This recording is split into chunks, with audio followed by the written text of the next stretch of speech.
there, welcome to the show. 2 channels here, now you know. Like and subscribe, it's all we need. Alternate, you're here to speak. And defense, let's take a peek. Collaborating for your eyes. Sharing content, no surprise. Together we shine brighter than one. Join our journey, it's just begun. Like and subscribe, hit that bell. Enjoy the show and wish us well.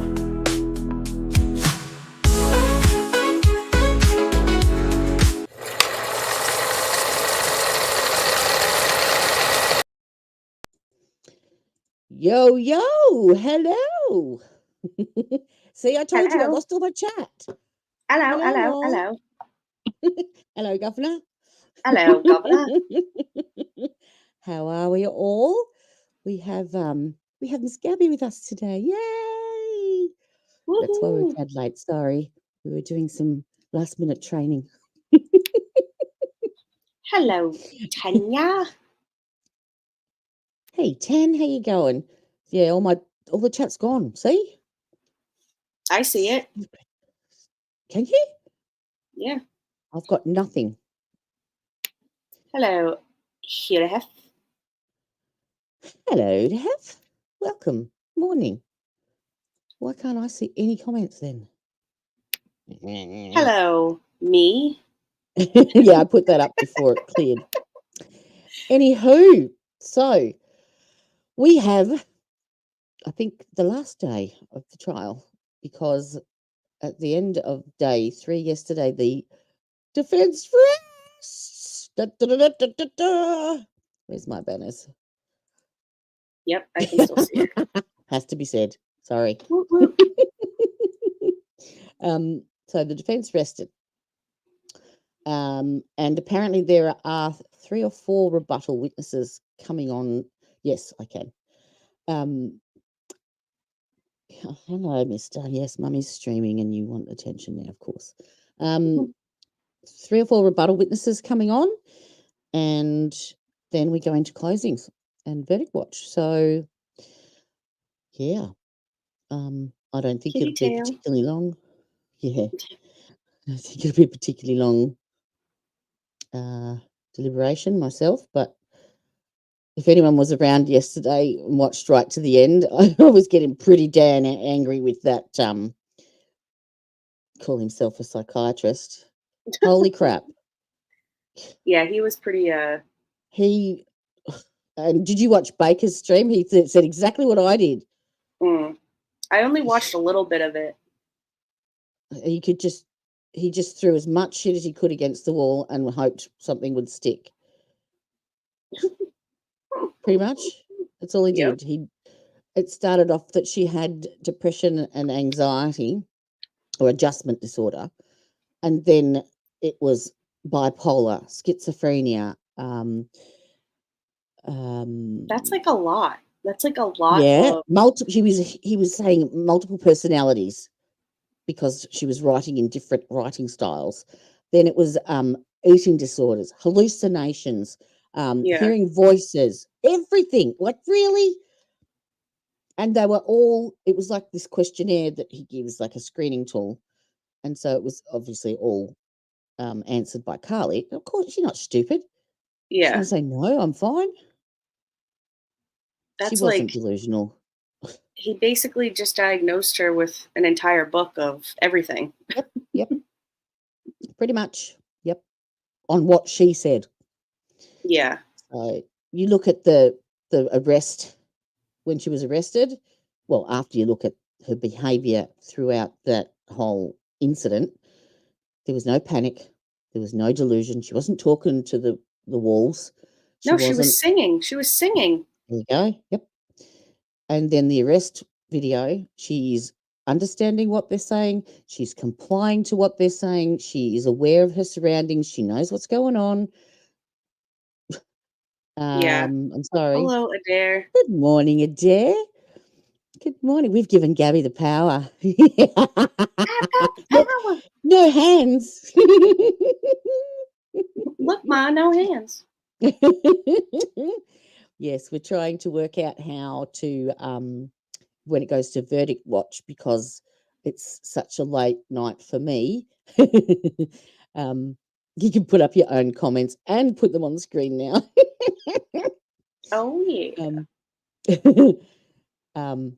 Can you put yourself into timeout though? I do that every day, Jody.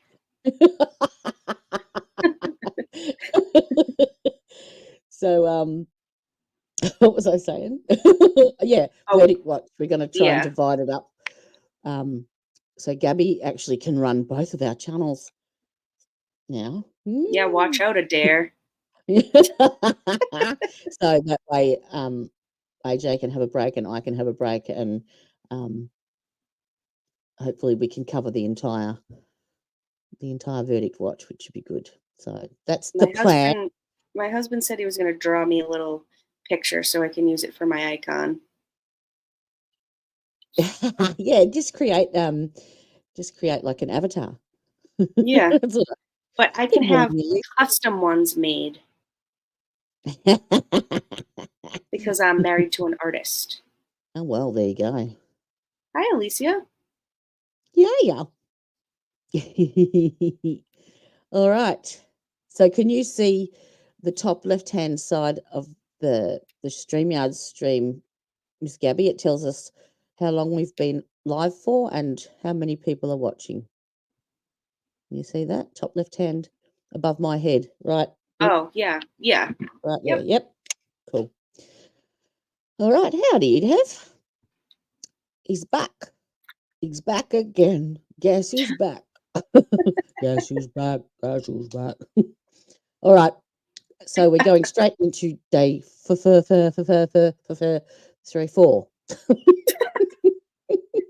That's all, folks. Yep. Giddy up. All right. Add to stage, Jody. We have it boosted. We have it CC'd. And we have a bad pause moment. Go. Oh, and I've muted it. Good job, Jody. Yep. See? And L. So L. when you're in this screen, when you're sharing the screen later, you have to be in the screen. Yeah. Oops. I was pressing the semicolon. And yeah, every L puts it forward 10 seconds. And J puts it back 10 seconds. All right, so states rebuttal.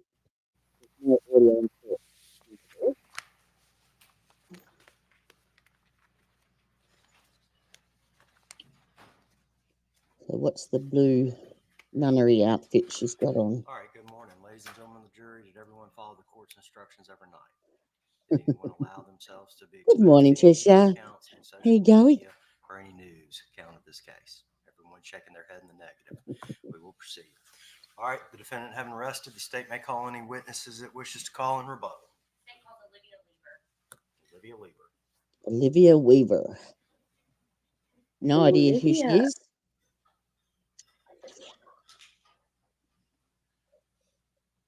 Can you see chat, Jody, now?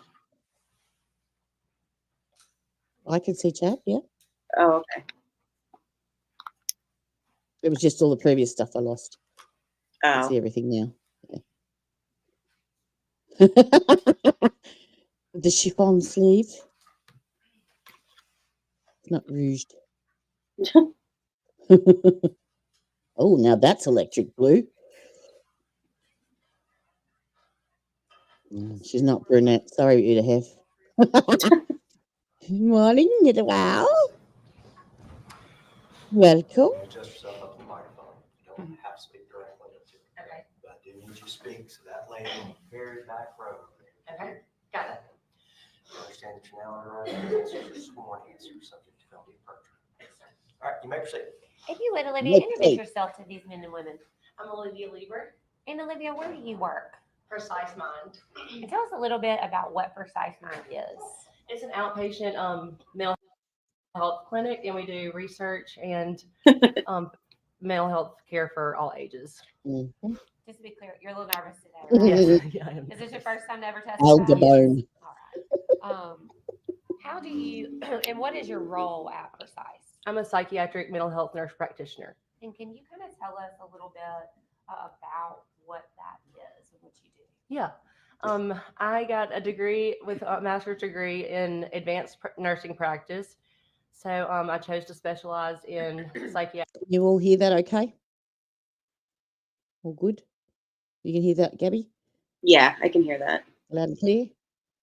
Get your hand back! Mental health. The nurse practitioner program requires 1,200 hours Oh! of clinical practice, and we have Really? Really? Self-deleted or Wow. Wow. this is Kentucky, yeah? Yeah. Oh no, wasn't it Tennessee? Hmm, I think it was Tennessee, no? I don't know. I could be wrong, but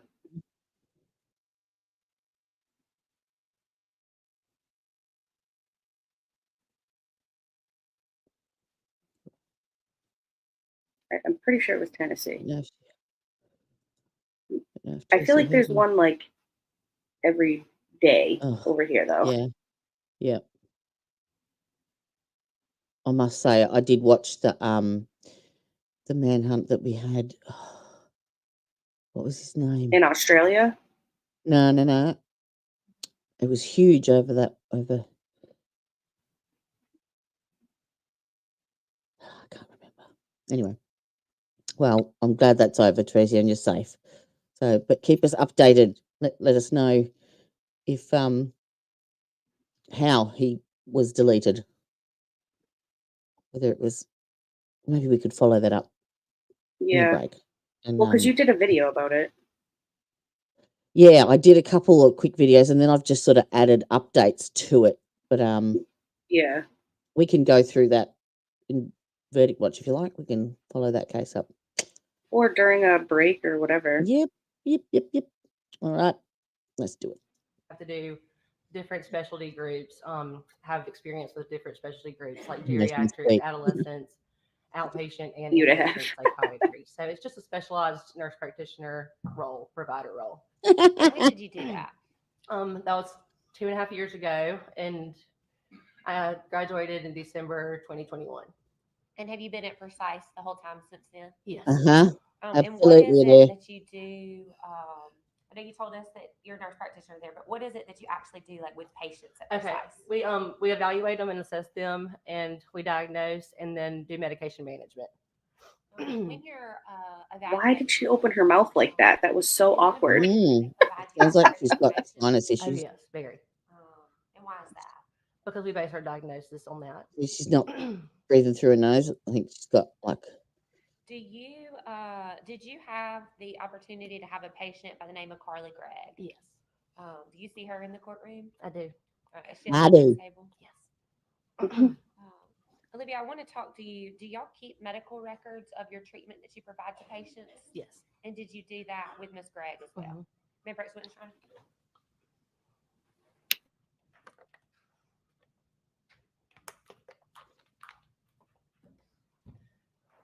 You can take that off if you need to. Thank you. I've given you what's been marked previously as State's Exhibit number 19. Defense attorney needs a spray So tan. take a minute and look at that and see if you recognize those documents.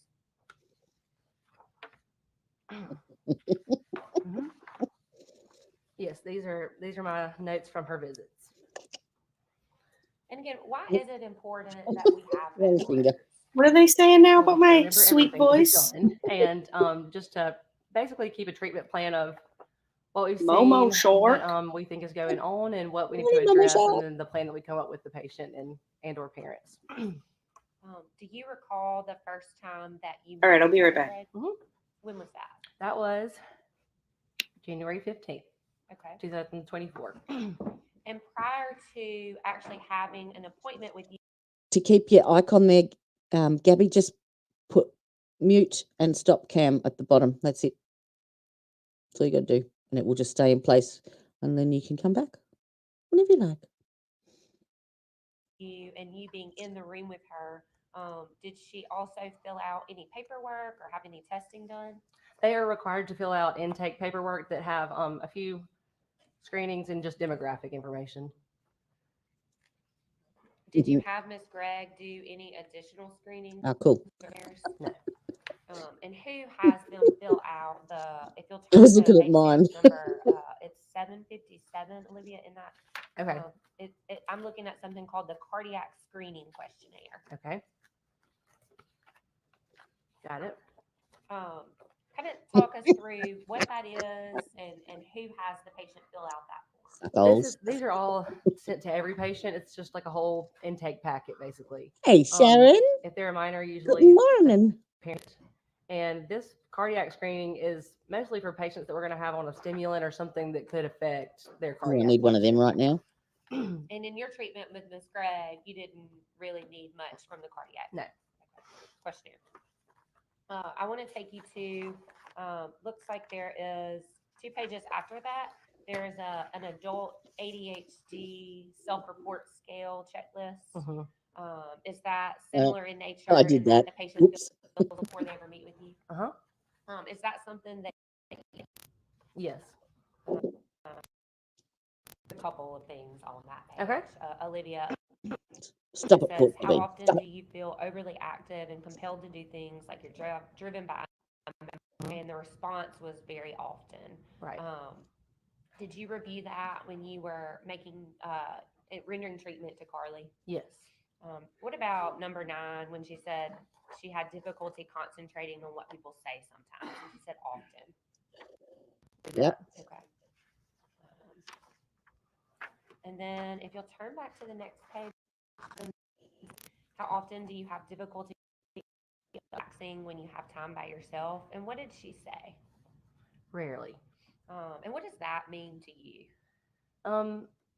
That this is just normal adolescent behavior. We have up to that age, and typically you can have a range and or sleep disturbances throughout that age, throughout life. So Court that just TV, you means give that me the she shits. has no trouble unwinding and relaxing, just what it says. And then when you take the page before that, when she talks about being overly active and sometimes having concentration problems, did you take that to be the same thing? Teenager that has ups Oh. and downs? Once I asked her more about possible ADHD, that was ruled out. So yes. And so this is not your entire treatment of Ms. Gregg, Oh, right? absolutely not. Yes. Well, I took this exact questionnaire and pretty much answered 99% of them, but I didn't delete my mother. Yes. I think I actually haven't seen the difference. You can do them online. They're pretty standard. I'm going to ask you to keep looking. There's something called, Yeah. Olivia, the modified mini screen. Got it? On the following pages, it's 761, 762, and 763. What is, if you can tell us, those of us that are not in the medical field, what the modified mini screen is? Teresia was saying that she's talking about the manhunt in, is it Kentucky, Teresia? I can't remember. Thought it was. Yeah, he was found deceased, I think today. But I'm waiting for Teresia to give us some more updates. This is one of the intake screenings that we do. Really don't look at possible symptoms to those so that we're made aware of them. I usually before the patient comes to kind of have an idea of what I'm going I to need look to focus on. Oh, this is The patient responds yes or no. You would then ask some kind of follow-up question. Definitely. Mm-hmm. And did you do that specifically with Carly Gregg? Yes. I want to point you to the very last page of that, question number 21. If you could read that for the ladies and gentlemen, what the question is, Ms. Gregg's response was to that. Have you ever heard things other people couldn't hear, such as voices? And she said no. And what date was that Uh, was put in your system? It's not what she told the other January girl. 15th, 24. 2024. Mm-hmm. So, Olivia, you told us a little bit about the, and I think that most of us have been to the doctor's office, fill out these forms, different places, different forms. You said you look over those forms, Mhm. and then tell us about what you do kind of when you meet a patient for the very first time. Okay. Usually, kind of what year, what their chief complaint is, so to say, and then I do a whole mental evaluation, and that includes sleeping and eating habits. For her age group, I would ask about social stressors, friend groups, if she has a good support system, a number of things, just to kind of narrow down what's going on. And I want to talk specifically about Carly Gregg. Mhm. When she came in, what was the reason for her visit with you? Depression and anxiety, and she had some social stressors. And what did she describe those social stressors to be? We talked about her childhood and not I'm a great looking for relationship with another her feed dad. that's better. And, This is terrible. altercation with her mom recently. I'm going to refer to my notes. Yeah, if you would take a look at that and then tell us once you've had a chance to review that. And that's the note Okay. from January the 15th of 2024. Yes. She said that she had started feeling depressed since 6th grade, and then the social stressors were her parents and their custody battle. Did she also mention that she had a little sister that had died some years back? Yes. I want to ask you, it says that about midway down, it says she's in the 10th grade at Northwest Rankin and she loves school and is the valedictorian. Yes. How did you get that information? I was mostly asking about school. This can lead to increased thoughts of self-harm. Many psychiatric medications have been shown to possibly worsen the symptoms or cause increased thoughts of self-harm. Please stop the medication and notify the clinic if this occurs and seek help in the emergency department if you do not feel safe. So it's commonly known in the medical community that sometimes if you put somebody on an SSRI, it can worsen the symptoms they're already experiencing. The black box warning is for self-harm and suicidal thoughts. So that is a possibility. What is a black box warning? Something for the whole class that's considered serious. Okay, so it's like a warning. Mm-hmm. Okay. That's better. And if you will, I just have one more question for you. If you can turn to page 753. This is on. Come on. And this was your March Oh, they're not 12th, available. 2024 visit. Sorry. And can you read the second sentence on that page? And this was after the telehealth visit with Carly and her mom. It starts with, she said she doesn't like the Zoloft. Right. That it makes her feel like a zombie. So we will wean off of it and switch to Lexapro. And then will you read what patient's mom? The patient's mom declined Prozac as she herself took it years ago and it gave her suicidal thoughts. And is that what Ms. Smylie reported to you that day? Yes. Thank you.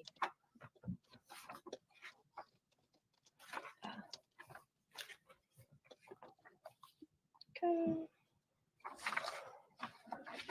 I beg the court's indulgence, Your Honor. Look out.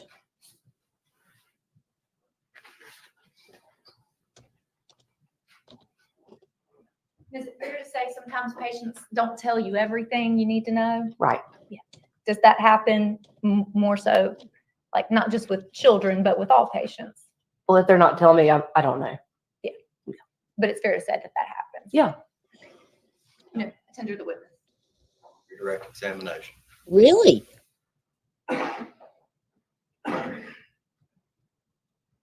Wow. Olivia, I think on when Miss Todd was questioning, you said something about that you gave Carly the option to meet with you alone. Can you tell us about that? Sure. Usually I ask right when I go get the patient out of the waiting room, do you want mom to come or do you want to meet first alone? Mm. And I don't recall whether she wanted to be alone. If she wanted to be alone, I would have seen her alone, of course. And that didn't happen. in Lovely this to case. see you. Ms. Todd asked morning, you Miss about if Emma. a person was having memory problems, they might not report it. They might not know to report it. Welcome. Right. Lovely to Did have you. Ashley ever report to you that Carly was having memory problems? No. Did Ashley ever report to you that Carly was having disassociation? No. Did she ever report to you that Carly had said that she feels derealized? Objection. It's already been asked and answered, so it's properly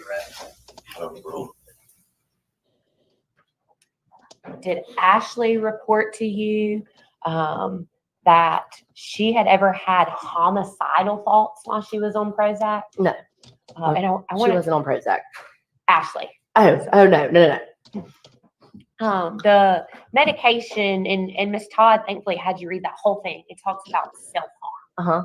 It never says that it can cause homicidal thoughts, right? No. And in fact, none were ever reported to you in this case. Correct. Ms. Todd asked you about the medical history on page 745 regarding Carly's dad. And I think it was your testimony that Ashley had filled that information in. Right.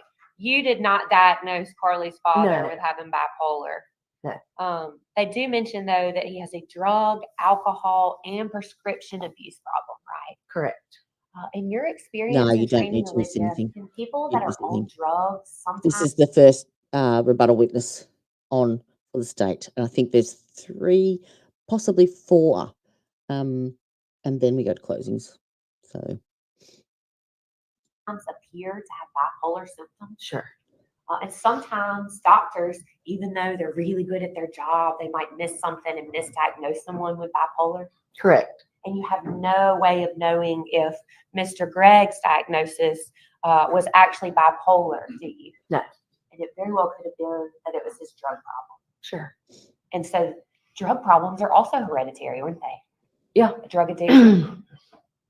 not necessarily.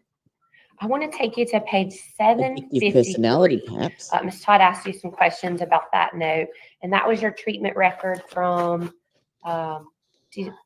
February the 14th. I think. Hold on, I'm sorry. No, I'm sorry. That's March the 12th of 2024. Okay. That very last line, what did you report regarding Carly's sleep habits? She reported good sleep. So March the 12th, 2024, she's Fancy telling that. you that she's sleeping well at night. Right. And again, just to be clear, you can only treat with what you're provided with, the information you're provided with. Correct. And you were never told that Carly had any memory lapses, any audio, she had amnesia too. auditory voices. Right. No further questions, Your Honor. Mhm. Be finally excused by the state. Yes, sir. By the defense. You're free to go. Please leave the exhibit. State may call its next witness. The state calls Rebecca Kerr.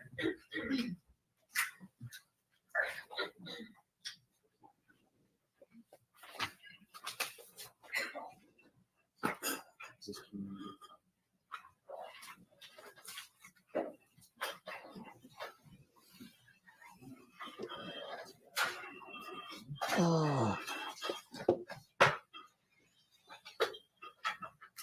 Can you find the video, Treasure?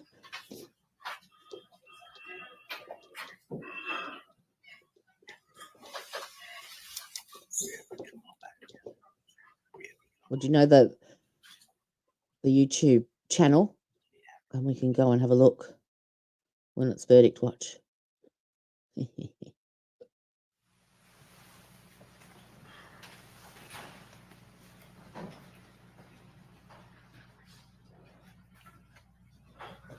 It's a nice mint green. Oh, teamed with the wrong colour aqua. Swear or affirm to tell the Should've truth, gone with the whole white, truth, and classic. nothing but the truth, so help you God.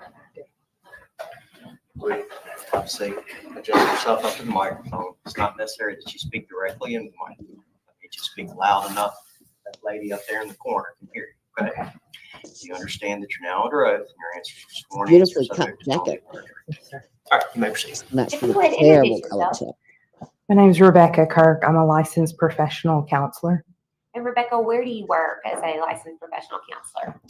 I'm an owner of a small practice called Magnolia Counseling in Madison, Mississippi. Magnolia If you counseling. could tell us just a little bit about your educational history. I received my undergraduate degree in English education from Mississippi College, and I taught some prior and most of it simultaneously while I've been a licensed professional counselor. And then I received I taught accelerated English mostly, so gifted students chiefly, in the 9th grade at Madison Rosa Scott for 14 years, and 2 years in Virginia. And then I also received my master's degree in marriage and family therapy and individual counseling from RTS Jackson, which stands for Reformed Theological Seminary. And that consists of a very robust master's degree program where we do 400 face-to-face contact hours in clinic, and then 600 indirect supervision hours, and then postgraduate degree. We work and do 3,000 more hours with the public under a licensed supervisor before sitting to take the mental health equivalent evaluation that the state requires for licensure. I also have to do 24 hours of continuing education classes every 2 years to maintain that certification and licensure. And so is it safe to say that you are in fact licensed? I am. And you were back in March of this year too? Yes, ma'am. Rebecca, it sounded like you have a lot of experience working with teenagers too. I do. Did you have the opportunity to have a patient or a client by the name of That's Carly awesome. Gregg? Yes. Do you see Miss Gregg in the courtroom? Yes. Same Miss Gregg that you provided services to? I do. Do you keep medical records with regards to the sessions that you have with your patients? I do. May I approach the witness?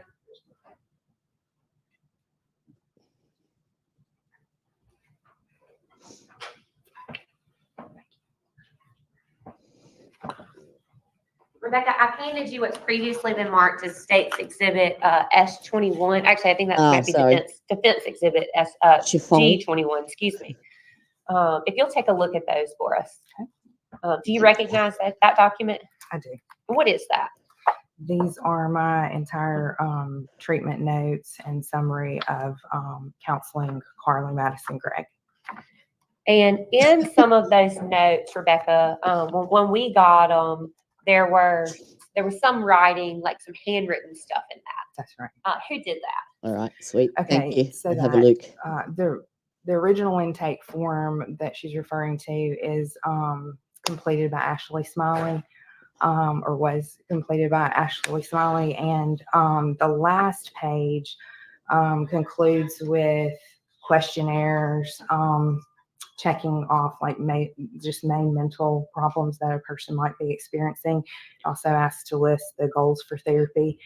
And the first session that I have with someone, I go over the fact that since she's a minor, I need to speak with just that first session, one of the parental guardians, unless there is a need to contact them otherwise. I make that very clear to any minor and any adult that I see, that confidentiality, and I do kind of want to say this, is very important to mental health professionals to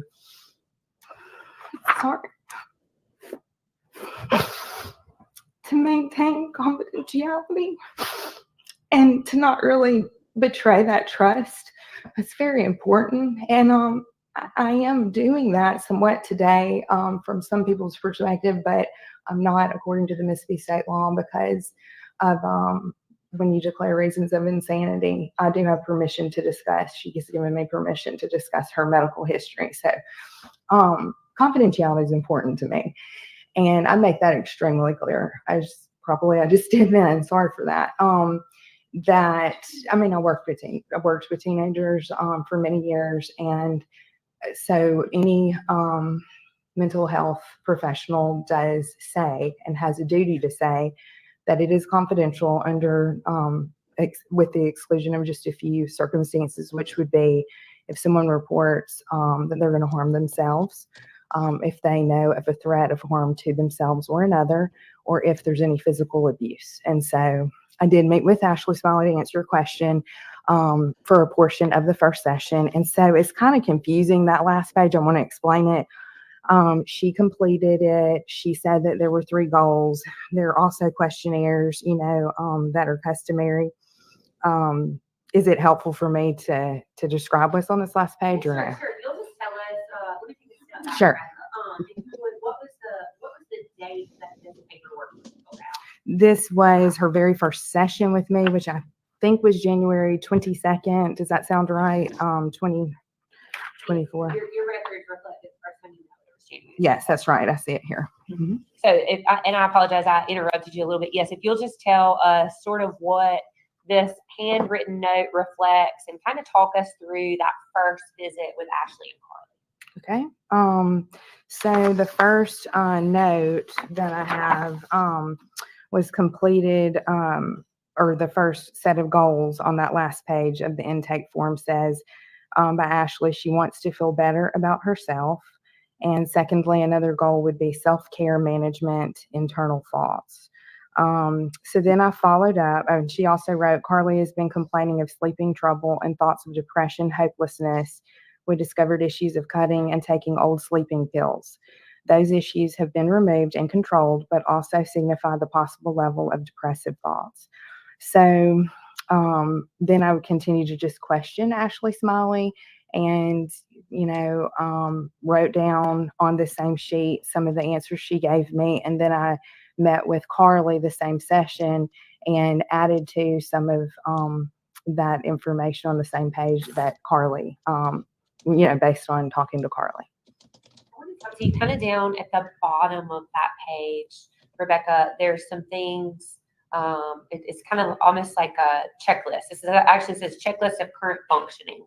And then somebody has marked easily angered. Do you know, is that something that you would have done or that either Ashley or Carly did? Either Ashley or Carly. And I would assume it would have been Ashley. But then I confirmed and went over it verbally with Carly as well. So they both reported that she was easily angered. Yes. It does say that she has intrusive or disturbing thoughts. Did y'all talk about what that meant? Yes.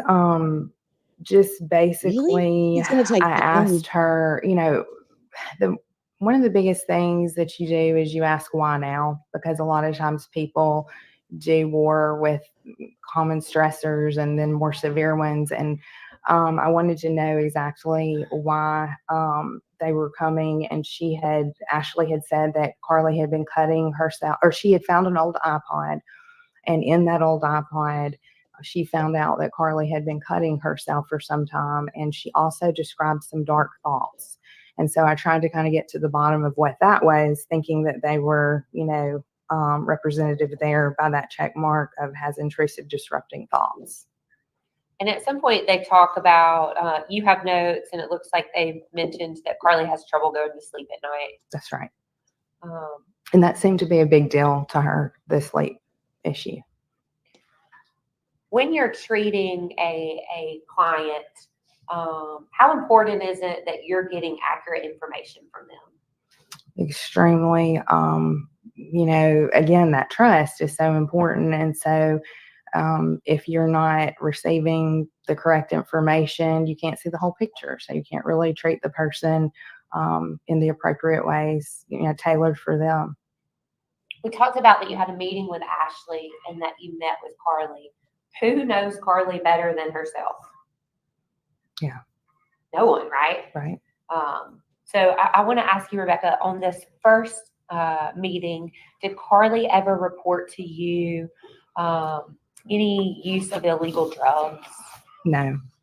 Did she ever report to you that she was hearing voices of any sort? No.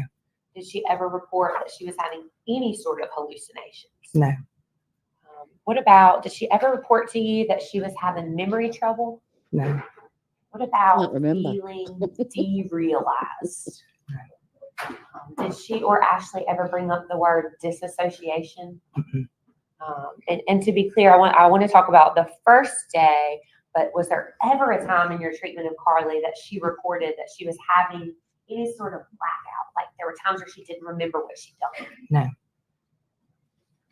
But I think that was the only thing she was So not honest on about. the really. first visit, you kind of go through the current functioning and the checklist Mhm. with Ashley and Carly. Mhm. And then you actually provided some chart notes from that same meeting. That's right.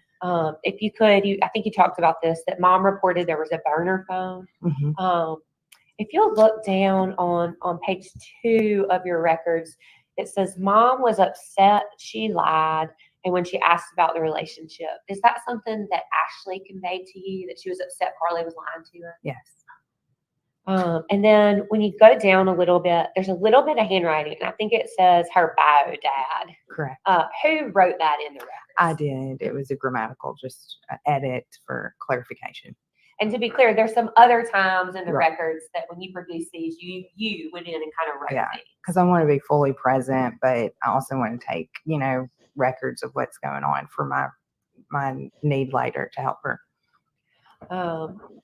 See, it says that she was 4 when her parents separated due to, and you put his and then her bio dad's pill, alcohol, and pot addiction.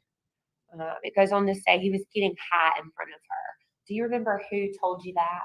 Yes. Both of them did. Ashley actually kind of broke down teary-eyed in the session, which I inferred was what we all feel as parents, which we, feel, am I the best parent? She felt a little bit, I read and then told her, this is not your fault, because she had discovered that he had been doing that for quite some time before Carly told her.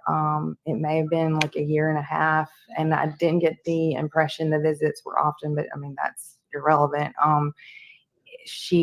When she went, said that he would be high constantly in front of her with drugs all around. And then when she did tell her mom, she stopped, and then they were in actually court, discussion with trying to terminate his rights, I guess, permanently. And that was actually going on while she was seeing me.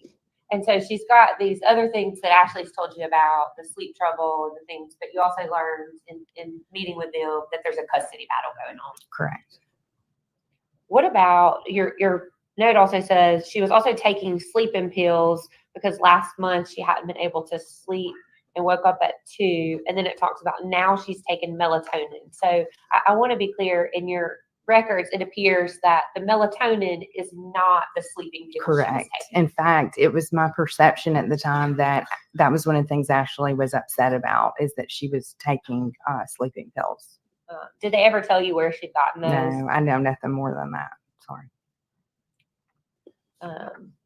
Is there anything else that you recall specifically about that first interaction with Carly that we have not discussed? The whole impression of working with her overall seemed to me to center on what was making her cut, these dark, nights of the soul, so to speak, when she was, she reported having like existential thoughts about life and, the meaning and things like that. And so that's kind of what I flagged in my mind as a practitioner to try to develop more trust and a desire to go there to see what was troubling her. And do you recall, you said you kind of build rapport, trust with these people. Do you remember how many times you actually saw Carly between the first visit and your last visit with her? Yes, I saw her every week, every work week, once a week, for a total of 9 sessions, which would have been 9 hours, not counting that time with Ashley. So it would have been a little less, that first session. The next time you saw Carly in your records is from February the 2nd of 2024. Is that right? Yes. I want to talk to you. It says persons in attendance, patient. So can you describe for us, what that means? I am trying to see where you are. Can you tell me what page you're on again? Yes, sorry. Page 4 of 24. Okay. And then about a little more than midway down on the bottom, it says persons in attendance. It Yes, says patient. patient, right. What does She that was, mean? she was the only one there from session 2 to session 9. I spoke and interacted with only her, with the exception of Ashley always brought her to her appointments. I don't think I think that's an accurate statement. I think her stepdad did come with Ashley maybe like once or twice. I know like on Valentine's Day, for instance, they were together. But he didn't ever come into the room. No, nobody ever. It was just the waiting room. So I would see them in the waiting room, and that was all. On that same page, Rebecca, you did, it looks like kind of an assessment of what you might do of a patient each time you meet with them. That's right. Could you tell us what you observed of her behavior that day? Yes, it says appearance, normal, grooming and hygiene, attitude, calm and cooperative, behavior, no unusual moments or psychomotor changes, speech, normal rate, tone, volume without pressure, affect, normal range, congruent, thought process, goal-directed and logical, perception, no hallucinations or delusions, orientation ×3. So that's like, where you are. Mhm. Like, the time, you can Oh, she see where knew. you are, hear where you are, those kinds of things. Memory, concentration, short and long-term intact, insight, judgment, good, mood, stable, and angry and sad. So she reported to you that she was angry. Mhm. And I want to take kind of a couple of those one by one, Rebecca. Okay. You talked about behavior, no unusual movements or psychomotor changes. Can you tell us what that means? Yes. Sometimes people are just very clearly on edge and they can't get to a calm place, and that's evidenced by a lot of movement in their chair or their body that's maybe not related to their emotional feeling of something they're describing necessarily, and then just like rapidity of speech, like very rapid, maybe loud speaking, things like that, maybe looking around a lot. And you didn't notice any of I that? did not notice any of that ever. And it says her thought process was goal-directed and logical. What does that mean? She was able to carry on a conversation coherently without distraction, and that would have been okay if she was distracted. But she's very gifted and very, good with her words, and we discuss things in a normal manner. No, The she's perception, no hallucinations or delusions. she's basically saying everything opposite to what the psychiatrist made up yesterday. So she's confirming that none of what Carly reported to him was accurate. What does that mean? She was not reporting seeing or seeing anything that wasn't there, or not being present with reality or anything of that sort. And what about her memory and concentration? What did you notice from that day in February the 2nd? Her short and long-term memory seemed fine to me. I want to talk to you about what your actual note says from that day and that visit. It says she's frustrated that her friends don't take school as seriously as she and loses her patience. Tell us what you meant when you wrote that. She was gifted, as I think is a clear fact. She really enjoyed school, and I taught her type of student for 14 years. And so she had like an excitement to talk about school. And she also, I thought that probably one of the things she was dealing with that was difficult for her was possibly that sometimes when you're so gifted and different from others in any way, it doesn't have to do with that. You might feel lonely and a little bit more isolated. So I kind of attributed it mentally. I made a mental note that was probably a relation there. But she was just the patience part. She was just described like being frustrated with peers who were not as quick as she, and that she knew she could be a little rude with them. We also kind of talked about it's difficult when your mom maybe is a teacher too, because you appreciate good teachers and know how hard they work. So And Rebecca, your notes say that she's regretful when she snaps at them and hurts their feelings. So Carly was reporting to you that she's like snapped at some of the kids at school. Yeah, and I did not get the impression it was in a violent way, but maybe like her temper, she knew that she was losing her patience with them. And later on, about midway, it says she gets angry at others sleeping through such good teaching. That's Yeah. kind of what you were talking Mhm. about, that she Yeah. recognized she had good teachers. Yeah. I want to talk to you, Rebecca, about the next time that you saw Carly. I think you told us that you were seeing her pretty much weekly. The next record I have is from February the 9th of 2024. That's right. Want to talk to you again about what you observed from Carly and what you put in your notes regarding her behavior. Okay. You just want to know Page that. 6, yeah, of 20. Okay, the appearance and stuff. That's right. Okay. Yes. I think, let me just look at it to make sure I'm not misspeaking.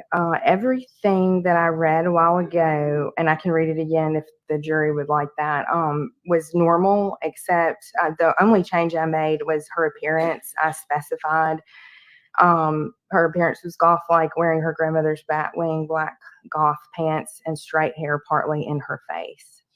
But everything else was in normal limits. Her behavior, her speech, her affect, her thought process, the fact she was not having hallucinations or delusions. Correct. Her orientation to time, place, and what's the third one? I'm sorry. Times 3. Time, place, and your hearing, like just all of your 5 senses, Okay. you're aware. And then memory and concentration, Not on your Nelly. short and long term, were intact. Yes, correct. I completely agree. And then you also have some treatment notes from that day. That's right. I want to point you down to, it's toward the bottom of the paragraph. Toward the bottom of the paragraph, it says she has started cutting. If you would, can you read that sentence for me? Welcome. Yes. Yeah. Correct. Yep. Looks like it's fourth up from the Yeah, bottom. I'm sorry. I'm trying to, because I have an edit. I have a grammatical error added in there, and I'm trying to make sense of it. 1 second. Sorry for that. No, that's right. I didn't want to read it myself in case I was reading it in the wrong place. Her little charade is Okay, over. she has cut, not currently, but in the past, when alone and in her head a lot. It was my understanding that what kind of prompted treatment with the psychiatric nurse practitioner, Olivia Lieber, was that she had found that iPod with this information about how she had been cutting and how she had some dark thoughts. And I was trying to follow up, like I was saying a while ago, with like what was going on with you, like in those times. And I think your note actually says, Rebecca, after some existential crisis moments of her atheism resulting in a lack of consciousness. Correct. Can we break that down just a little bit? Sure. Those are some big words for me. Yeah, that's fine. So I never really could get her to open up about that very much. I want to be clear that atheism, that was something that I was kind of trying to think might be a possibility. She didn't, as I recall, really use that word. But she did mention the word existentialism, and basically, in my opinion and training, I do think that's related to thoughts of what is the meaning of life, what's its purpose, why are we here? It was my and I could talk more on that maybe, but basically she would get in a depressed state and cut. And she described it as an existential crisis. But I couldn't really get her to describe a whole lot about that. But you tried to ask her about that. I did. Yeah. I want to take you to the next time you saw Carly, Valentine's Day, February the 14th of 2024. And I apologize, Rebecca, I didn't ask this earlier. At the top of each of these notes, you mentioned like whatever medication she's on. That's correct. Time. Yes. Are you and the nurse practitioner, Olivia Lieber, are y'all in contact about that, or is that relayed by the patient? The psychiatric nurse practitioners or psychiatrists who prescribe psychotropics, they oftentimes refer a patient, and then unless there's a need, like for an alarm situation, oftentimes Yay. we don't collaborate unless needed. So no, I would be reporting what Carly told me about her med changes. Thank you for that. We talked about this, and I'm going to Be a ask you good about couple each of time hours, you saw Grandma. Charlie, what you noticed, who was in attendance on that day. Well, we might get streamlined this. You said the only time anyone else was in the room was that first visit. Correct. What did you observe about her behavior on February the 14th, 2024? Okay, and I'm just making sure I am looking at the correct note. Yeah, I'm let on me change page it. 8 of 24 Okay, of your thank you. records.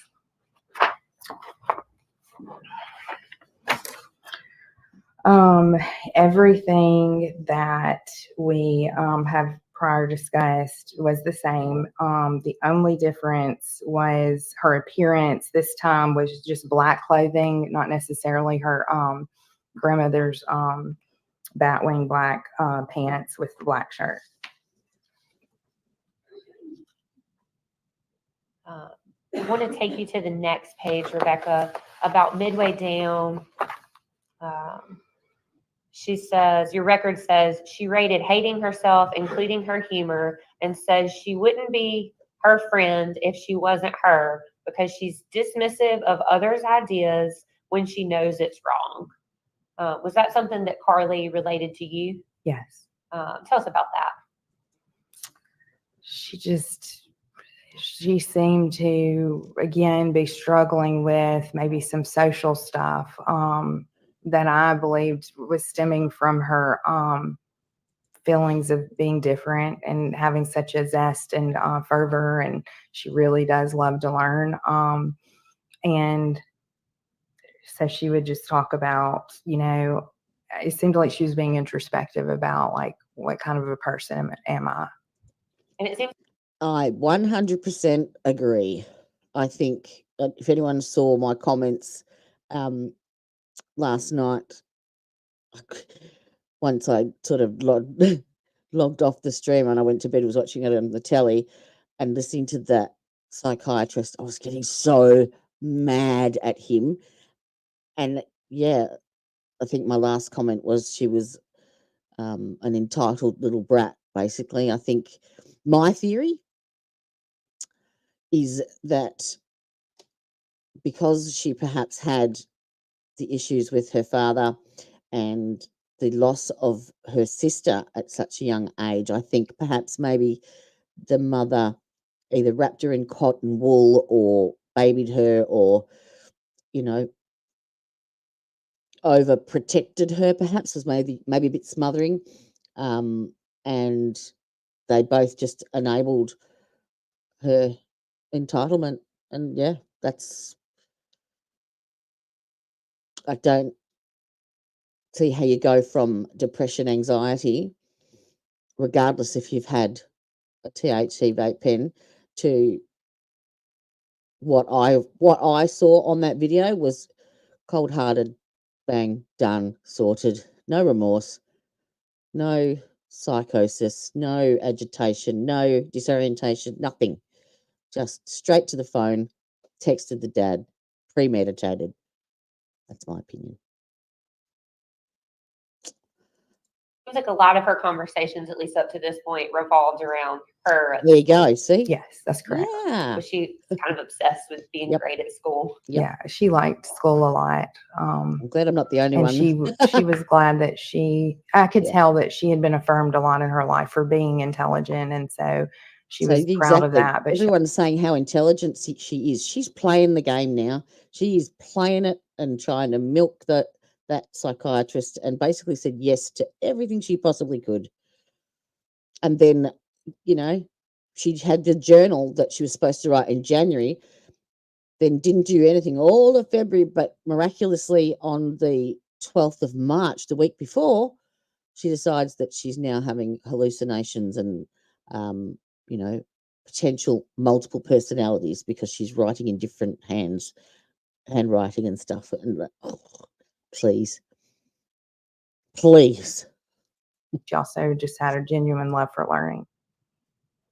I want to take you to your next visit with Carly, February the 21st of 2024, and talk about her appearance. Does it look like that's the same appearance and behaviors, thought process, no hallucinations, no delusions, things like that we talked about? Correct. And nothing has changed. That's true, Adair. Look, I do think she has some mental health issues, but I don't think they're anywhere near what was implied yesterday. Absolutely not.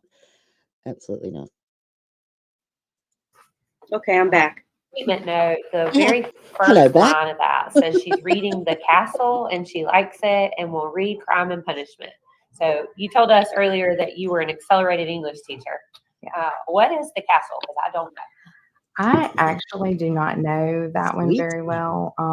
I just know that they're well known. She also mentioned that she wanted to read The Bell Jar, but I had wanted to read Crime and Punishment for a long time, and I've actually owned a copy for 21 years. So I was really glad that she wanted to read the classic. I knew that was a classic. Can you tell us what is Crime and Punishment? Kind of what's that story about? Crime and Punishment. Objection, Your Honor. May we approach? There's your girlie to have. And I haven't. Oh, I do have L space. Woohoo! L. L. Oh, I thought she was up on the stand then. Asked you if you would tell me a little bit about what Crime and Punishment is about. Crime and Punishment is about a protagonist, which is the main character. It was written by a Russian author back in maybe 1866, I believe.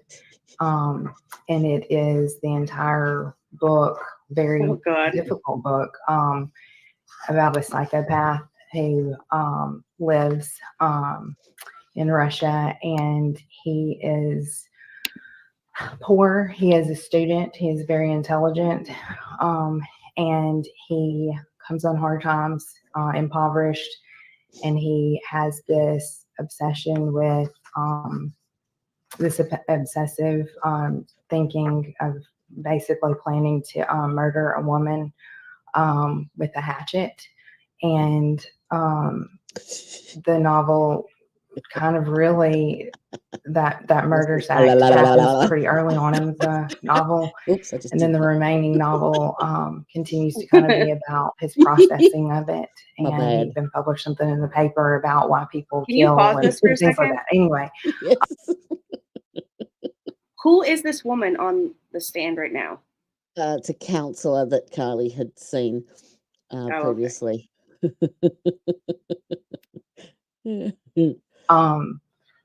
then he eventually is You're in sentenced charge. because of Away. his admittance of his crime. Good for you. That kind of also was found out as well. But he was declared insane, and make sure you he come back. served 8 years in a Russian labor camp. And when he was in the Russian labor Yeah, so remember when the stepfather testified, he said that she had noticed that, or he had noticed that she was a bit sad, and so the mother took her to a counsellor up in Madison. Said counsellor. camp, he was unrepentant, and he did not think that what he had done was Quack, wrong quack. and that the woman deserved it. He did actually kill her sister too with a hatchet to her skull, but Why are you telling this story, lady? that was kind of by accident because she came home too early. And Rebecca, in your notes, you'd actually underlined the fact that she was reading that book. You brought Well, it that to was attention. just for grammar because you're supposed to underline a title of a book if you can't italicize it. Did you and Carly have any other discussions about reading any kind of literature, like kind of dark literature like that? Not that I can recall. No. And to be clear, in this note, she had not yet read it. She was reading The Castle. This was on 2/21, and she was going to read Crime and Punishment, and she did so later. But I think she read it the week of spring break. And I saw her Monday after spring break. That was my last session with her, the Monday first back after spring break. Okay, thank you for that. I want to take you to the next note, February the 26th of 2024. Again, without belaboring the point, same appearance, behavior, speech, Yes. affect. The only difference is appearance is black t-shirt and jeans. In your notes on that day, it said something about she may be on the spectrum. Can you tell us what that meant? Carly came in that session and she was telling me that she had a lot of symptoms of kind of autism, and that's what that means. And so like Asperger's, and she was talking about just sensory issues and things like that. But yeah, that's what that means. Yeah. And so Carly was telling you that she thought she had autistic symptoms. Yeah. I mean, she never used the word, but I knew Yep.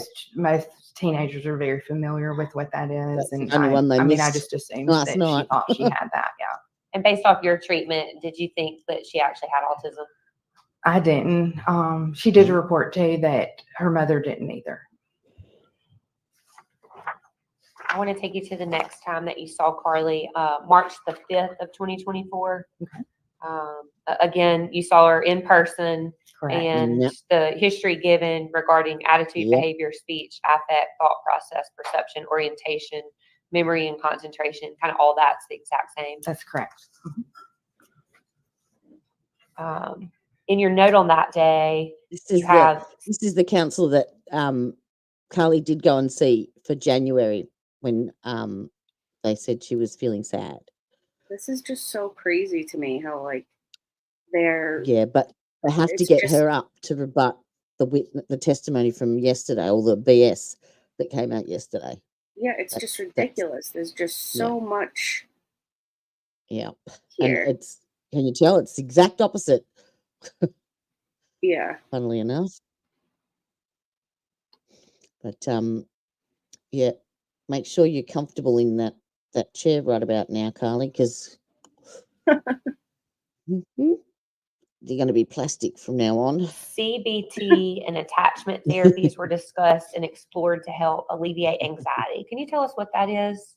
Yeah, CBT is shorthand for cognitive behavioral therapy and attachment therapy.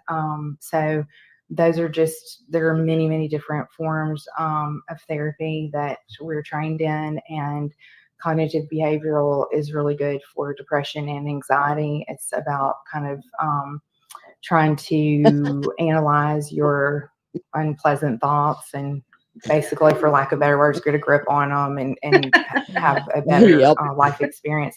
Attachment therapies are rooted in this well-known belief and research about the parent-child bond and I'll allow that. how we feel attached to people in our lives and how that influences us. You also put in your records, boundary setting and identity work was explored. Could you tell us a little bit more about that? Yes. So boundary setting would be just your classic, any kind of boundary you need to set to assert your comfort as a human being while also, not causing harm to another, obviously. But a lot of people have trouble saying no to people or sometimes saying yes to them, depending on the circumstance. So it's just kind of more of a work through of like, what do I want and how can I, in a healthy way, communicate that to others. And at this point, Rebecca, is it safe to say, I mean, you're still in therapy, she's still in therapy with you, and you're trying to work on not cutting anymore and these thoughts of just anxiety and depression that That's was correct. reported. There weren't any other known psychiatric things disclosed to you. No. I'm going to take you to the next time that you saw Carly, March the 13th of 2024. And again, talk about the in-person visit and the observations that you made regarding her appearance, behavior, speech, and et cetera that we've been through. That's not changed either. Correct. It's the same. She does report to you that Olivia Liebers changed her medicine because she reported feeling numb. Yes. She didn't laugh as much, nor did she feel as upset when her mom yelled at her. That she finished her reading. Is that what you were talking about? That she told you that she finished reading the books? That's right. Specifically that one, yeah. And she sort of relates like her anger to her mom's stress, I think. And I want to ask you about that. She says, when her mom is less stressed, she feels it in less anger. Can you talk to us about what that meant? Okay, I'm trying to find where that is. Okay.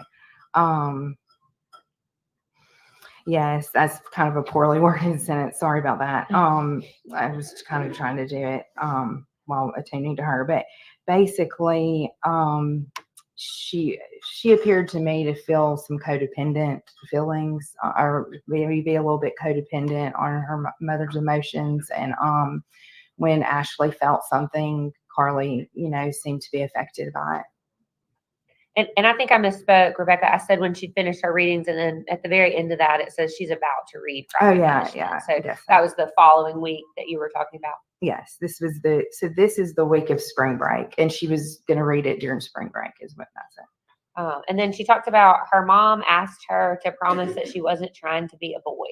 Can you tell us? And then you wrote, I think it was you wrote, due to her new haircut. Can you talk about that? Yes, I think we only talked about her haircut maybe twice, and she had literally just gotten her haircut before that session. So that day, this would have been a week before my last session with her, I think.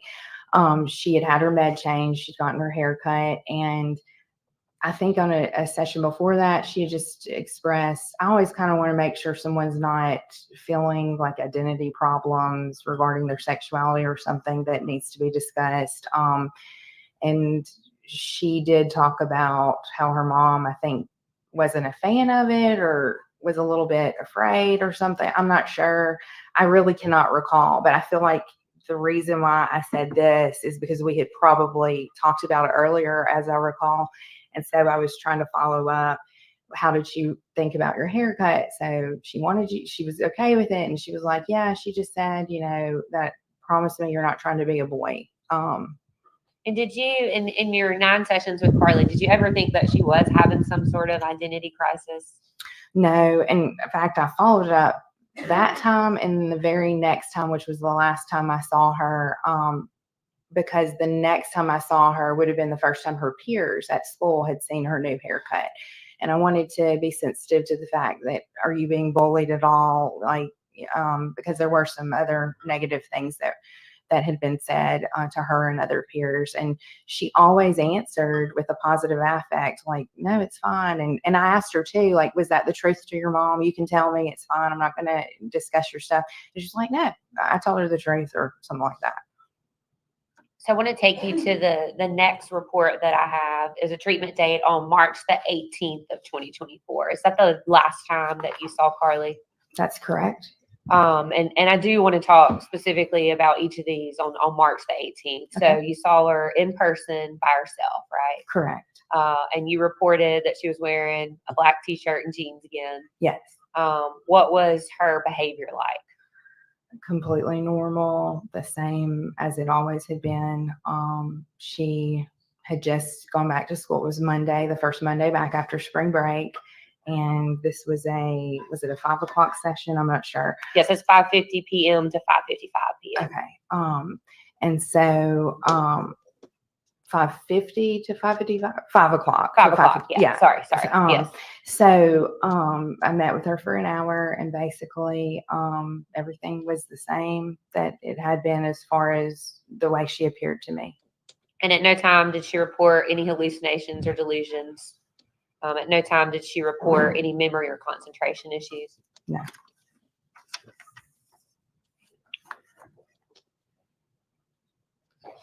I want to take you to page 19 of 24.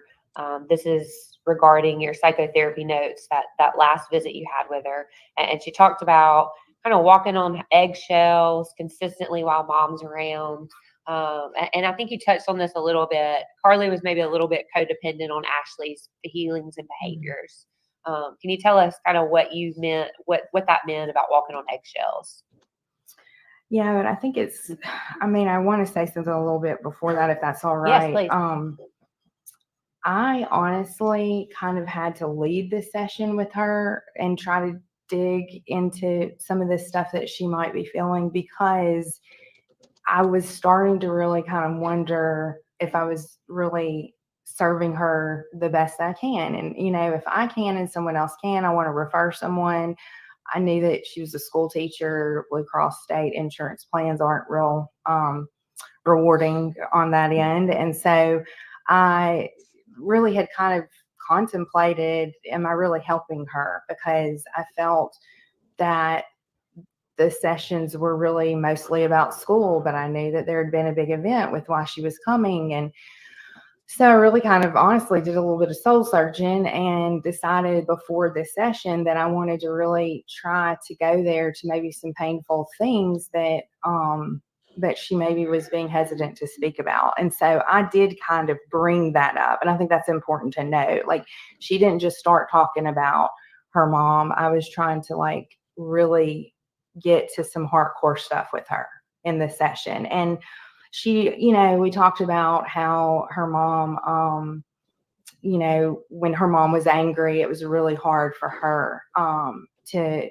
really handle that. And so I'm always trying to get a gauge, like, obviously, let's rule out abuse. I did not have any indication ever before, during, or after that her mother was abusive, but I can't make that assumption as a clinician. I need to really be sensitive to anything that might not be being reported.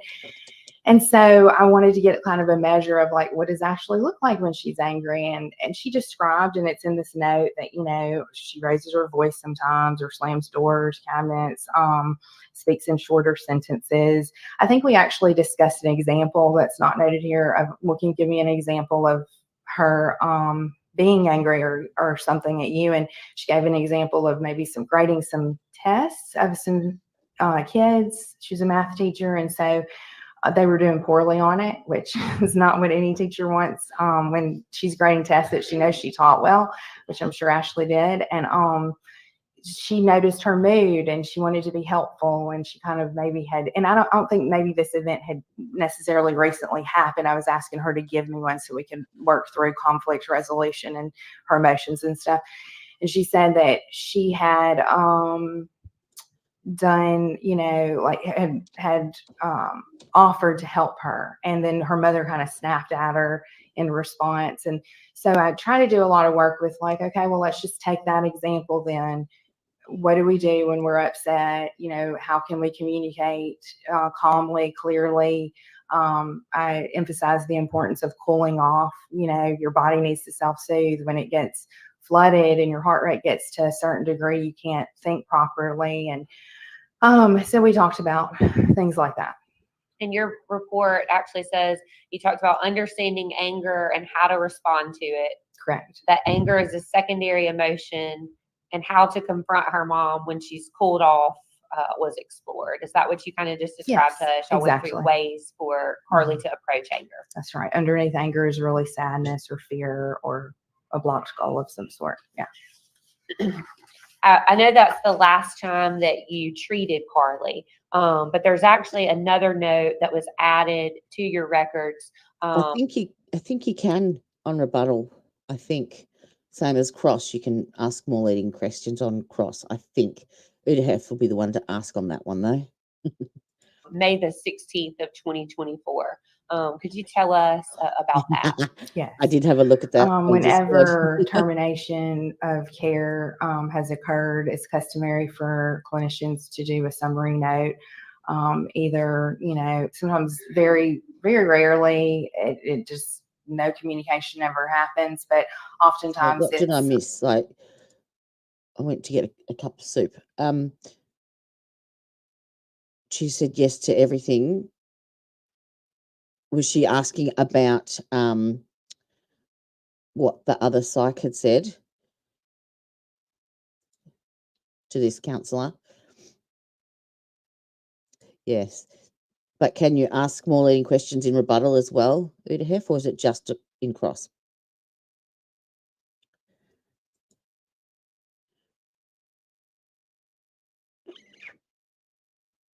I missed that bit while I went to get my a nice hot chicken and veggie soup. Because it's frickin' freezing here in Melbourne.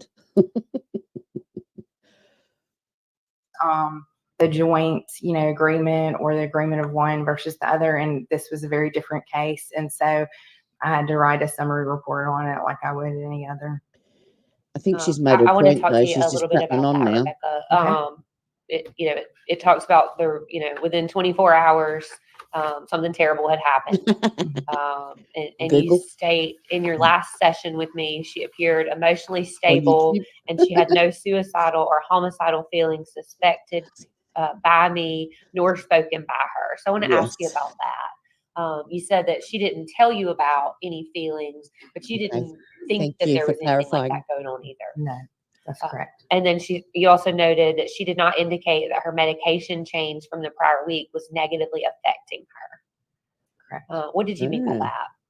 Well, anytime that a person's prescription meds change, you need them to be very concerned about side effects, Mhm. depressive thoughts, feelings of suicide, things of that sort. And so I wanted to follow up and make sure she wasn't experiencing any negative reactions regarding that. You also said that, excuse me, nor did she appear different from Oh, any other okay. sessions, nor emotionally unstable or She is reading dysregulated. from a report. Can you talk about though. what that means? Yes, just kind of basically what we said, that was on the first part of each of my sessions. Like she seemed very oriented to time and space and didn't seem to have erratic speech, loud speech, to be overly angry or overly happy. Just, a normal Thanks, Uday. situation observance of her. And then you go on to say she did not appear melancholy nor zoned out emotionally. Can you talk about what you meant there? Yeah, she had reported several times that, at least one time maybe, but I feel like I maybe wrote it more than once. I'm not sure. That with some of the Zoloft, she felt like a zombie. And so, she never really appeared that way to me ever. But she had reported it. So I put it in my notes when that had occurred. But I was saying here that I didn't notice any of it as well. And you talked about how you had gone through conflict management with Carly on the day before the incident. Correct. I think you She's just also getting her to clarify talked what in the about kind of report. I what you think. observed between Carly and Ashley's relationship. Can you talk about why you thought that was important to put in your record? Yes, sure. Well, ordinarily termination of care is in a very different manner. And I knew that this one was a very sad act that occurred. And I wanted to be clear that I did not ever observe them together other than in the waiting room. And I never really saw, anything that would allude me to believe that, or hint at any kind of very severe danger or threat. At any point during your treatment and sessions with Carly, did you think that she was being physically abused by anyone? No, never. In fact, I asked several times about the stepdad, and I'm very confident in her response, verbally and non-verbally, that it felt very much to me like that nobody that she was living with had been abusing her. Now, her biological father, yes. And she described some incidents where he had been physical with Ashley as Yes. well. Mm-hmm. And then what about, I didn't see any note of this, but did she at any point ever report that she had been sexually abused by anyone? No, she told me she had not. Court's indulgence. No further questions, Your Honor. Wow.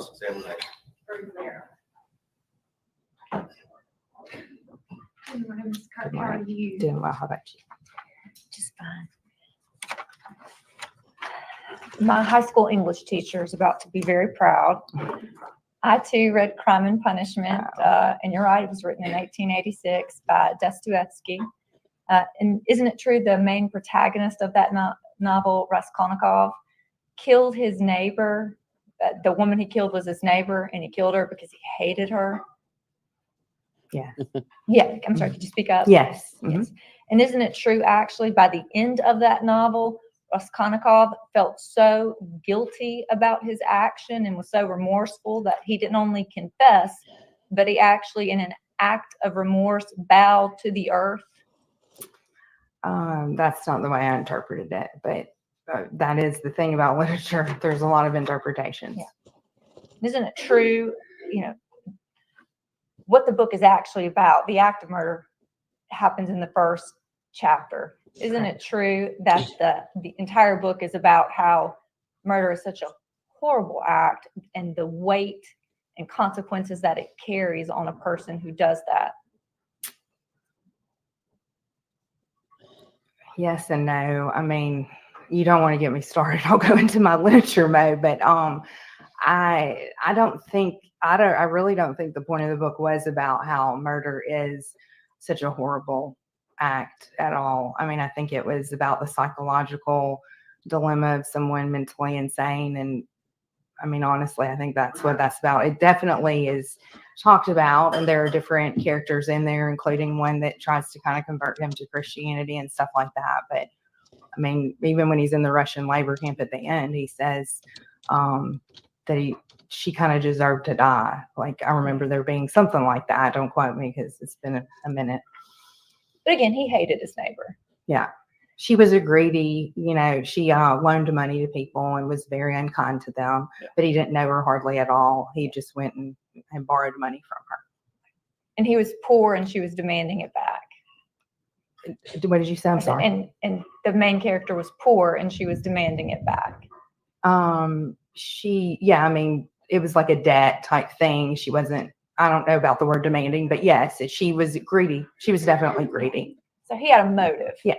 Mm-hmm. Did Carly hate her mom? I never got that impression. What impression did you get from Carly? I got the impression that she had complex feelings about her mom, because one time we were talking about her, I tried to talk about the custody case a lot. Mm-hmm.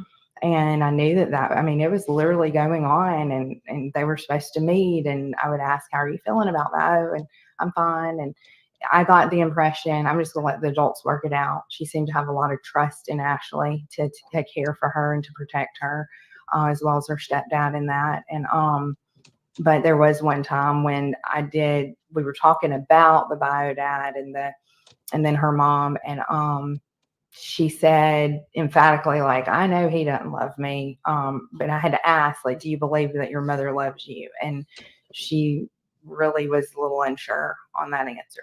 Yeah. But did Carly love her mom? Yeah, I believe that she did. I had nothing to tell me otherwise. Okay. And you said that Carly was a little codependent on her mom's feelings. Do you mean that Carly's emotions were real tied in to how her mom felt? Mm-hmm.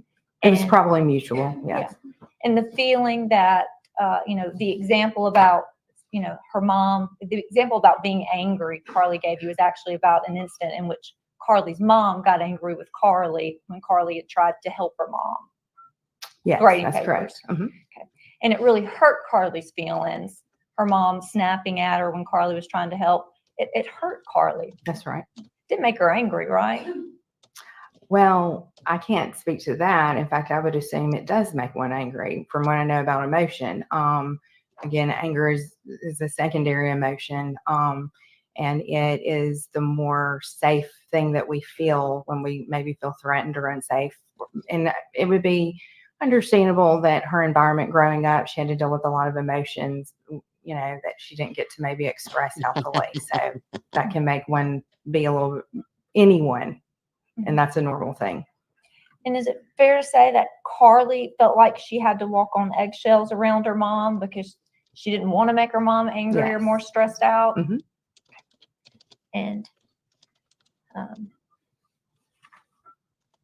Carly was always very careful. She didn't want to hurt her mom's feelings, right? I don't know about her always being very careful, but I do know that, and I think that would be impossible for someone to always, but I do know that she seems sensitive to her mother's feelings. Yes. And Carly didn't want to hurt her mom's feelings. Right. Is it fair to say that Carly really wanted to please her mom? Yeah, I think so for sure. Carly wanted her mom to feel proud of her. Mm-hmm. Is it fair to say that Carly didn't ever want to worry her mom? I don't know about ever, but I do know that probably chiefly, like, no child wants to worry their parent. Yeah. Is it fair to say that, Carly knew her mom was pretty stressed out and didn't want to add to that stress? I really can't speak to like the level of stress she observed in her mother. But again, just making a basic assumption of any normal person, and she never led me to believe that she was different from any other average person. I would have concluded that, but I can't say that because I didn't observe every situation. Yeah. I only know what she reported to me when she came to me. Okay. And is it fair to say that a person can sometimes, if their feelings get hurt and it makes them mad later, that a person can feel mad without expressing that emotion to others? Yeah, absolutely. Yeah. And did you in fact know that Carly never got a chance to read Crime and Punishment? No. I'm sorry. No, it was my understanding that she did. Well, it was your understanding that she was planning to? No, I thought that she told me when she came back the Monday after spring break that she had read it, but Objection, Your Honor, there's something in evidence to show otherwise.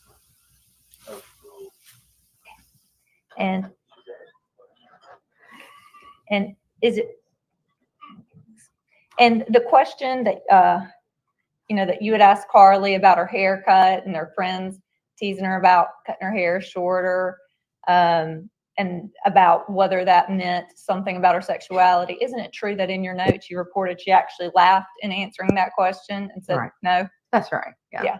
So she found that to be, somewhat a humorous. Yeah. Right. Yeah. Not a concern. Well, what had happened, we were walking out actually with the padlock door, and I said, "Oh, what did your friends think about your haircut the first day back?" And she said, "Oh, they said it makes me look even more gay now." And I said, "Oh," I said, "Is that a true statement?" And she said, "No." And I said, "Oh, well, I'm sorry." And then she replied with, "Oh, it's not a big deal. Like, She's doesn't bother me." Yeah. Yeah. And on the handwritten initial assessment that Ashley wrote to you, is it true that in that she wrote that Carly had been having intrusive, and she marked the box for intrusive and disruptive thoughts? Correct. Okay. Is it true she marked the box No. that Carly was having thoughts that got stuck? Yes, that's correct. Is it true that she reported several different times on this page that Carly had really been experiencing some difficulty sleeping? Yes. And in her own handwriting, doesn't Ashley write that Carly was severely unable in the last month to sleep? Yeah, that's right. Okay. And somewhat for the last year? Mm-hmm. Isn't it also true that she wrote in her own handwriting that at 2 a.m., Carly had a habit of waking up at 2 a.m. and then not being able to go back to sleep? Correct. Okay. And isn't it true that Carly also wrote that Ashley had written that Carly seemed to have a poor self-image? Yes. Wait, where are you Ugh. referring to? I just want to The make box. sure. Yes, that's correct. Mhm. And isn't it also true that Ashley had marked the box that Carly had been experiencing panic attacks? And when asked how often, Ashley wrote Carly had at least been having one panic attack per month. Yes, with the correction of it didn't say at least, it Or said just one one per per month. Yeah. And isn't it true that Ashley had marked the box saying that Carly had been having difficulty completing homework or classwork? Where's that one at? I'm sorry. That one is, may I approach, Your Honor? I'm sorry. This is kind of a busy page. That one is right. Okay. Gabby just pointed out to me, Puddletown, I'd been sending you messages in chat and answering your questions, and you're not able to see them because I didn't bring them up on the screen. So I'd been sending you messages. said to you, you should start a YouTube channel, and then you went, I'm developing my YouTube. So I put a couple up on stream, but yes, reach out if you need a hand. Oh no, I don't. No, that wasn't checked. For sure. No. I don't think it was checked. She Can saw you tell her if it was checked? multiple times over Um, 3 months. I don't know. You can't tell Exactly. You know if what? You know That's what? Let the me. problem right there. That is absolutely the problem right there. Everyone else's fault, entitled. Yep. Yep. Let's avoid it. Bury the head. And that's the impression I got from the father as well. He was distant. He didn't know any details, didn't know the doctor she went and saw, why she was going to see, what diagnosis she had, just disinterested or not engaged. I don't think it was intentional, blah, meh. If I bury my head, it'll go away. If I ignore it long enough, I won't have to deal with it.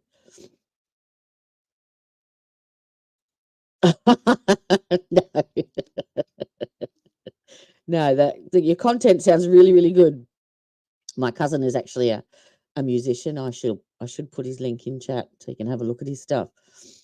But yeah, my question in chat was for you and Udahef. Where is it? Your favorite band for technical expertise. Yeah. Let me look at your page because you're right. Mine is a little bit. Yes, ma'am. I'm sorry. You need to refer to the original exhibit, please, as far as to making determination. Okay. If you would, please refer to the original, to the exhibit. I mean, it does seem hard to read because I have written some notes to the left, but that would be surprising to me. But I'm not saying that it may not be checked underneath my handwritten note to the left. I'm really unsure. it's just hard to read Yeah, because of the That's right. handwriting. Yeah. So it could be, might not be. Yeah. And isn't it true that what is easy to read is that Ashley had written just a few short places down that Carly had been sad and withdrawn in her mood? Yes.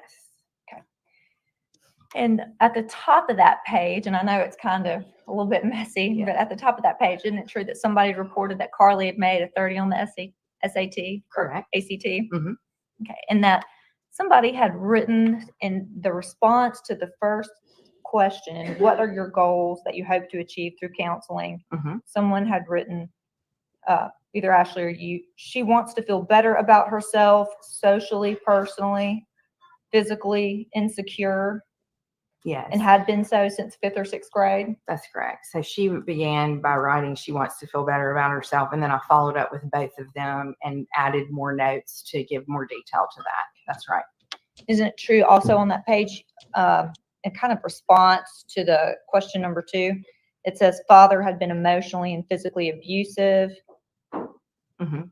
and also had bipolar and drug ADHD. addict. Yeah, Uh-huh. and drug addict. That's right. And that there had been times years ago that she had reported he, meaning the father, had been getting high in front of her the whole time during his visitation periods. That's correct. And then briefly describe your or your child's current difficulty. Can you read for us what's written there? Yes, it says, this is written by Ashley. Carly has been complaining of sleeping trouble and thoughts of depression, hopelessness. We discovered issues of cutting and taking old sleeping pills. Those issues have been removed and controlled, but also signify the possible level of depressive thoughts. So, did Carly's mom, and on this page, there's a box for, hurts animals. That box isn't checked, is it? There is a box for, no, it's not checked. Okay. And it's also a box for hurts friends or siblings. That box isn't checked, is it? Correct. During the course of your counseling with Carly, did you ever consider her a psychopath? Never. Did you ever consider her a sociopath? Never. And again, you've met with her how many times? 9 hours, roughly 9 hours. Yes. So 9 different sessions. That's right. Mhm. From January to March. Mhm. Okay. And were you aware that Carly had written in a journal about hearing auditory hallucinations? Mm-mm. Unless it was the reference to that iPod. I'm not sure if they're considering that a journal or what. But the reference. I was never told about any kind of hallucinations, just dark thoughts is the way it was described to me in that iPod. Okay. And did you know that in one of Carly's journal entries, when she was talking about feeling like she was losing control of the auditory hallucinations, that she'd actually written in there that she had considered bringing her journal to you? No. No, not at all. Do you think that speaks to the level of trust Carly had in you? I can't really speak to that. You'd have to ask her. Were you aware of the fact that Carly has repeatedly told people that you were the first counselor she ever felt like helped her? Were you aware? No, it's not. If Carly would have reported to you during one of your sessions that she was experiencing auditory hallucinations, would that have been something you felt like you needed to report to her mom?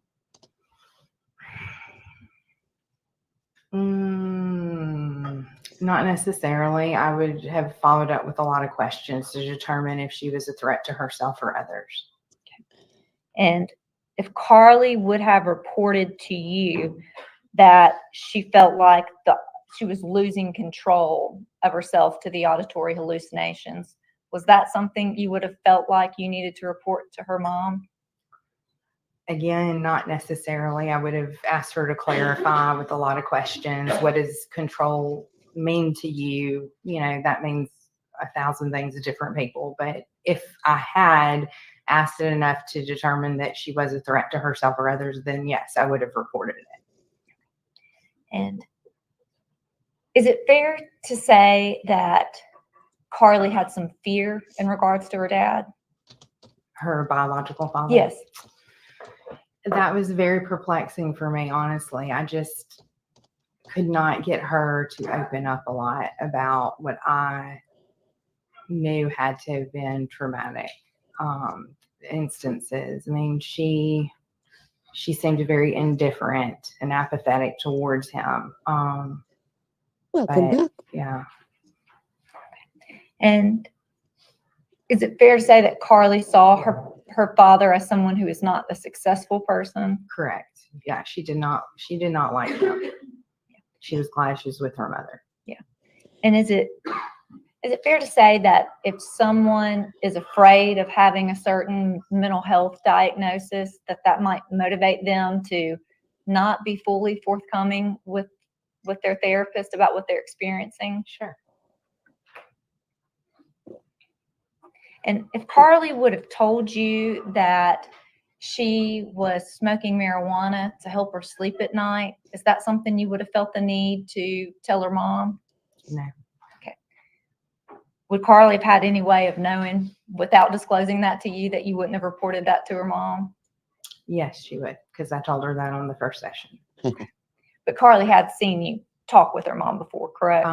Because she's smart enough to know that legally anyone under the age of 18 has to do it that way. Yeah. Yeah. Okay. And did Carly or Ashley ever tell you about an incident in which Carly had gotten in trouble for taking a knife to school? Never. You don't recall that? No. Okay.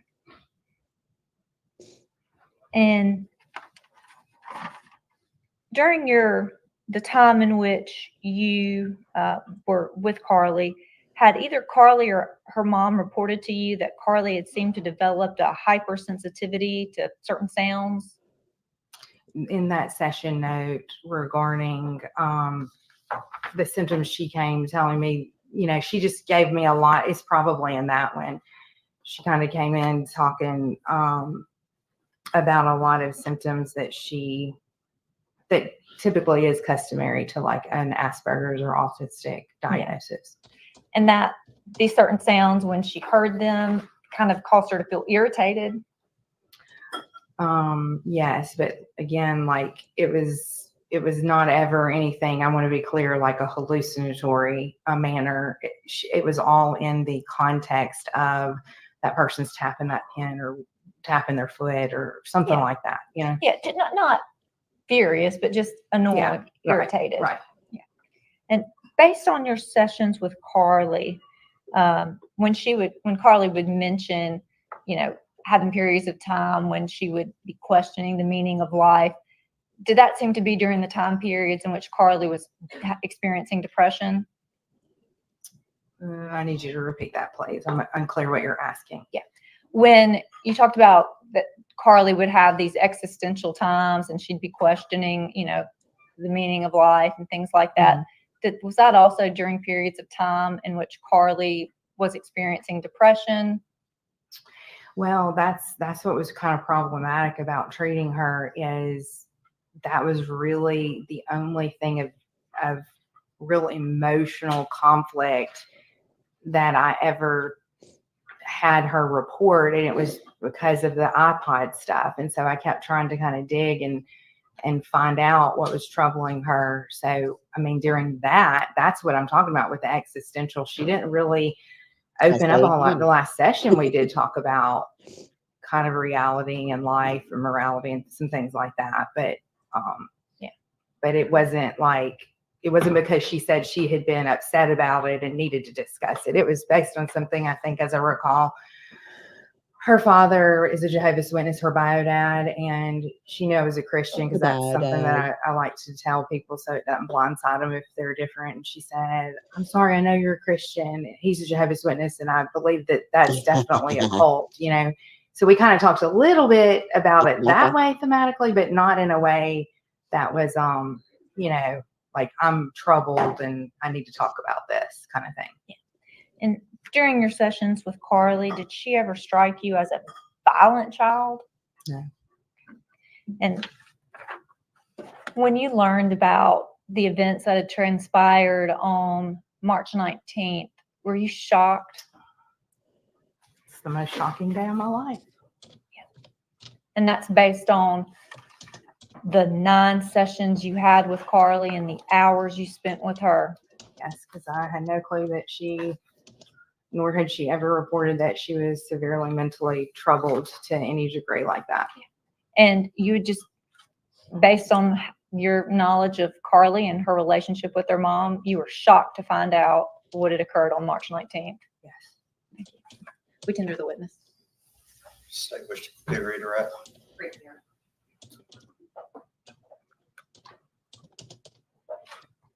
Rebecca, as a therapist, how many people do you see that have complaints about depression or anxiety?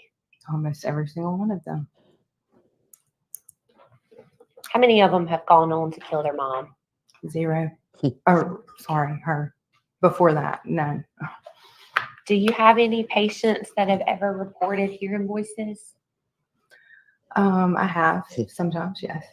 And how many of them went on to kill their mom? None. You were asked about whether or not Ashley being mad at Carly made Carly angry and hurt her feelings. And I think you talked about anger being the second emotion. Poor thing. Did that make Carly angry? Sorry, you got to answer. Yes, sorry. You were asked about Carly wanting to please her mom and not worry her. Someone keeping secrets from their mom about a phone mom didn't know about, a secret boyfriend, the fact that someone's using drugs and cutting themselves. Does that sound like somebody who's so worried about hurting mom's feelings to you? Can you please repeat that question? Yeah, sorry, it was a bad one. You were asked about Carly not wanting to anger her mom. Right. And keeping secrets from your parent, doing things that are dangerous. Does that sound like somebody who's worried about hurting their parents' feelings? I mean, honestly, I can't really speak to that. I mean, I would think that there could be a lot of motivations regarding that.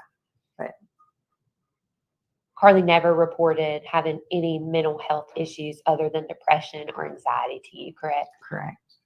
No further questions, Your Honor. Are this witness be finally excused by the state? Yes, sir. By the defense? Yes, Your Honor. All right, ma'am, you're free to leave. If you would hand that You get back. big girl panties on and get over it. after I take care of the jury. Give me just a moment. All right, ladies and gentlemen, the jury is about 10:30 and lawyers want to talk. So that's a good time for y'all to use the restroom. Okay, everyone remain seated while the jury exits. Just knock on the door and let the bailiff know when we're ready, okay?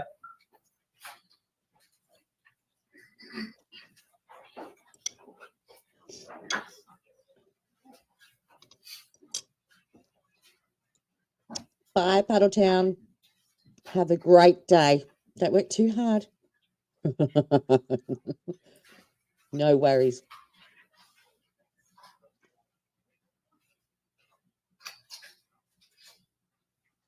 Yeah, if every teenage girl did what she did when their feelings got hurt by their mum.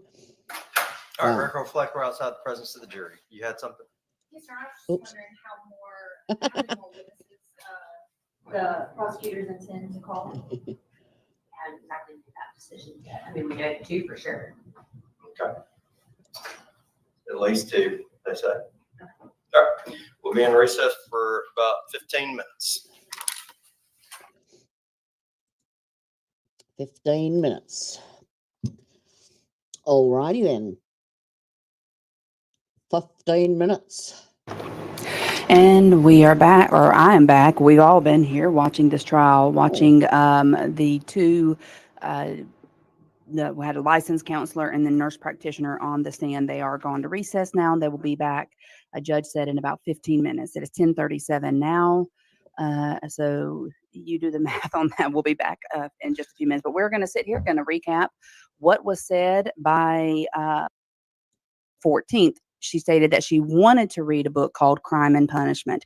Crime and Punishment is a novel that was written in the late 1800s, and it is talking about the mental anguish and moral dilemmas of a ex-student who plans to kill a unscrupulous pawnbroker who is an old woman who stores money. I yesterday, whilst I was watching, I had a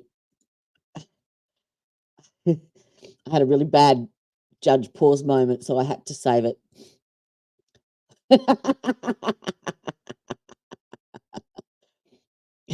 Ooh.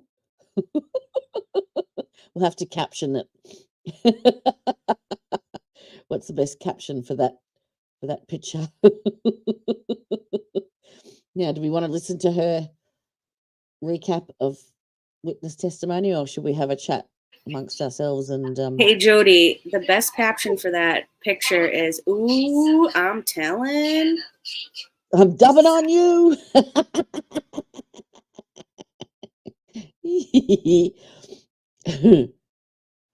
Yeah, absolutely. So that was what, 2 witnesses. So hopefully only 1 to go before closings. So what is it? 10? They said 10:30 there. Yeah, so I reckon probably they'll do closings, go to lunch, and come back for jury instruction, or come back for closings and jury instructions. That's my guess. So yeah. So yes, there is a poll in the top of my chat. You can all have a vote if you like. It's about how long you think the jury will deliberate.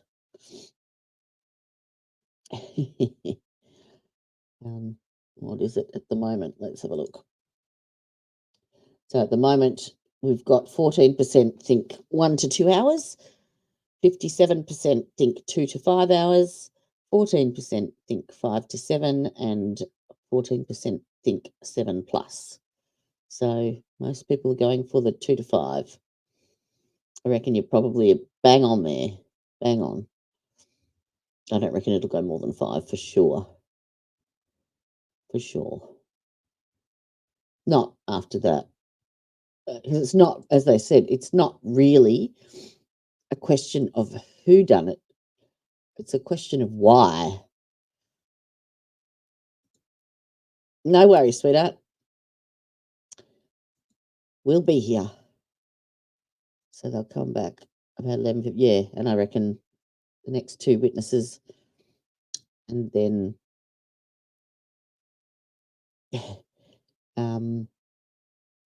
yeah, hopefully we'll wrap it up today and get onto verdict watch. It'd be nice to get onto a verdict watch before a Friday, because they seem to rush it, I reckon, on a Friday. But yeah, after seeing that video, yeah, it's not a matter of who, it's a matter of why, and really they don't have to prove why. They just have to prove beyond reasonable doubt, don't they? So I do believe they have met their burden. So, all right.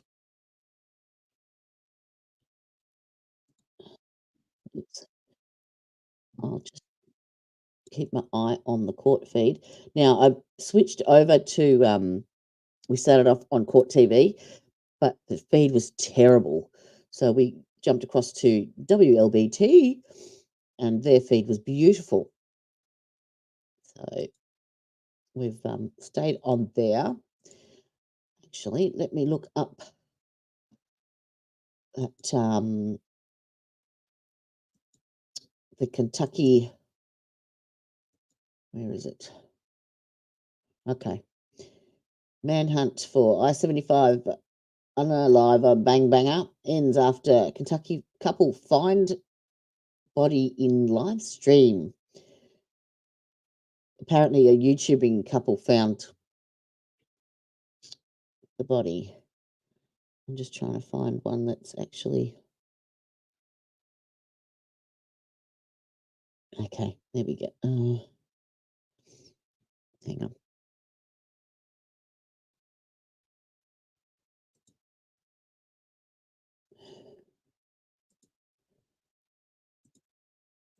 Let me add it to the stage.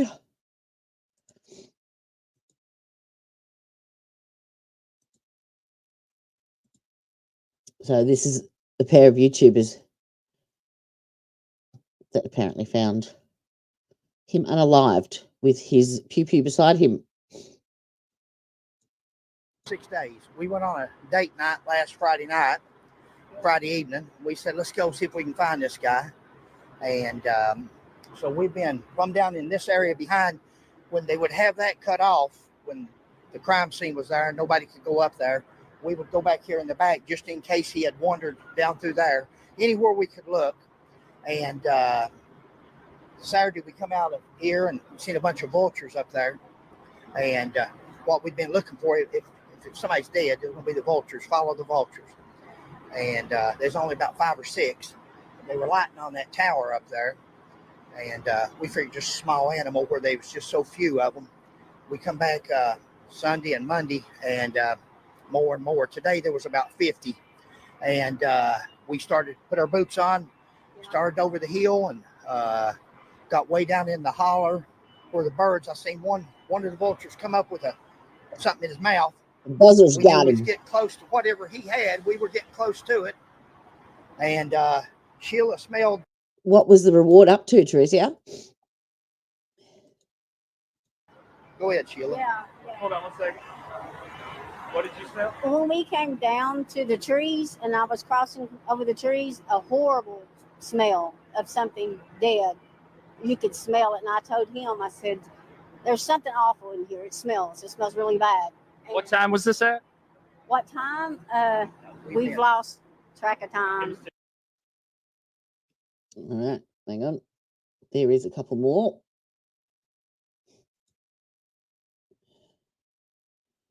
Let's see. That's the 15 hours ago. When was that?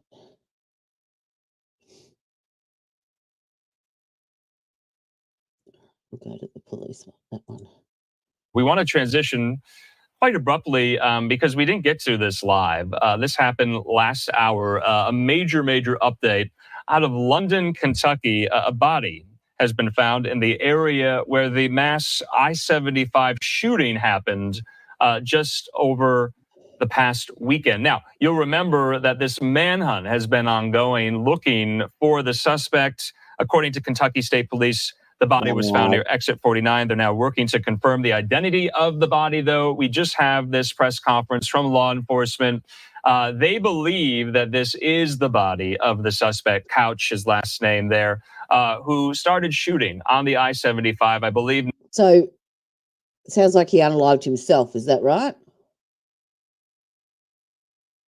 Self-deleted. Yeah. Yep. Just. Now 2 Saturdays ago, injuring 5 people. Thankfully, no fatalities. Leading police on this days-long manhunt, and they believe now that a body that has been found in the woods near where this occurred. They believe it is the suspected shooter here. So I'll stop talking. Let's hear from Kentucky State Police officials there in London just moments ago. An update on the search for Joseph Couch. Today at approximately 3:30 p.m., London Post, KSP Post, was notified that 2 troopers and 2 civilians had found an unidentified body in the deep brush behind exit 49 in Laurel County. Troopers had been searching in the area all day and had noticed vultures in the area. They continued to try and locate the exact nature or the area that the vultures were circling in. They began at that time while they were in there, they began to detect a strong odor of what appeared to be a decomposing flesh, whether it could be animal or human. While moving through the thick terrain and trying to locate the smell, troopers heard voices, and the troopers immediately identified themselves in the woods. They identified themselves as state troopers and asked that the individuals that were also in the wooded area identify themselves. There was a couple, Fred and Sheila McCoy, advised the troopers that they were also in the area searching for Joseph Couch. Almost immediately after that interaction between troopers and the McCoys, the troopers and McCoys stumbled upon an unidentified body.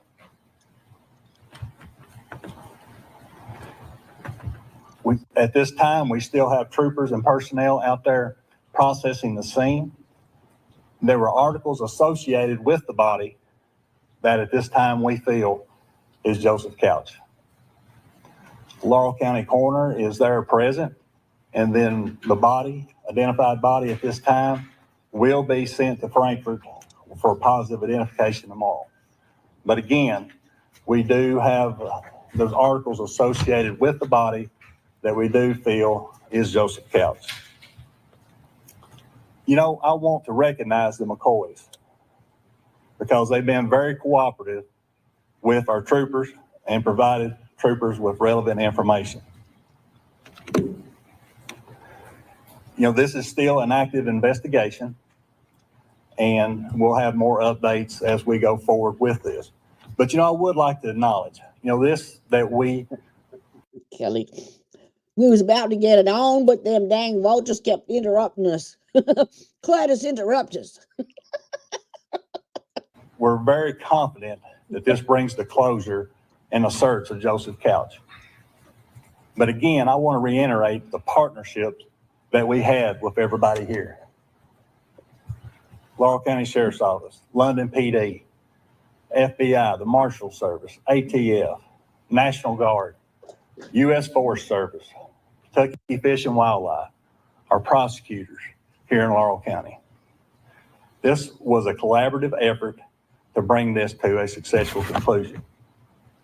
But the main thing that is very good tonight is that the people of Laurel County can rest easy, much easier, knowing that this manhunt has now come to a conclusion. Sheriff Reed, do you have any comments? Thank you, Commissioner. I'm Sheriff John Rood. I'm the sheriff here in Laurel County, and I just want to reiterate a few things that I've said since day one, since we've been having these conferences. One, the last conference we had, I told you guys that I wouldn't change a thing that we've done so far, and I wouldn't. The resources for these gentlemen that's on stage, that's here with me, some's not, has absolutely been they went above and beyond. He has wasted so much money, time, effort on these poor people and the poor investigators and everyone else.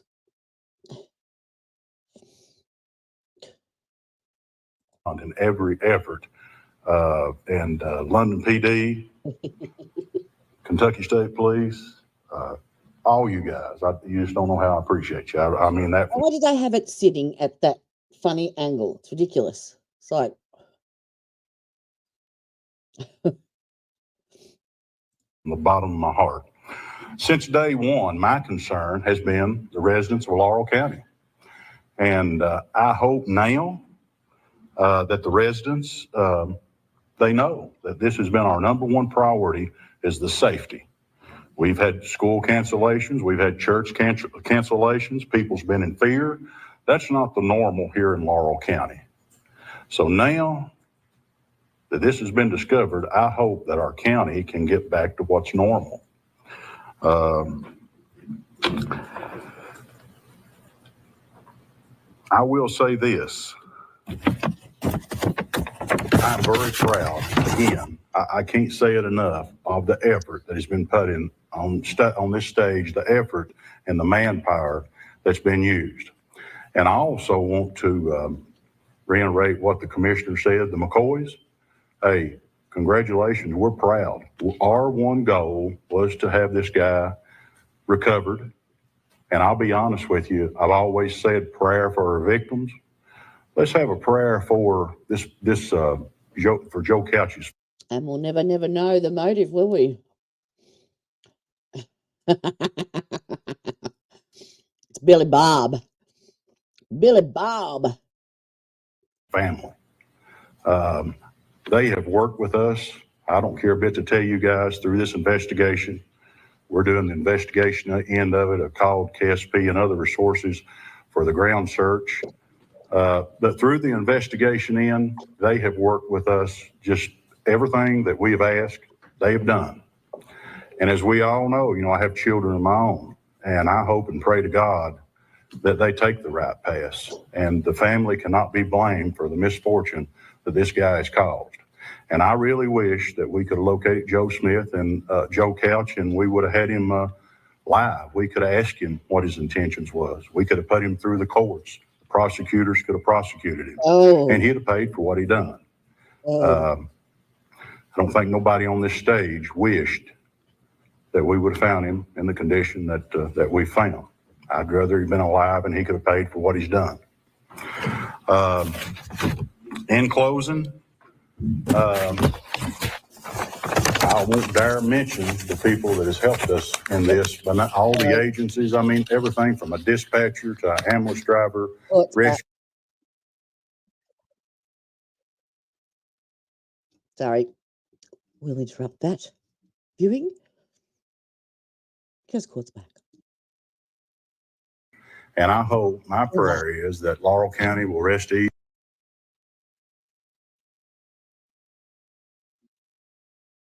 Get out of there and play that, Jody. Where I conduct forensic evaluations for both the state and the federal court. And those are typically related to the similar issues as I do for the state hospital: competence to stand trial, mental state at the time of the alleged offense. I have also done some death penalty evaluations if someone's competent to waive or assert post-conviction appeals, or competence to proceed with post-conviction appeals also. And when you're doing these evaluations, who are you usually doing those on behalf of? It's most often it's court ordered. So it's, in my opinion, when something's court order, I consider that as the court's expert.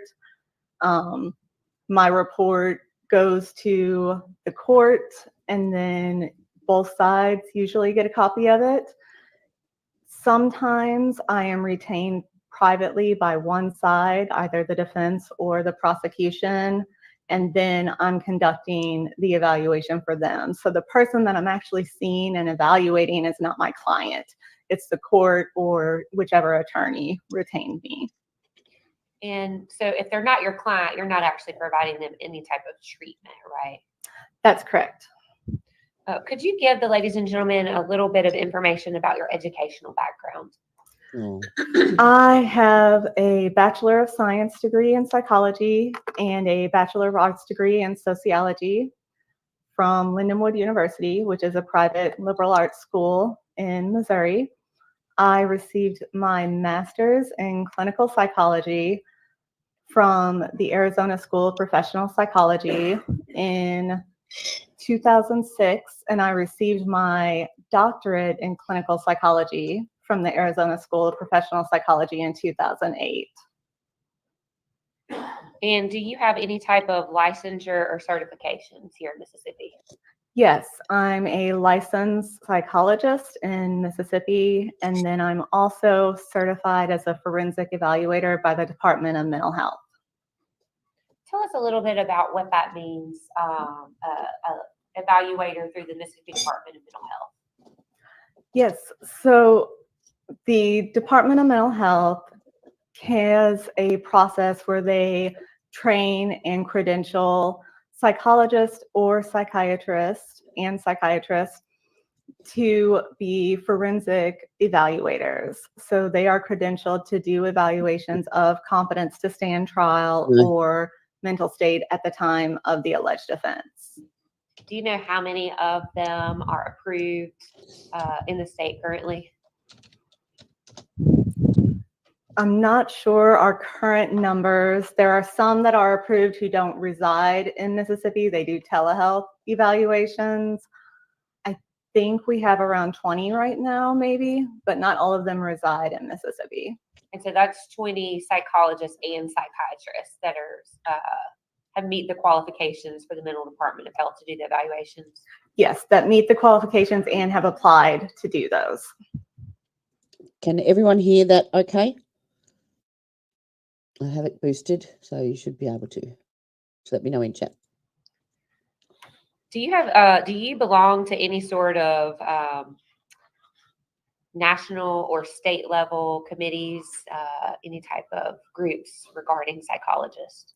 Yes, I'm a member of the American Psychological Association. I'm also a member of the American Psychology and Law Society, which focuses on forensic psychology.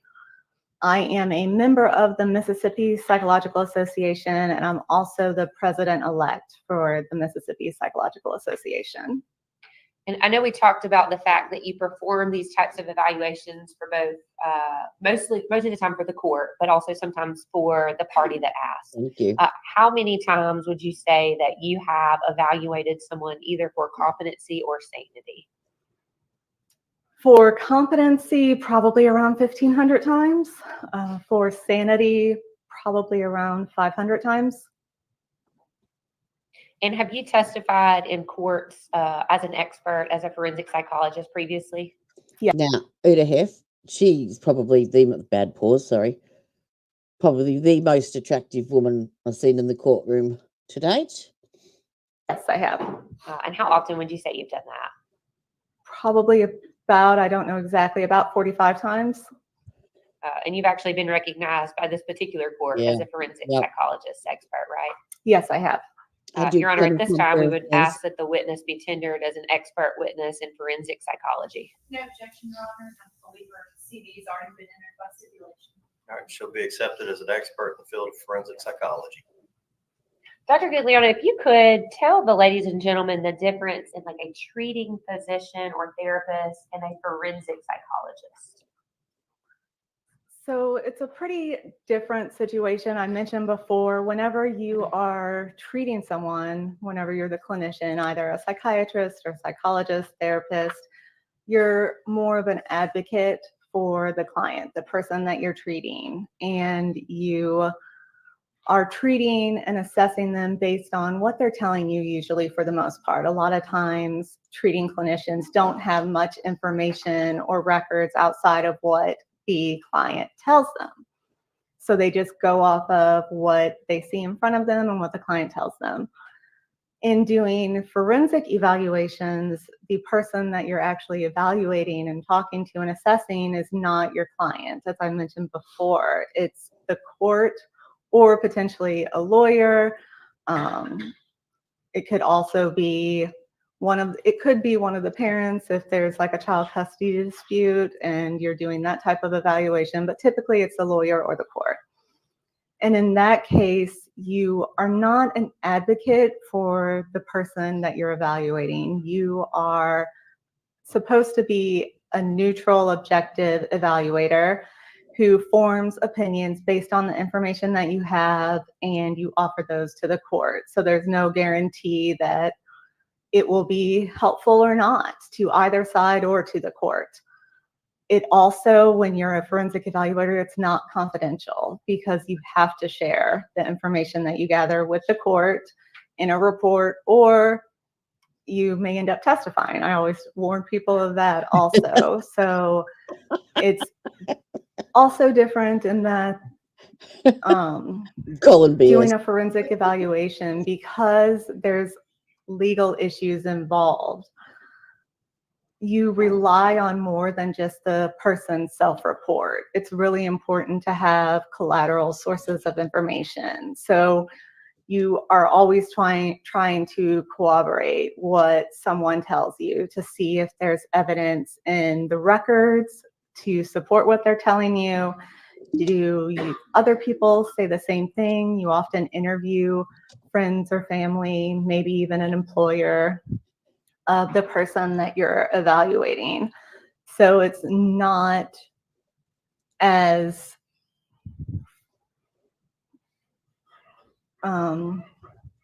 clear that you're just taking what the person tells you as the truth. You're wanting to look for corroborating evidence and find where all the data is kind of pointing you. What direction is it all suggesting? And you spoke earlier, Dr. Gugliano, about competence and maybe somebody's sanity. If you could kind of describe for us what competency is first. Competency in general can be applied to various different things. It's situation specific. And what it essentially means is that someone has the ability to do something. So it could be competence to make legal decisions, or competence to be over your own medical care, financial situation, things like that. In the realm of criminal cases, competence is typically referred to for competence to stand trial or to proceed with their legal situation. And so that means, does the person have the ability to understand their charges, to understand the basics about the court system and how that works, to be able to appreciate the adversarial nature of the legal system, and that they're able to assist their attorney in their defense. So competence really has to do with someone's mental functioning presently in the current moment. Sanity, or mental state at the time of an alleged offense, has to do with how someone was doing mentally at the time of an offense sometime in the past. So it's a retrospective evaluation where you're trying to figure out whether someone was so mentally ill that it impaired their ability to know the nature, quality, or wrongfulness of their alleged acts. And I want to talk to you a little bit about that. Is there a certain standard in the state of Mississippi that forensic psychiatrists and psychologists have to follow when rendering opinions about sanity? Yes. Could you tell the ladies and gentlemen about that? I think you sort of described that, but just want you to talk a little bit more about that. Yes, the standards is what we often call the McNaughton standard, because that's the criminal case that the standard developed out of. The person who was the defendant was Daniel McNaughton. And so the McNaughton standard is what we refer to as a cognitive test.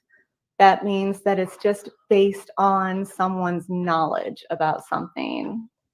So it's, do they know the nature and quality?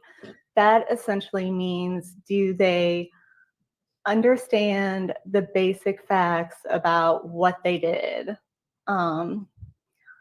Then understanding the wrongfulness is, did they understand that what they were doing was illegal?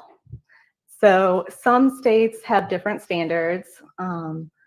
So some states include whether someone had the ability to control their impulses or whether they appreciated the wrongfulness. But in Mississippi, it's just a knowledge of what they were doing and if it was wrong.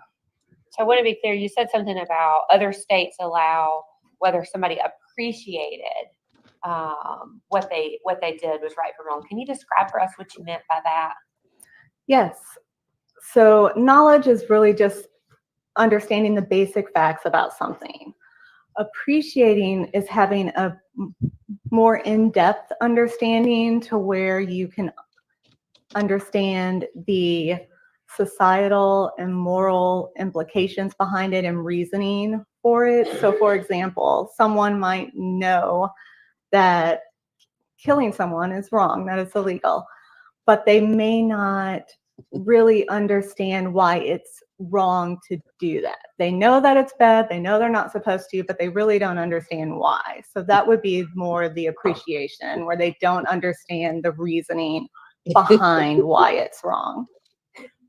And Mississippi doesn't allow us to talk about the appreciation of someone, right?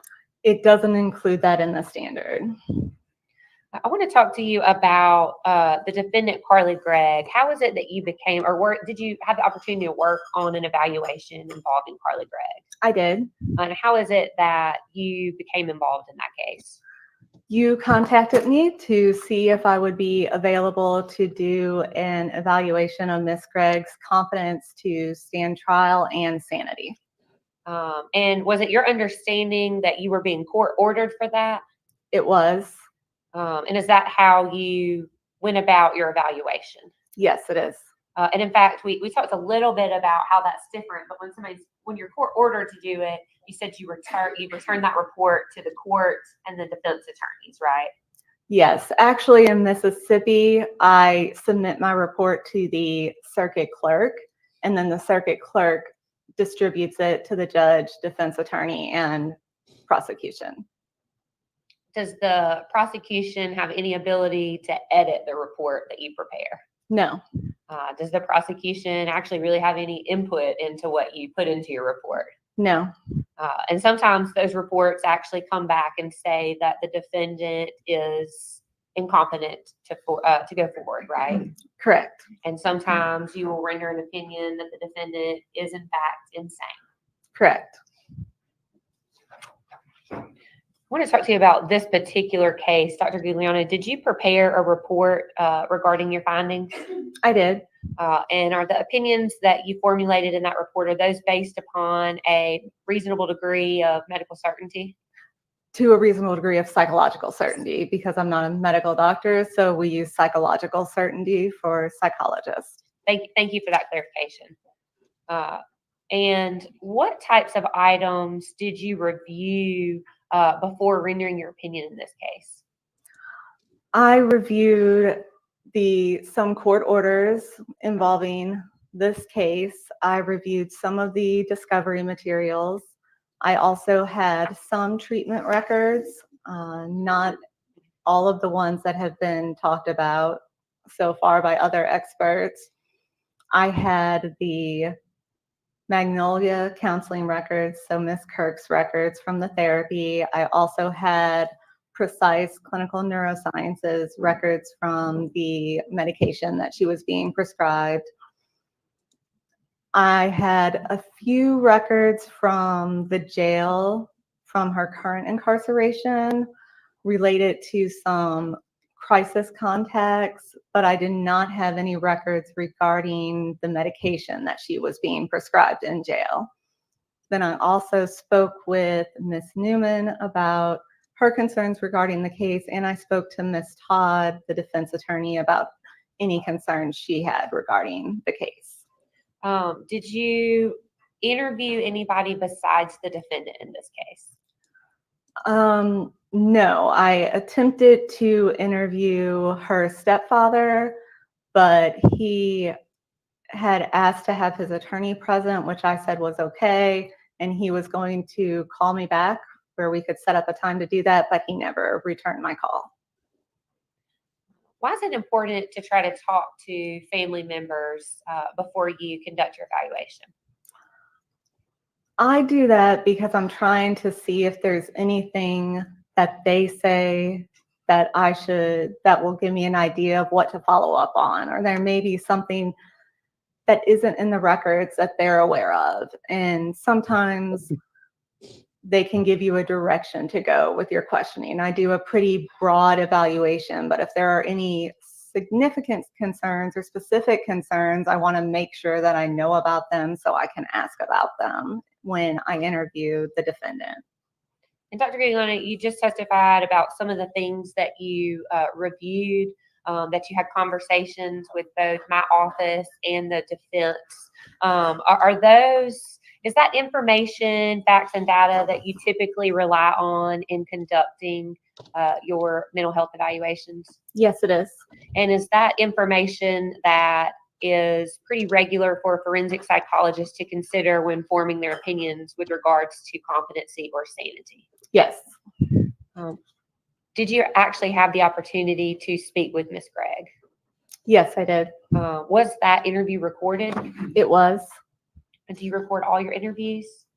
I record most of them. There's a few times that I haven't for the federal courts because the attorneys have not wanted me to.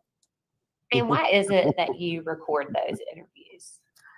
I record them in case I need to refer back to my notes. I take notes while I'm interviewing someone, but I like to be as accurate as possible. And I really think that quotes are helpful for either a court or a jury, for either the judge or the jury, whoever's making the decision, to see what people actually say. So I record it for my benefit, and then I also record it in case someone wants to get the recording so they can listen to it. I try to have transparency in my evaluations. I'm not trying to do anything that I wouldn't want recorded. So it's to help just confirm what I'm reporting in my report. When you're conducting one of these evaluations, Dr. Giuliano, is it your role to favor one side or the other? No, as a forensic evaluator, your goal is to be as objective and unbiased and neutral as possible. How often, when you're doing these evaluations, do you actually have mental health records from the day before a crime was committed? Very rarely. And how often do you get the opportunity to have a video where part of the crime is committed on the video to consider? It's not unheard of, but it's not in the majority of cases. I want to talk to you about the interview that you did of the defendant. Who was present during that evaluation? It was myself, Ms. Gregg, and Ms. Todd. And is it common in your practice for attorneys to be present during the evaluations? I wouldn't say that it's uncommon. It doesn't happen in the majority of cases, but it's not unusual. How often, when you have attorneys sit in, is it common for them to make comments during the evaluation?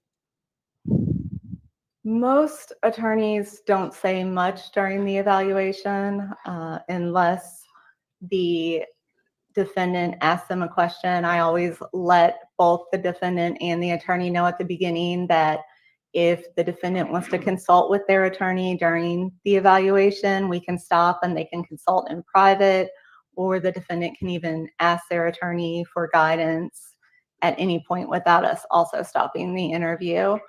So it happens, but most of the time when it happens, it's the defendant who initiates the consult with the attorney in the moment.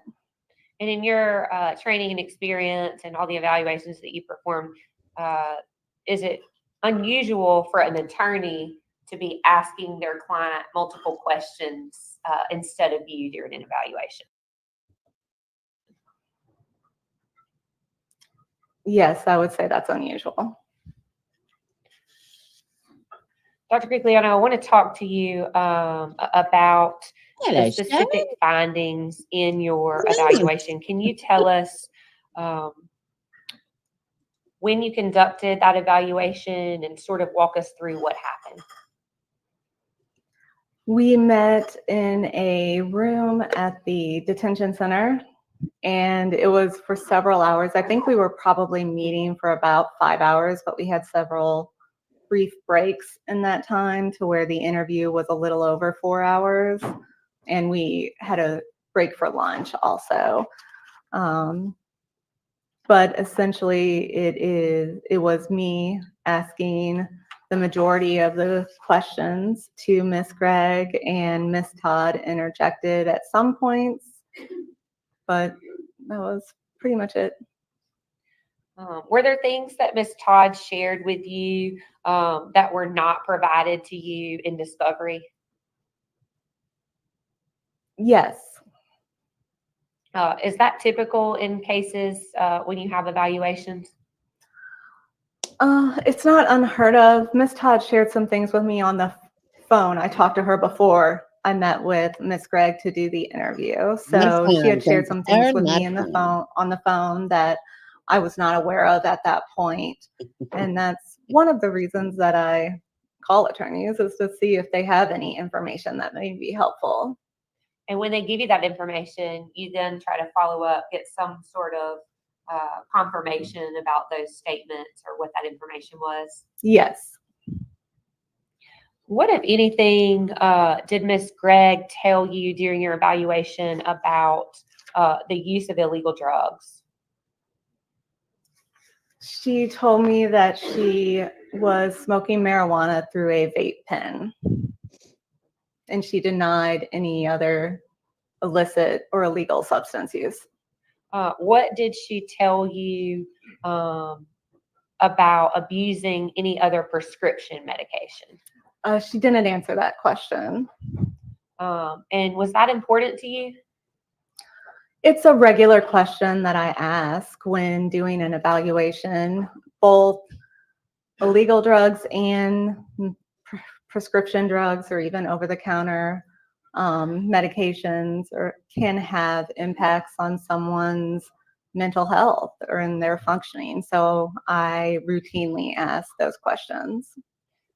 And if someone were to have been on a prescription drug at the time of the crime, it would have been important for you to be able to explore that a little bit further, right? I would definitely want to know if they were on medications at the time, or if they were taking anything that wasn't prescribed to them. And if so somebody wasn't truthful or didn't provide you an answer about that, that would impair your ability to make a decision about anything regarding medication. Is that correct? It might not impair my ability. I'm limited in what I can say about medications. I don't prescribe medications. So I'm limited in what I can say about that, but it could limit things such as, it might be a consideration that someone's actions, feelings, behaviors could have potentially been due to a drug or medication. And so if you don't know that they were using that, then you wouldn't know that that's a potential factor. I want to back up just a little bit. The defendant told you that she'd been using marijuana. You have the opportunity to review prior medical records in this case. Did you see anywhere in her prior records where she had reported the use of marijuana? I believe she had reported it to the jail, maybe, after she was arrested. Prior to March 19th of 2024, had she told any of her treaters that she was using marijuana? From the records that I reviewed, she had not. From the records that you reviewed prior to March the 19th, 2024, had she ever reported to anyone that she was having voices in her head? No, she did not. Prior to March 19th of 2024, in the records you reviewed, had she reported to anyone that she was having lapses in time? She did not. And did you find anything that was provided to you by either side to corroborate that Ms. Gregg was having lapses in time?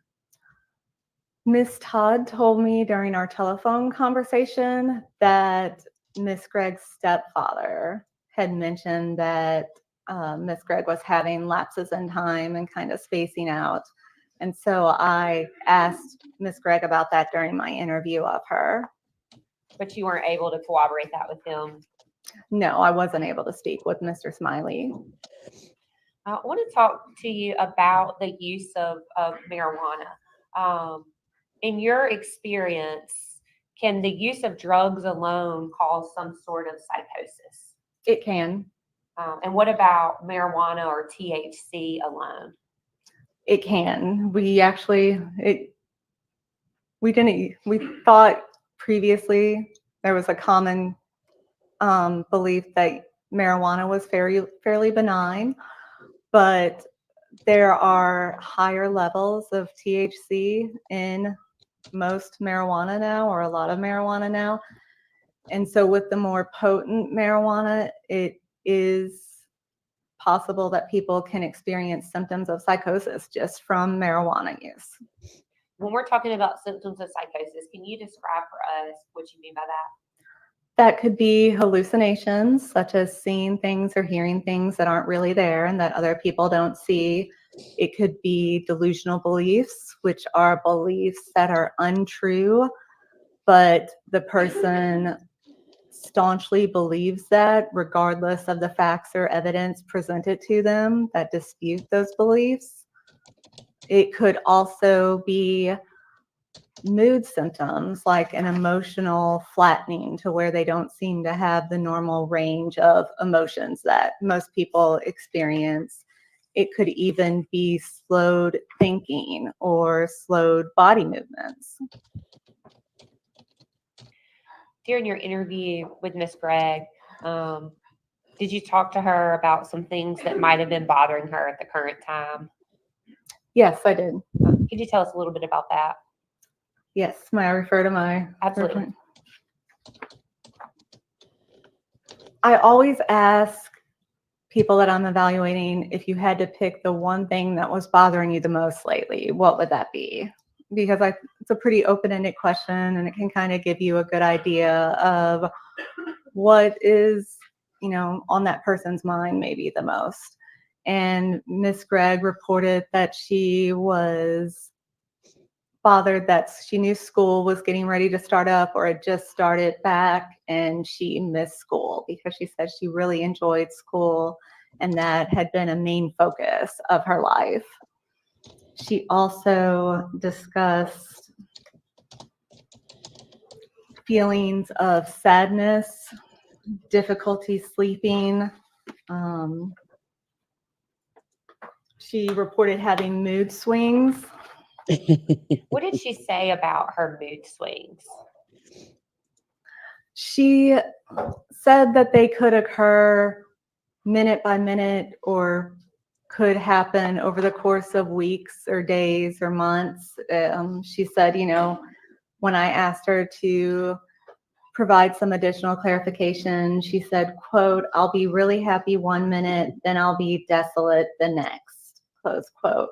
So she was describing, it seemed to me, pretty quickly fluctuating mood states that appeared at least somewhat dependent on her situation and what was going on with her in her life.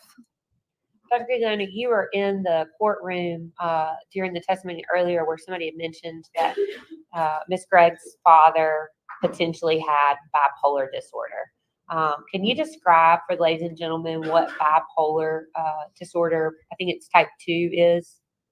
Yes, there's two different types. I'm not sure which one Mr. Gregg has been diagnosed with. Type 1 involves episodes of mania, which you guys had heard about previously. It's whenever someone has the really high emotional experiences. They have a lot of energy. They may feel like they're on top of the world, really happy, feel invincible, have trouble focusing. They may start a whole bunch of tasks but never finish anything. They can be more irritable. And it's so severe that it impairs their everyday functioning.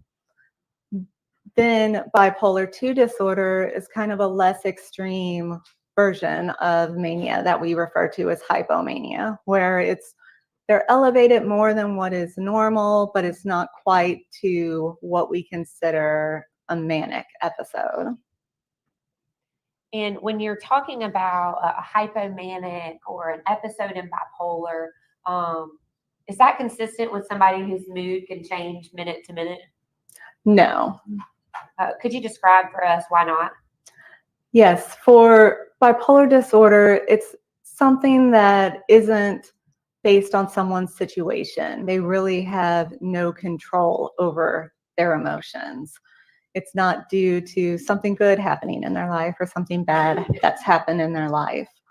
And for a diagnosis of bipolar disorder, they have to experience either the manic episode for 1 week, where from every day, more days than not, that they're in this hyper aroused state.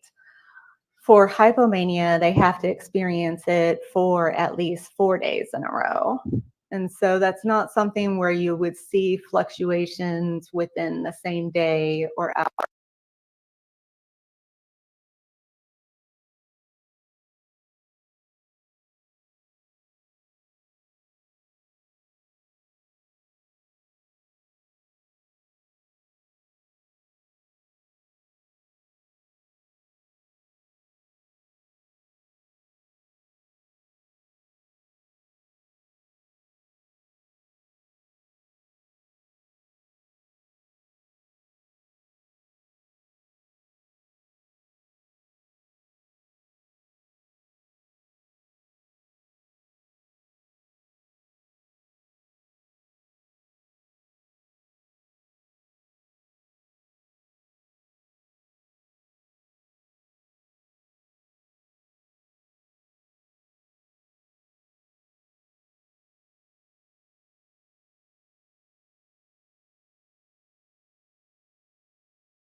All right, everyone, thank you so much for tuning in. It appears to be a problem or an issue with the camera in the courtroom. We are working on getting that set back up and getting that stream going again for you.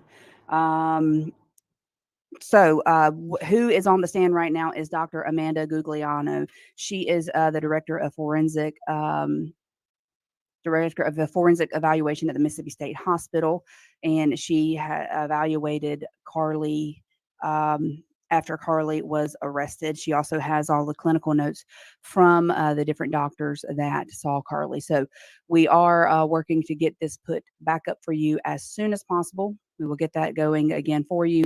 And we do have a reporter there in the courtroom who will be able to give us an update on what was said during this time. But we're getting it worked on for you, and we'll be back in just a moment. Please do not go anywhere.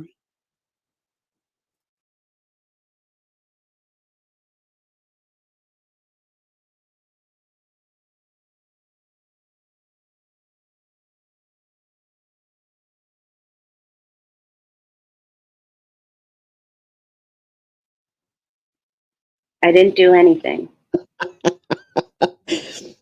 You left, and then the whole thing crashed, and I was like, of course, this happens to me. What, the site crashed? No, the site didn't crash. It's something to do with their feed in the courtroom. She said that she'll put it back up when it comes back. Oh, they must have a minor in there, is there? No, I just think there's something wrong with the camera feed. All right, let me see. If court TV's got the feed's still up.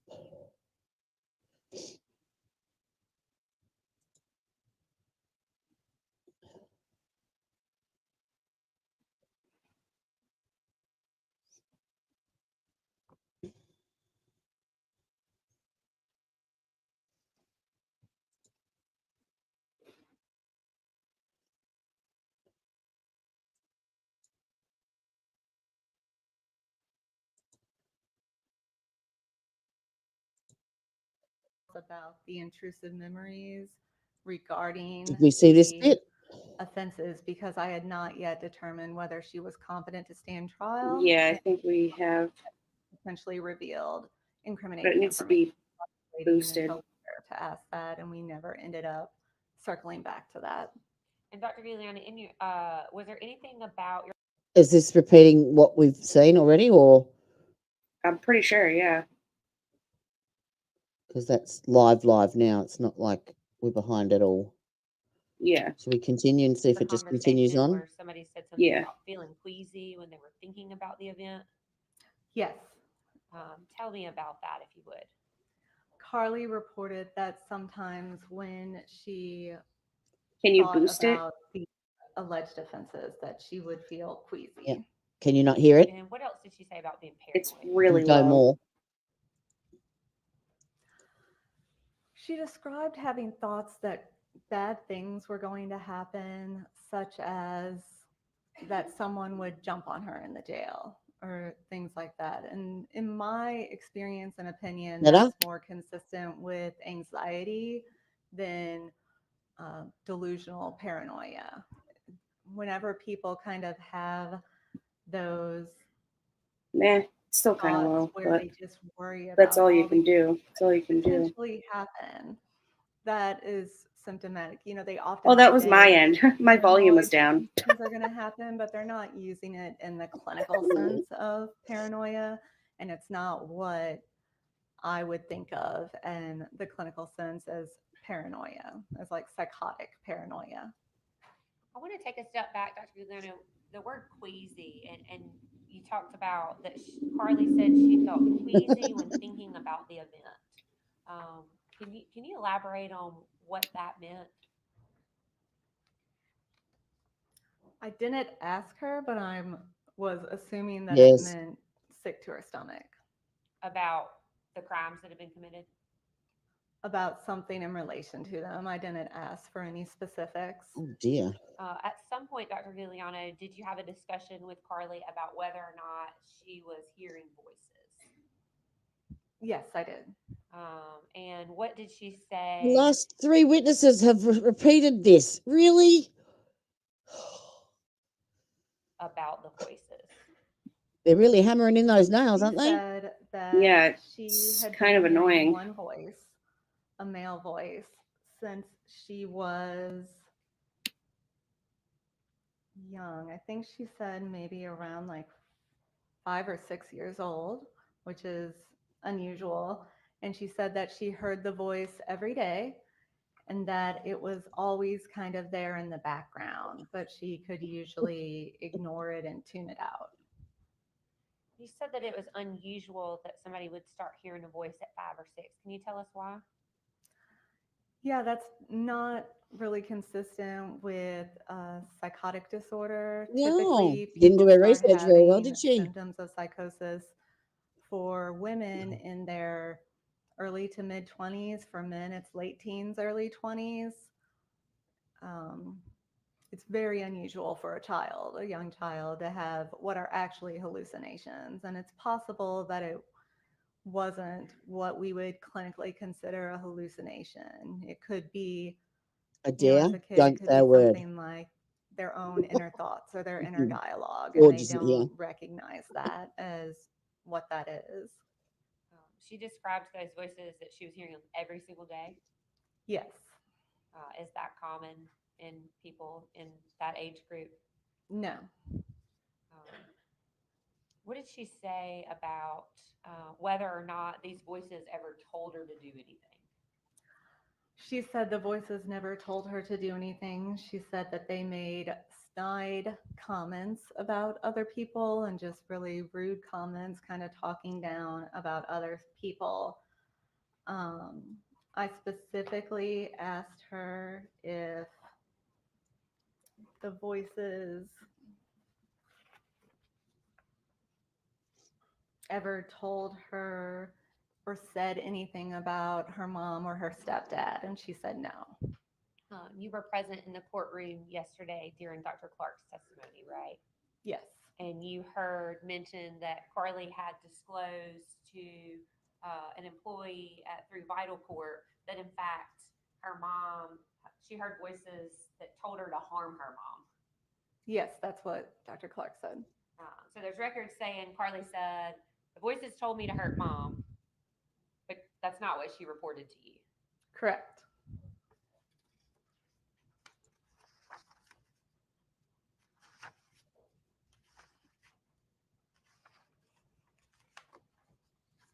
Dr. Guglielmo, as part of your evaluation regarding competency, one of the things you consider is the defendant's ability to recall facts. Could you tell the ladies and gentlemen why that's important? That is a requirement specifically for Mississippi. Most other states don't have that as part of their competence to stand trial requirement. There's not a clear definition of what is specifically meant by that in the standard. The general interpretation that I have for it is that it means that someone can recall basic information about their case. If they have a discussion with their attorney, are they able to remember what they talked about? What do they remember about the alleged offenses? If they don't have a good memory or don't remember the alleged offenses, are they able to go over the evidence and remember the evidence enough to be able to help their attorney prepare their defense?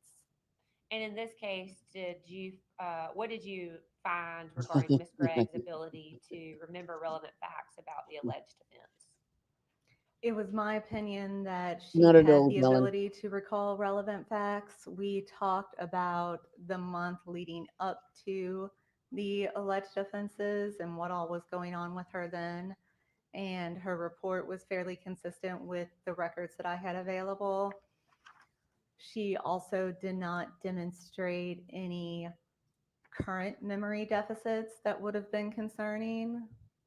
So I didn't talk to her about that day in particular because I didn't end up evaluating her sanity at the time of the alleged offense.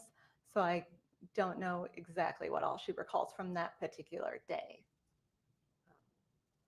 With regards to your evaluation, did you in fact find a forensic opinion regarding Carly's ability to proceed to trial and competency? Yes, it was my opinion that she had the ability to do so. And is that to a reasonable degree of psychological certainty? It is. And again, just to kind of go through those factors with us, the ability to understand the nature and the proceedings against her. Yes. And then what else is that? The ability to rationally communicate with her attorney about her case, the ability to recall relevant facts, and the ability to testify in her own defense if she chose to do so. And in fact, you found that Carly was competent. That was my opinion. I don't decide that. That's up to the court to decide. And in this particular case, Dr. Guglielmo, did you send your report to the clerk's office like you do when you're court ordered to perform an evaluation? I did. No further questions, Your Honor.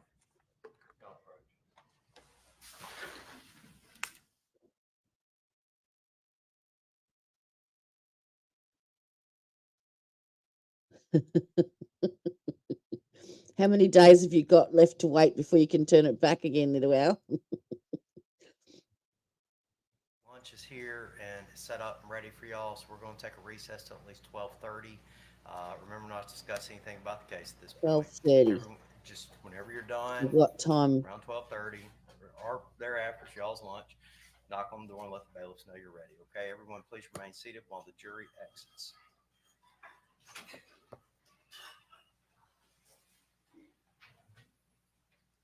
So what time is it over there now?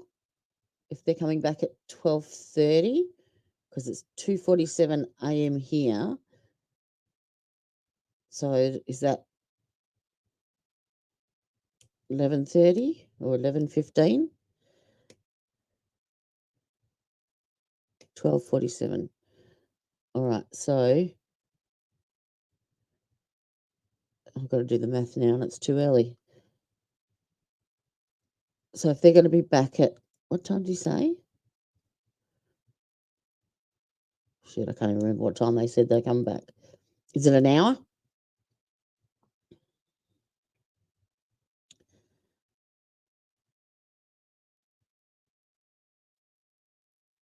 So 11:47 there now.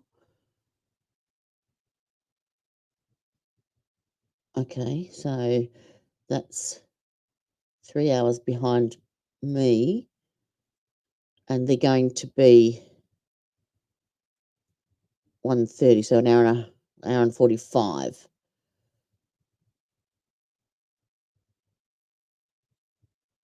So 3:30 a.m. No.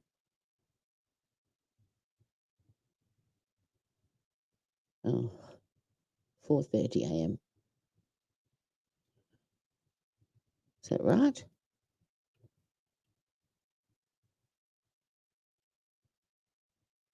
One.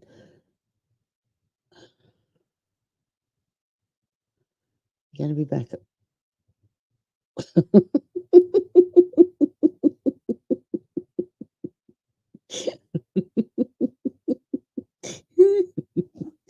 Okay, so no, no. I can either. I can do that. Yeah, my brain doesn't function at this time of the night, morning. All right. Let me just see if they continue on, or if they actually. Yeah, no. Okay, cool. So we're not missing anything. I will keep that on in the background so I know. All right. So, what do we do? What do we do for the hour?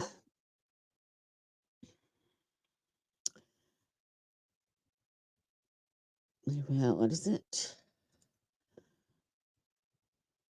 I can't. Judge looks bored, yeah. Correct.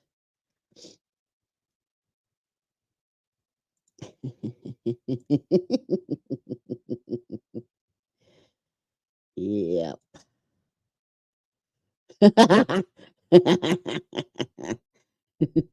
We have a Gabby Q&A.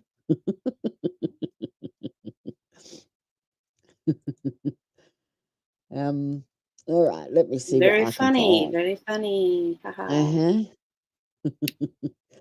Uh-huh. What was I looking at? I wonder if Grandma's awake.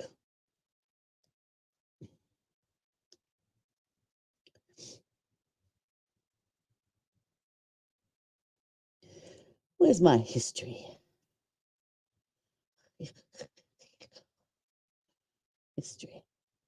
God, I'm so glad I'm getting my new glasses tomorrow. George of the jungle. Oh, come on.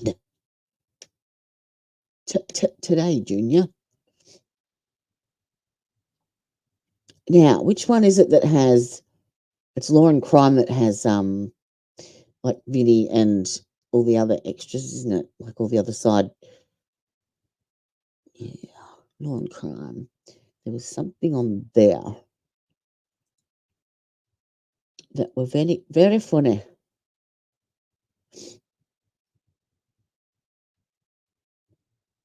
Just got to find it. Bear with me.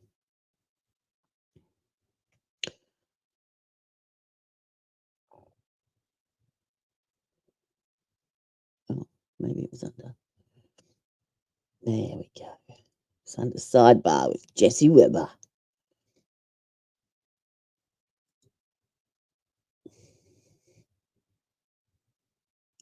If I can find all of his. Where did that go? Ah. Come on.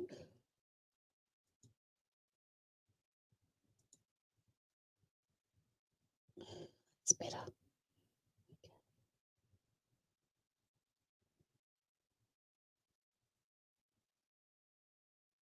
Oh, all right. Here we go. Let's just have a look at this. See if anyone knows where this might be and who might know them. It's only 10 minutes. Oops. I am smart and like I am courageous. I tell you. The mother of a 2-year-old girl is going to prison after she pleaded guilty to This isn't the funny one. Sorry. Just FYI. I was on the way to the funny one. poisoning the toddler with prescription drugs and watching her die. We're going to have on a trauma expert and licensed social worker to talk about this. Welcome to Sidebar, presented by Law and Crime. I'm Jesse Weber. Prosecutors in California say Macy Sylvie was just 21 years old when she gave her 2-year-old daughter, Riley, multiple prescription pills and watched her suffer inside of a car before she died. Now, Sylvie ended up pleading guilty. Charges of murder in the first degree, kidnapping. This was back in May. And now she has been sentenced. Sentenced to 33 years to life in prison. By the way, when we put Sylvie's name into the search box on TruthFinder, we learned that she was charged for this murder in August of 2023. This was months after it happened. Who sponsors that? By the way, talking about TruthFinder, you can find out a lot of information on TruthFinder. It's one of the largest public record search service. You can. Okay, so back to this. First responders in Shasta County, California, say that on January 5th, 2023, they responded to a call that there was an unresponsive 2-year-old in a vehicle near a state highway. EMS, they rushed her to the hospital, but she died that night. Now, a pathologist report apparently noted that I think I clicked on the wrong one. Whoopies. What have I done?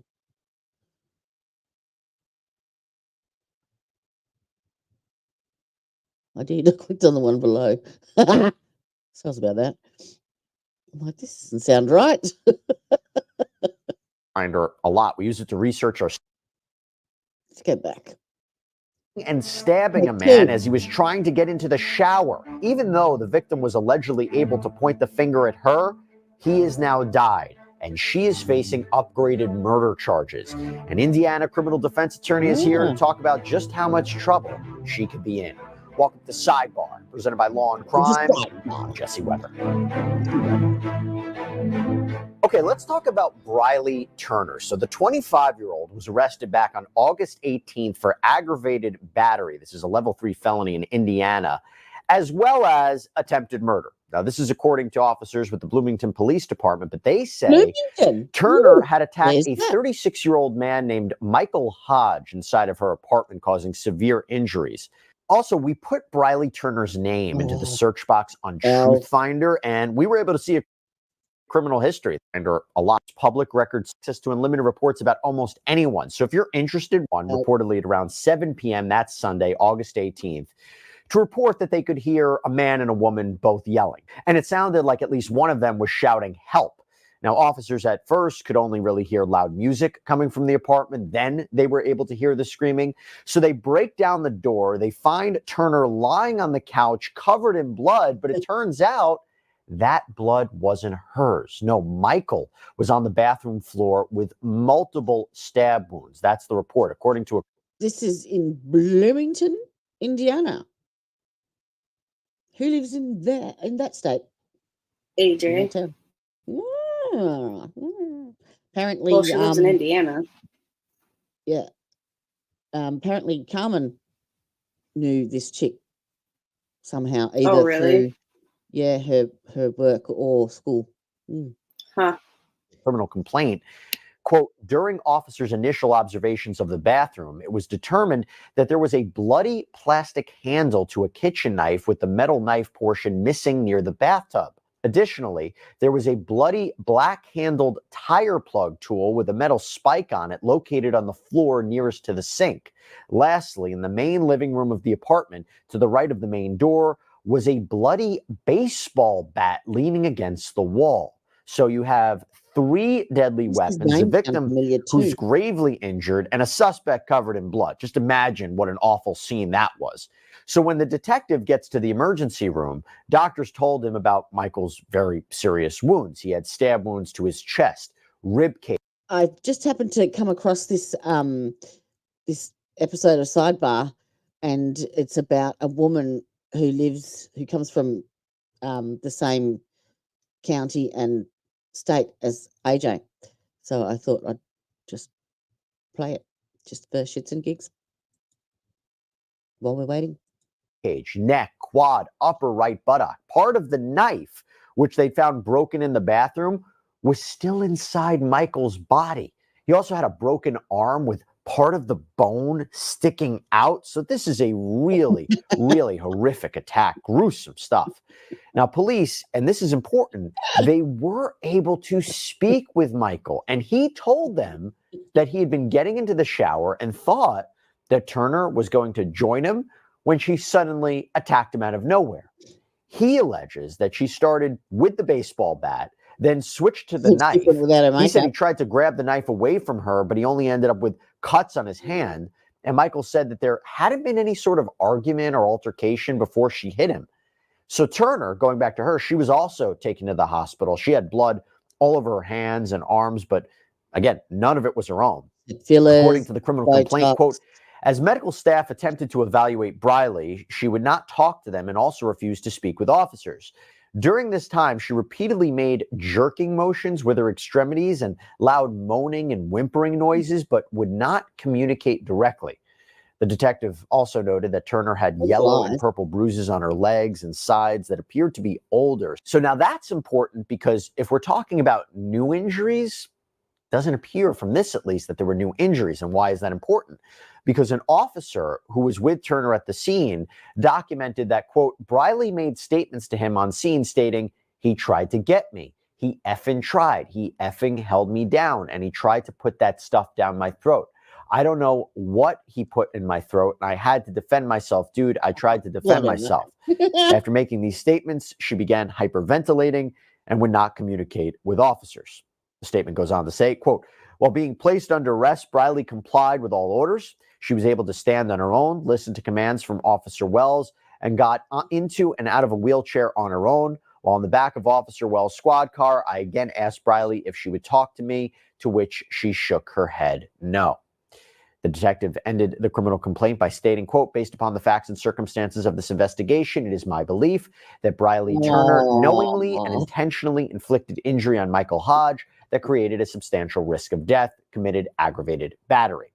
And I swear his name is familiar, Michael Hodge. I swear. I don't know where I've heard it from, but oh. Then things took a turn. Things took a very bad turn because Michael died on September 11th at the hospital.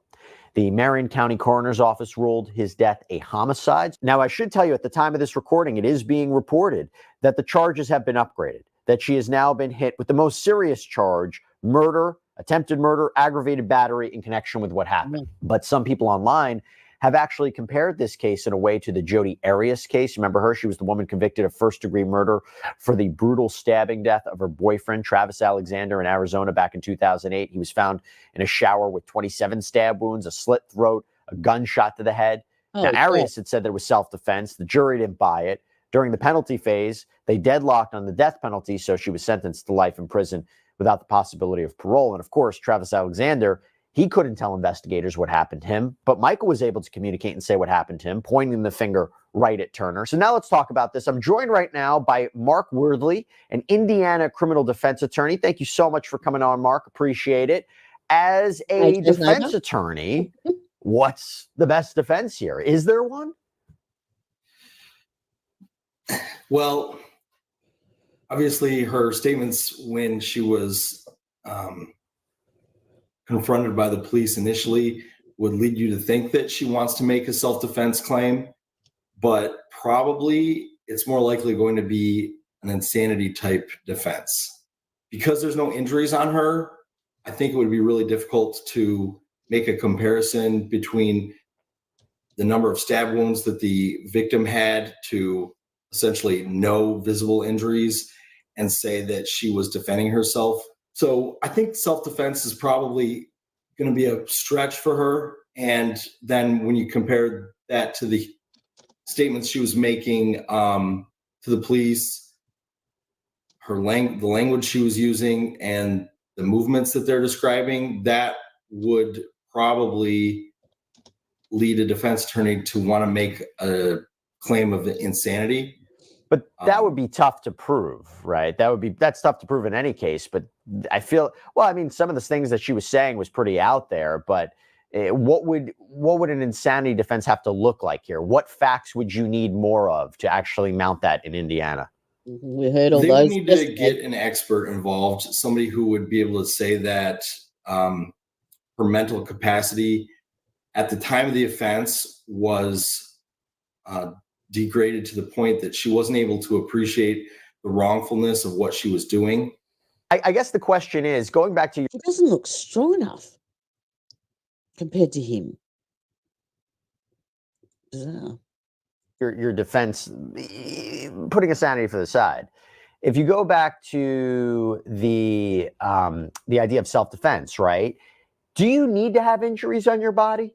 Have you seen cases where somebody, they're in a position where they think they're about to be attacked, but maybe they don't have to wait to be attacked, and they ultimately can mount self-defense? Here, the argument's strange because it sounds like there was some sort of physical confrontation. And I think what's really difficult for her is multiple weapons that were allegedly used. Right. There would not need to be an injury. But in this case, there's only two witnesses. And the fact that there's not somebody there to corroborate that he was attacking her. So her statements would be viewed as self-serving by a jury, and there wouldn't be any corroboration to her to say that the self-defense claim was anything more than just a get out of jail free card for her in that instance. But yeah, in a lot of instances, especially if you were dealing with two guns, the victim and the perpetrator both had guns, then it would be a little bit easier to say, well, I shot first because I wasn't going to wait till he shot me. And then there wouldn't be any injuries. But yes, self-defense in this case, I think, is going to be torpedoed because she doesn't have any injuries.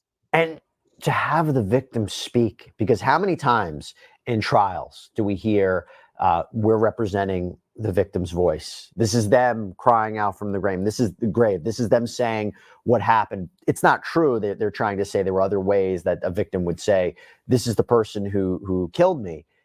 Here you actually have a victim explaining what happened to them before they ultimately die. And I'm curious about the impact that statement would have, both, in terms of mounting a self-defense argument or prosecuting the case, but B, the very act of a jury hearing the last words, the dying words almost in a way of a victim. That's I feel very tough for a defense attorney to find a fair and impartial jury that's not going to be swayed by that.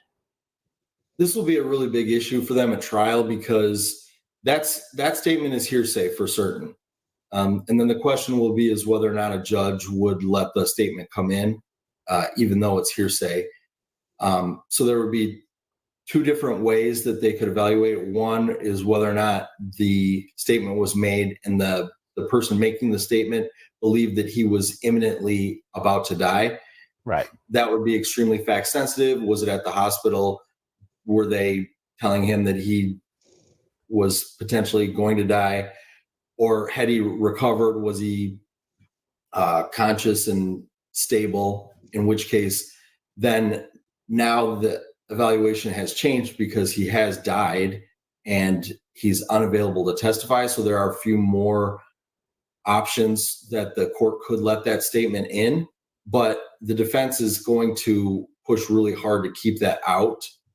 I don't know how that's going to play out, but once the statement comes in, then yeah, the reason why it's hearsay and the reason why this will be a big issue for the defense is because it will be such a damning statement, and there won't be any cross-examination available to say, easy for you to say this happened when you're at the hospital talking to the police, and maybe who knows what cross-examination questions they would have wanted to ask, but it's not available to them. And to be clear, the way that you would get this evidence in is the people that. Just watching another. I happened to stumble across this the other day, and I didn't watch it. I just saw the title, and it happened to be in AJ's hometown. So I thought we'd check it out. But I've got another thing queued up that should be quite amusing after this one. This has only got a few minutes left because we're on lunch. Court is in recess on lunch.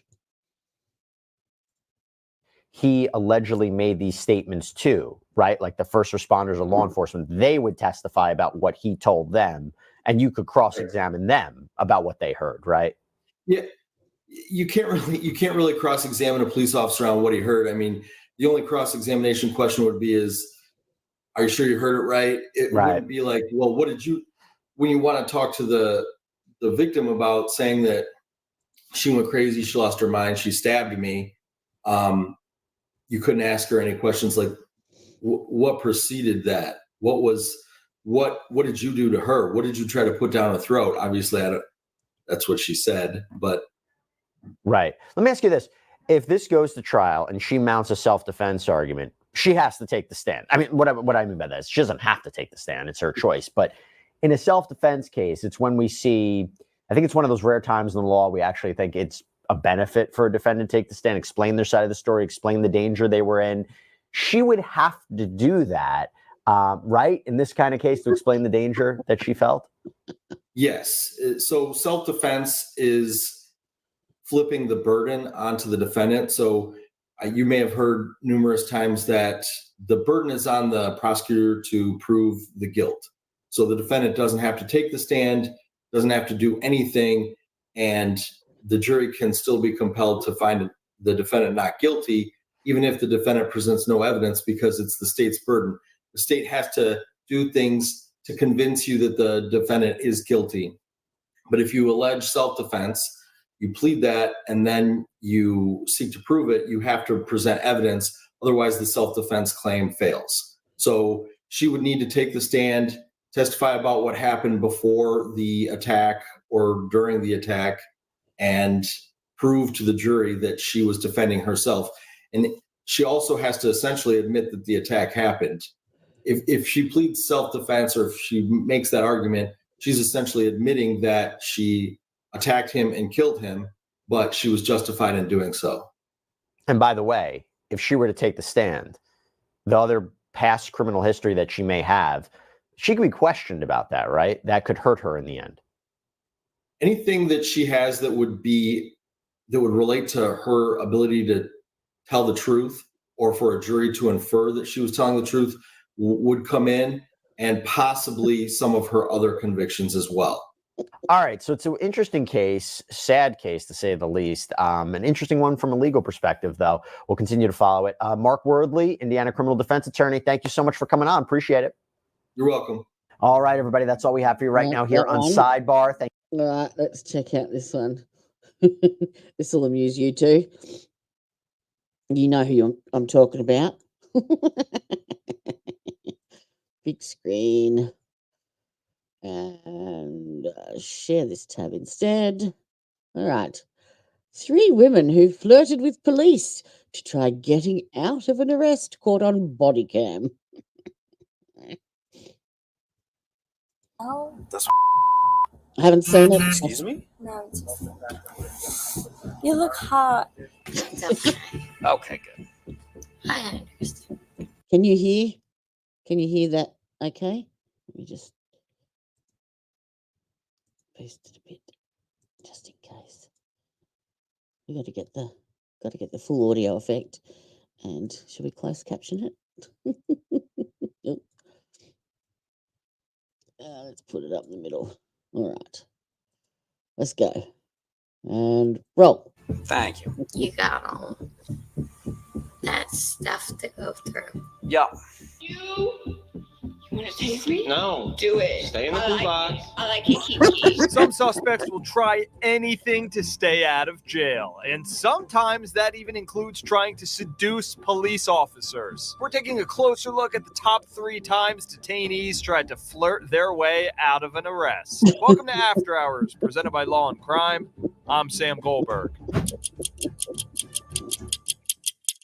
We begin today's episode with a suspect who seems to have a love-hate relationship with the police. It's November 2023. Police in Lake Forest, Illinois are checking out a parked car with 2 people inside. Hi. Hey, I'm Vanessa. Are you standing? I am. No, I'm sorry. No, What are you guys- I'm sorry. what are you I'm guys sorry. doing here? No, I live right here. Don't do this to me. No, I live right here. I'm not gonna drive anywhere. I'm just trying to get the Okay. Just, you gotta. I'm sorry? No,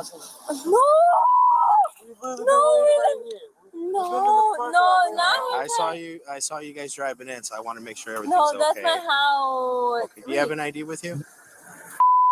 Yeah. Central 301. Can you serve me a code too, please? Do you have your ID with you? Can I see it? Just so you know, everything's being audio recorded, Yeah, okay?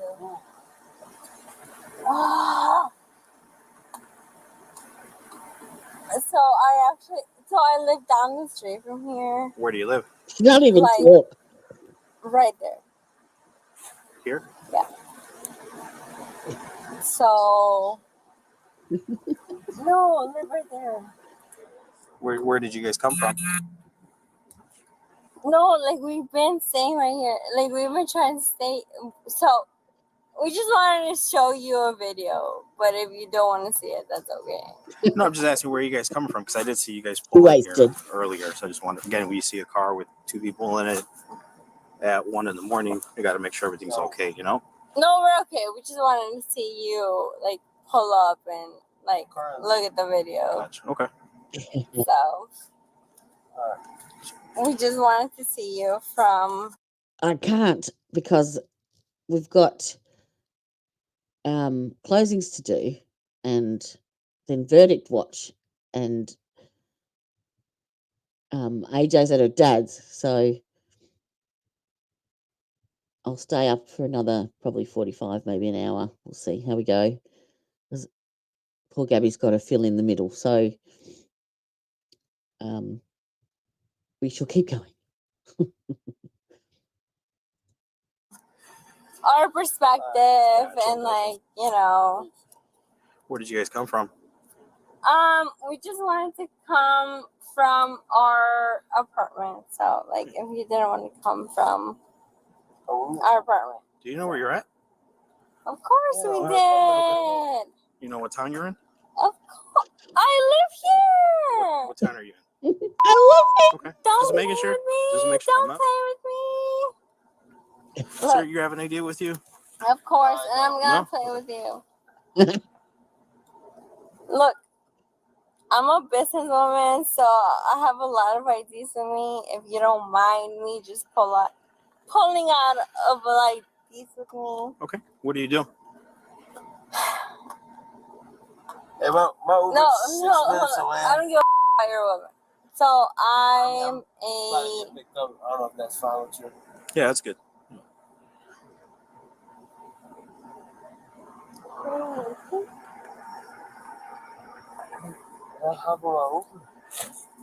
Can I see your driver's license? Yeah. No worries, just making sure that I'm okay. It's late at night, Okay. Keep looking for your ID, okay? I'll be right back. The officer checks some information and identifies the driver as Vanessa Castrajón. He then grabs his jacket because this is going to be a long and cold traffic stop. Hey, Vanessa, did you find your driver's license?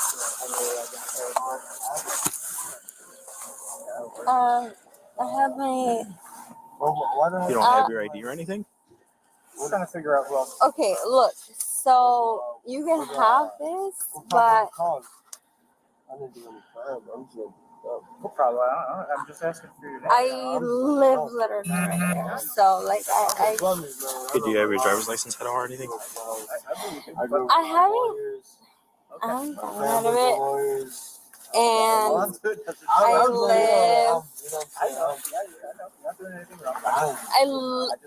so right now I'm living, so I lived my, oh my God, no, mommy, no.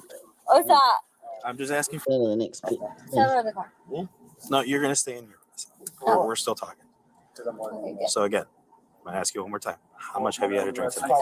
I can clearly smell I it. haven't. I can see I your haven't. eyes. Heard bloodshot. Nothing classy.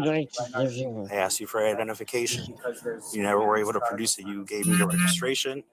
You pulled out what looked like a business card. I was at Pennsylvania. She was driving. Neither of you are admitting to losing this. I'm asking for that. I haven't had any chance. Thanks to I all. love that for you. Thank you. This is so crazy because this has never happened to me, and I feel like just because I'm a Latina, it's happening to me. First thing I notice is the car. I don't because notice you're the people who are Latina. driving. It's dark out. It's 1 in the morning. It's 1 in the morning. Oh no, the police are coming. I'm Hispanic as well. You noticed it right away as I walked up. Again, you gotta You got understand. bipolar? I see a car, 2 people. At 1 in the morning, I gotta make sure everything's That's okay. fine. I walk up here. Maybe He you clearly says have you're drunk as hell. hallucinations. Those were his and words. Those were his words. amnesia. Hold on, Back Vanessa. up. Vanessa. No. I'm so Then I sorry. could- Those were I his could words. I can see it in your eyes. No, I can smell just want to go Listen. to work. Okay.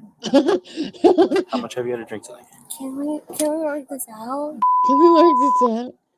Excuse me? No, I'm just. What did she say? You look hot. Like I know. Are you Tori's dad? No. This is really. Why don't you just offer it in? She Just stay wasted. in the car, right, Vanessa? Okay. The officers want Vanessa to do field sobriety tests, but the temperature is in the teens, so they don't want to do it outside. They then decide the best bet is to have Vanessa go with them in a squad car to a nearby building. The male passenger isn't in trouble, so the officers allow him to go inside the apartment to feed Vanessa's cat. Meanwhile, the officer and his partner patiently try to coax Always Vanessa comes out of back the to the car, but confusion. her attitude suddenly changes out of nowhere. Vanessa, are you willing to perform the exercise? Yes or no? Okay, so then let's go. If you're gonna do the exercises, I need you to step out. I don't want you to do them out here in the cold. I want you to do them somewhere where it's I warm. would never want. Okay, so let's go to the train station where it's nice and warm. Yeah, I'll take you in my squad car. cool. It's like, do you have kids? Are we gonna go? Yes or no, Vanessa? Do you? I don't want to keep you out here longer than you should be. Get out of the Alright. car, bitch. So, the faster we get to do this, the faster you can get home. So you're gonna go with me, yes or no? Yes. Okay, so let's go. Wait, what's that? Just lights. Done.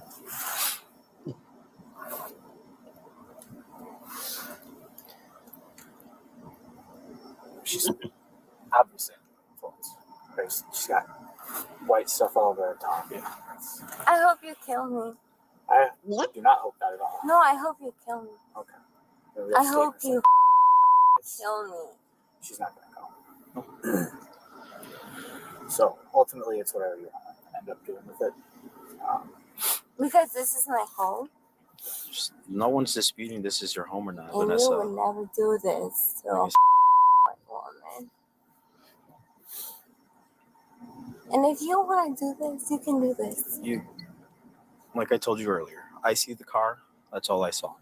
It's 1 in the morning at night. I can't see in the car. It's dark. White in the morning. Oh, white. 1 in the morning. Doesn't matter what kind of car Do it you is. want to know how much I earn a year? Who cares? I honestly You don't care. probably don't care, but It doesn't affect me, Vanessa. If you earn a lot of money, more than me, good for you. I'm happy for you. I The want better you you to give a progress, You're still I breaking the want you law. to give up Yeah. because I see you around the streets. I see you. I do. I see you. Yeah, because my job is. The next bit. Oh God, it's still going. I need you to step out the car. I get that. Your friend's feeding him right now. You gave him your house keys. He's taking care of that. We're going 95, right? Yeah. You can just Road talk. 95, right? Okay. Yeah, tell me. All right. So I am going to place you on arrest for being under the influence. So Is you're this thing? clearly driving. I saw you driving. So you are under arrest. So I need you to step out the car, and then we'll take you into This custody. could be interesting. That's it. I'm being honest. Wow, you There's clear signs of impairment. I can see it in your eyes and all that. So I just need you to get out, okay? We can discuss this more at the station where it's nice and warm. You're not out here in the cold. Please step out of the car. The officers finally managed to get Vanessa handcuffed and in the back of the squad car, but not without more drama and serious screaming. Shoot me right now, because you're Body gonna cam, booby kill snap. me regardless. Shoot me right now. Shoot me. Kill me. Kill me right now. Holy crap. I've got that. Eardrum's about to explode. Once they get to the police station, Vanessa makes her situation even worse by spitting on the officer. Oh, you dirty. Yes, that's revolting. That's one thing I cannot stand.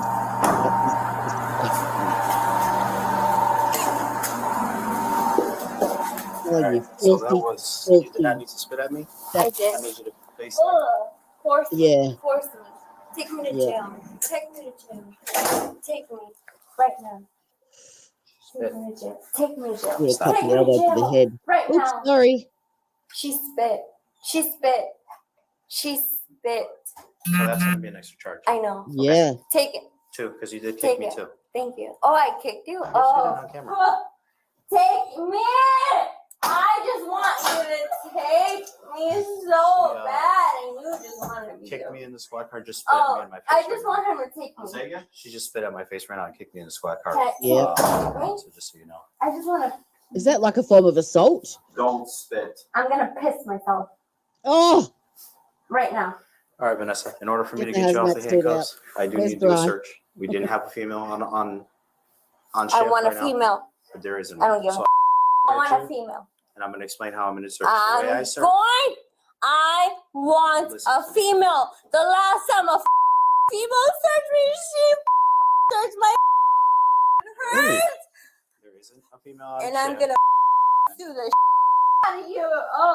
Oh, touch me, Use the back of my hand touch me. to make sure you don't have anything on you. Okay? oh, Fine, It's the back of my hand. touch me. Touch me. I'm going to piss myself dirty, right now. dirty. After the search is complete, the officer plans to let Vanessa use the bathroom in one of Yeah. the holding cells. He's gone for just a few seconds, and in that time, Vanessa started taking off her clothes. Leave your shirt on, Vanessa. Oh, no, I'll let you use no, the no, bathroom. Back there. no, no, no. Check out these hoochie coochies. I'm not closing it. No one's Give me impressed. privacy. Biatch. Go to the bathroom and come back out. Kill me. Go to the bathroom and come Kill back me out. before you close it. Use the bathroom. Use the bathroom. You're gonna best girls. You're gonna be cuffed to the wall. Oh, me. Cut me too. Like, I'm not pissing myself right now. I don't care if you piss yourself. And you're gonna clean this right now.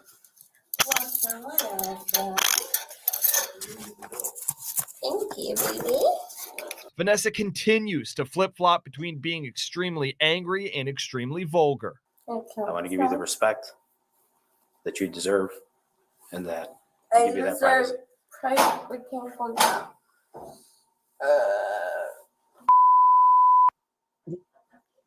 Vanessa, put your shirt on. Vanessa, if you don't do that, I'm going to put you back on handcuffs on the bench, okay? I don't want to do that. I want you to use the bathroom and take care of It's that. so hard. Oh my god, I want to die. Like, I'd rather you kill me right now. What the like, do you condemn Hamas? What? Are you Jewish? Nope. Good. Vanessa then spits again in the officer's direction. When the arresting officer reads her a long page of rights and regulations, Vanessa lays on the floor underneath the metal bench. As she's put back into handcuffs, a spit hood is then put over her head. Lock me up or don't lock me up. Lock her up or don't lock her up. Like, lock me up or don't lock me up. For 1,000 attorneys. How did they get 1,000 attorneys, you might be wondering? It's a great question. 6 million in PA or less, or 23. Hi. Hi, the reason I'm stopping you, well, I didn't stop you. Why did you stop? Let me ask you that. Because I've been doing this a lot. Really drama. Okay. I'm sorry. Okay. So where are you coming from right now? She's coming from Thatcher's. From Thatcher's? Yeah. Okay. Gotcha. All right. So you came straight from Thatcher's? Yeah. Okay. Sharon, you're on my channel, so you'll see who's in my chat, and you will see what I bring up on screen. Whoever's in AJ's chat, so, but I can see both sides, so that's why you're probably not seeing everyone's chat.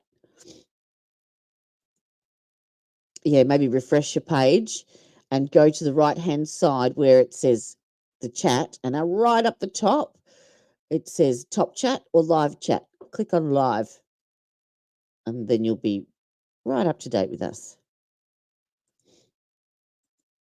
Where do you live? In Malville. Where? And I am checking Court TV. It's not on Where? yet. What street? What street? What's your address? 4 Willard Lane. What's that? 4 Willard. Okay, and where are you headed to right now? Okay. So from Thatcher's to 4 Willard Lane, you were over here on Fowler and then on Canals? Yes. Okay. It's where my best friend lives. On Fowler. Okay. Gotcha. Okay. All right. Well, the reason you caught my attention when I pulled up behind you is because when you came out of there, you swerved completely all over the road.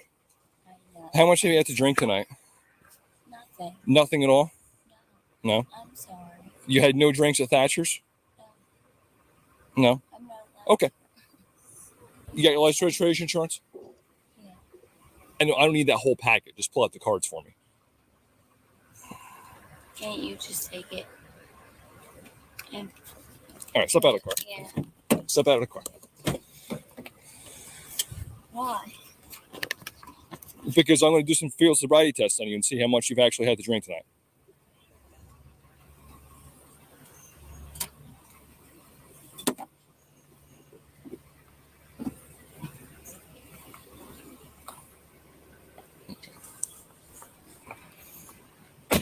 You know the English alphabet? You know your alphabet? I know, silly question. You know the alphabet? Okay. Can you say the alphabet from the letter E to the letter P for me without singing it? E through P. E through P. I can do it. Oh, all right. H-I-J-K. Perfect. Sorry, thanks. Thanks.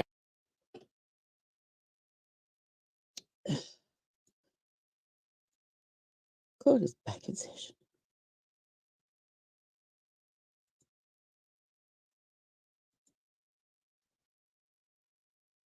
No audio yet. Here we go. State ready? Yes, sir. Fed's ready. You're on the floor, you can bring the jury back in. Okay. Issue that we need to take out. All right. I hear you. Your Honor, just now, the defense received exculpatory evidence from one of the minors, BG's, whose phone had been turned over to law enforcement, and law enforcement downloaded contents of his phone. However, these text messages were not provided to us until BG himself provided them to us earlier today. This was a phone that was taken into custody by Zach Cotton on March 19th. If you look at the state's Bates numbered document 283 is actually his arrest, the search warrant for that phone. Now, while while they did provide us text messages from the day of March 19th, they did not provide us any of the other text messages. BG found these text messages on his phone and texted them to myself earlier today. I printed them out on the lunch break, and according to both the United States Supreme Court case law, Brady v. Maryland, Mississippi, King v. State, and also Arizona v. Virginia, which is a U.S. Supreme Court state, the failure of law enforcement to disclose exculpatory evidence is imputed to the state, and such disclosure mandates either a continuance until the defense has had time to review this documentation or dismissal of the charges themselves with the failure to provide exculpatory evidence in discovery. Mark. Yes, Your Honor, I would like to mark on Friday. All right, I'll be marked Friday purposes only. So we look at it. Yep, that's a copy right here. I mean, I have a response in general without looking at them. Hang on. Take a look at them. What, where they marked? 23 ID on them. Your Honor. The date is on the top text message. The one in general that we believe goes to the exculpatory evidence is on this page. So it would be this page. BG is in blue, Carly is the black.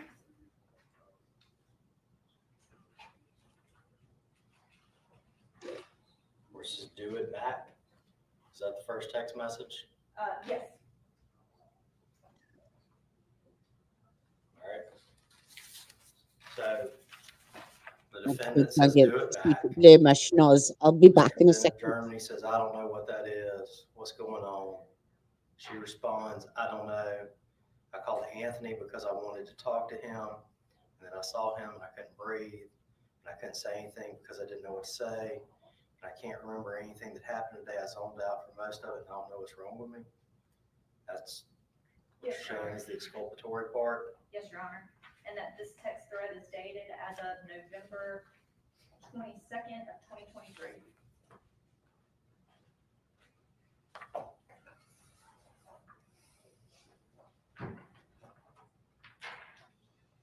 All right. Anything further from the defendant?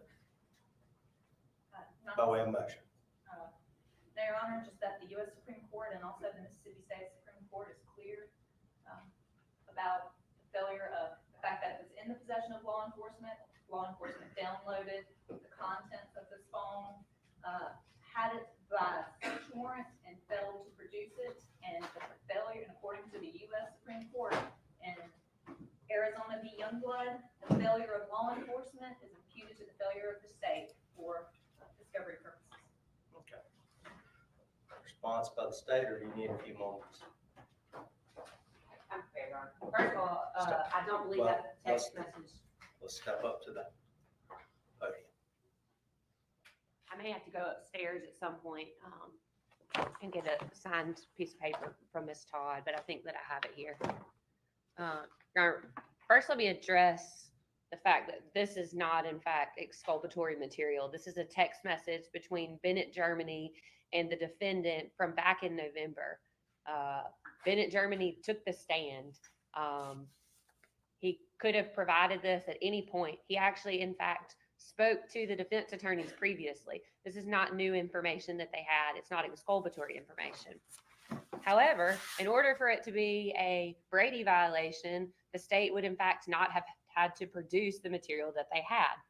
On June the 4th, 2024, the state of Mississippi provided to the defense attorneys one jump drive containing digital evidence media files, witness interviews of minor friends, the indictment, discovery bait stamps 1 through 349, supplemental discovery bait stamps 350, 351, third Snapchat report 352, 356, 2 CDs labeled Heath Smylie hospital interview and Deputy Allison Dufour body cam, and 1 hard drive containing phone dumps. Your Honor, they were in fact provided the phone extraction from Bennett, Germany's phone. It is not the state's fault that they did not review those messages. Everything that was on Bennett's phone that was taken from law enforcement was produced to the defense attorney on June the 4th, 2024. Since there had been issues with the state of Mississippi and the defense attorneys claiming that they had not in fact received items, the state went ahead and had them sign something stating that they had received discovery, and also the entire jump drive, now not the external hard drive, but the jump drive that was provided that had the media and electronic data on it, was screenshotted. Ms. Todd signed off on April the 20th, 2024, that she had received all those items, including through bait stamps number 798. When Mr. Camp reached out to me the day before the defense attorneys had provided their expert discovery, I believe it's by email. I can go back and look, Your Honor. I believe responding to him around 5 o'clock, he said something to the effect of, where are the text messages between the kids? And my response was, well, there's two places. There's screenshots that you guys were provided, and then there's messages within the actual phone extractions. Your Honor, they had this material. They knew this material existed. And for them to try to claim now that they were not provided that information is disingenuous. And again, this witness took the stand. If they knew this, if he knew this, if they had this information, they met with him previously, why on earth would they be producing it now? We do not believe this is exculpatory. This is something that happened back in November. We're here because the state has charged Carly Gregg with murdering her mother on March the 19th, 2024. We are here because the state has charged Carly Gregg with attempting to murder her stepfather, Heath Smylie, on March the 19th, 2024. And we are here because the state has charged Carly Gregg with tampering with physical evidence for removing the surveillance footage that captured a portion of the incident and hid it in the refrigerator. There is nothing about this text message that would indicate that it is anything other than messages between the defendant and one of her friends who on the stand said he was her best friend. This has not been authenticated. I don't know, Your Honor, without going and putting the phone extraction into my computer, whether or not this message is actually there. But if it is, they've had it since June. In a second. Yes. I'm going to give you a chance to reply. Mm. All right. What documentation do you have to prove that you turned this over to the defense? I believe you said there was a jump drive that contained the phone extract, and I'm familiar with phone extractions. That there's no way to extract part of a phone on Celebrite. That's right, Your Honor. Okay. So did you During a Brady motion, I think, the defense is trying to get in some kind of text message they're claiming is exculpatory, and they've only just had it. And the state's saying that no, the phone extraction was done back in June or something, and they have had it, and they've got proof that they've got it or some. No, the state didn't withhold it. The defense is only claiming that they just got it, and they're full of shit. You show me what you got to prove that you turned over a jump drive. Of course. And if you need a few minutes to go grab your paperwork, you I go. do not, Judge. Show it to counsel opposite. We've had this issue come up previously, so now we have the defense attorney sign saying they picked up material. All right. Do you have a copy of that we can mark for identification? This is the only one I have, Your Honor. I can rip it out of the file and make a copy if necessary. Mhm.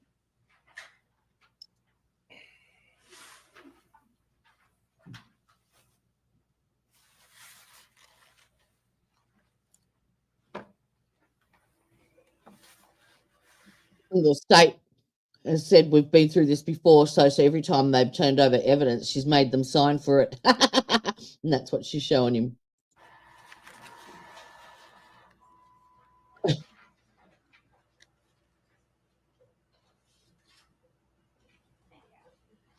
All right.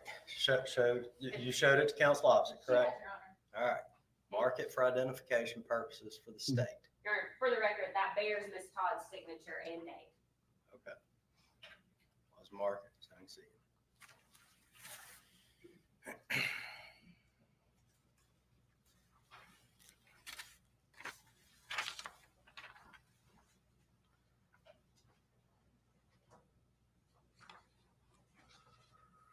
All right, and what you're saying is this jump drive contained digital discovery. Is that correct? Your Honor, there was a jump drive that the defense brought to our office. That jump drive contained the digital discovery, the physical file, the PDFs, the 2 CDs that we had in our file, as well as we had an external hard drive that had these phone extractions on them. They were put onto the jump drive that Ms. Todd picked up on June the 4th, 2024, as indicated by a hard drive containing phone dumps. Your Honor, there are multiple emails between myself and Ms. Todd that if I need to, I can run upstairs and print off, where I've said, let me know if you can't open a file. Let me know if you don't have something. I said, in fact, hey, I screenshotted 800 pages and scanned it in. Let me know if a single file doesn't open. Mr. Camp and Ms. Todd were attached to all those messages. At no point did they ever say, hey, we don't have Bennett's phone extraction. Again, just because they don't know how to access something, they didn't ask our office for something, or they didn't take the time to review that material, Judge, does not put that burden on the state. Is there anything else the state wants to move in for the court to look at? I'd like an opportunity to go upstairs and print all those emails I've talked about, if that would assist the court in any way. Can you do it within 10 minutes? I believe so. All right, we'll be in recess 10 minutes. Uh, I'm going to give you a chance to reply, but I want to see her. It's going to go motion, response, reply, I rule, we're done. Nope, not till I see her documents. I won't complete the state's response. That way you can have a reply. We're not going to have a reply, response, reply. It's going to be motion, response, reply, I rule, and the rest of it's up to the appellate courts. All right, y'all got 10 minutes. Your Honor, I believe that I could probably just make a copy of all of this, and that would entail my emails back and forth with Ms. Todd regarding discovery. I kept them because I assumed that there at some point would be some sort of argument that we hadn't produced something. But I do not have a copy of this. This is just the one copy I kept for my file. Well, I saw Mr. McDivitt stand up back there. He can make himself useful and cut down on the jury's time. I think everybody in the courtroom knows I don't have a problem with using lawyers and their staff. So give him the email, the email. Mr. McDivitt, you go copy it. I think that should be everything. I'm going to make sure that's all of it. And please bear in mind, I got a jury waiting. mm-hmm. Goddamn defense again. The problem is there's a bunch of staples in it, but I don't know what I got in for, but I'll keep them. Thank you, sir. All right. Ms. Gugliano, still don't discuss your testimony with anybody. Well, let me ask this. While he's making copies, would there be some objection to us going on ahead and hearing her testimony? I mean, you're asking me to dismiss the charges, basically, Ms. Todd, correct? Yeah. Okay. Well, if I don't decide to dismiss the charges, we're going to hear Ms. Gugliano's testimony anyway. So rather than wasting the jury's time, I'm going to bring the jury in, let you cross-examine her, let them redirect, and then I can take another break, and maybe copies will be done by then. I'll hear objections to that procedure by the state. No objection. Objections to that procedure by the defense. All right, let's bring in the jury. Bring the jury. Have a seat.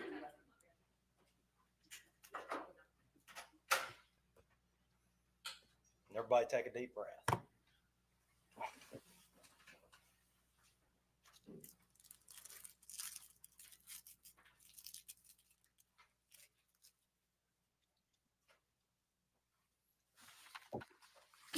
Sharon, you must be way back at the start of the of this stream. We're at the 3 hour and 52-minute mark. And that lady that was crying was right at the start. I think she was one of the first 2 witnesses, the second witness.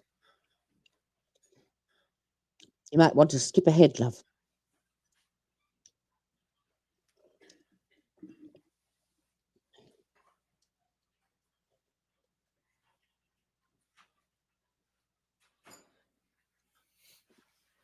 All right, ladies and gentlemen, as I said, every day after lunch hour, things get slow, people get a little tired. If you get tired at any point in time, just stand up, okay? Stand up, try to shake off the afternoon sleepies. All right. Dr. Gugliano, do you understand you're still under oath and your answers are still sworn answers? Yes, Your Honor. Did you discuss your testimony with anyone during the break? All right, you may proceed. Cross-examination. Good afternoon, Dr. G. Good afternoon. If you recall during your direct examination, Ms. Newman asked you about information you received from me. Is it correct in my understanding that you called me? Yes. Okay. And I provided information upon your request? Yes, you did. Okay. And during an evaluation, when you're evaluating a minor or any person, who's in control of that evaluation? I am. And if you felt for any reason that your evaluation was being hindered, either by something with the location or anything else, what would you do? I would try to take steps if I could to correct it. And Dr. G, you mentioned on direct examination with Ms. Newman that there was an occasion in which I interjected or interrupted during your evaluation of Carly. Yes.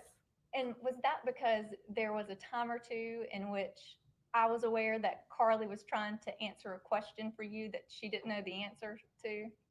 There were a few times where you interjected to tell Carly not to answer if she didn't know, or to just say she did not know. And then there were times that you interjected to prompt Carly. Yeah, to make sure you had all the information, correct? I can't say what your intentions were. I'm just saying you prompted her by giving her, a word or something like that, or mentioning, remember this. And Dr. G, you were originally there to do an evaluation on Carly's competency to stand trial and to determine whether or not she was competent at the time of the incident on March 19th. Is that correct? Yes, her competence at the time to stand trial and her sanity at the time of the alleged offenses. Okay. And can you, explain, but in the course of your evaluation, you ended up just evaluating whether or not Carly was competent to stand trial, correct? That's correct. And that's very different than whether or not she was actually competent at the time of the incident, correct? Yes. And you have testified for this court once before at a competency hearing. Do you recall that? In this specific case? Or? Yes, in this case. Yes.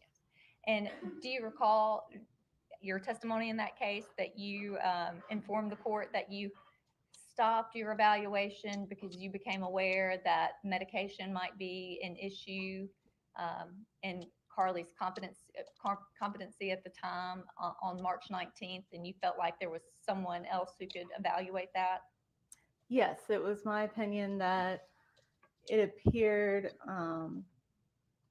we had started talking, as I mentioned before, about what was going on with Ms. Gregg in the month leading up to the alleged offenses, and she mentioned her psychiatric medications and how she stopped one medication and started another a week before the alleged offenses, and that she had some reactions to those medications.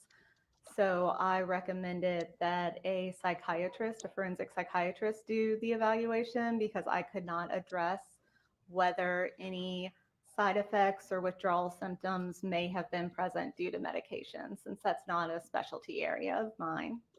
Thank you. I tender the witness, Your Honor.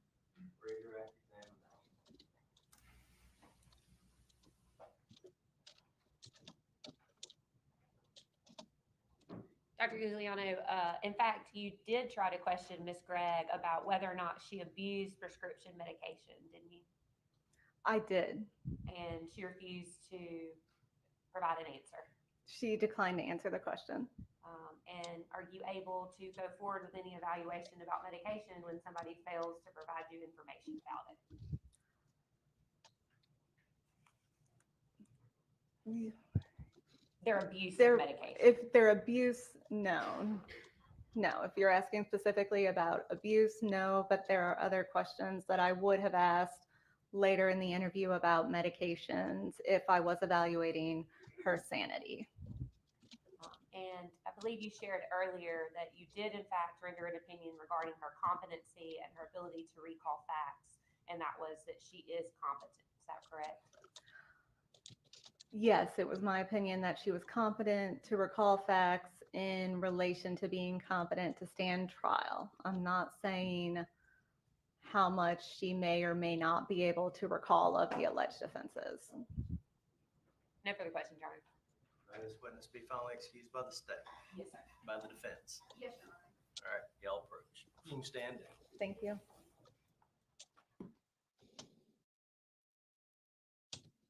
All right. Do we have one more witness or?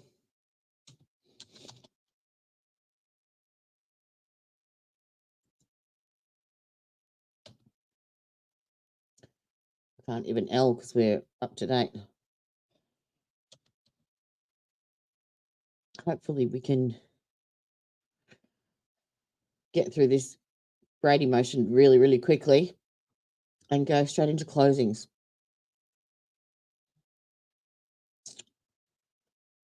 That would be good.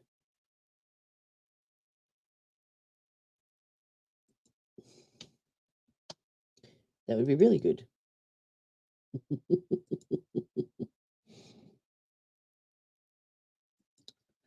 Apologize.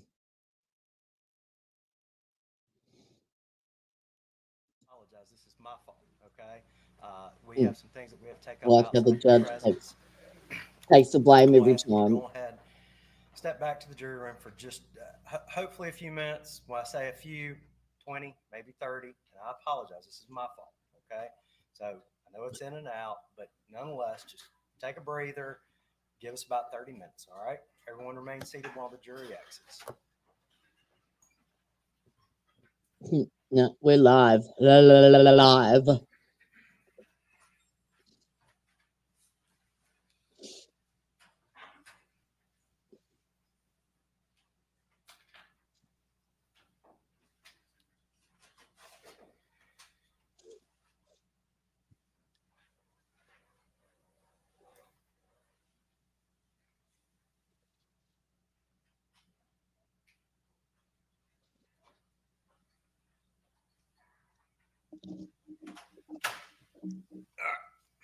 So it's 1 o'clock. We'll take about a 10-minute recess, and hopefully the emails will be back In the afternoon in Mississippi. Is that right?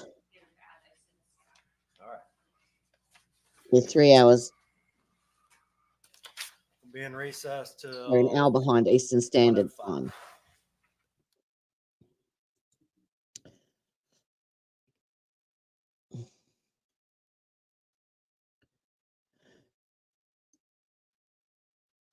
Yeah, he said they're going to take a 10-minute recess and they'll be back at 1:05. So it must be like 5 to 1 there. So they're an hour behind Eastern Standard Time. So if it's 1 o'clock there,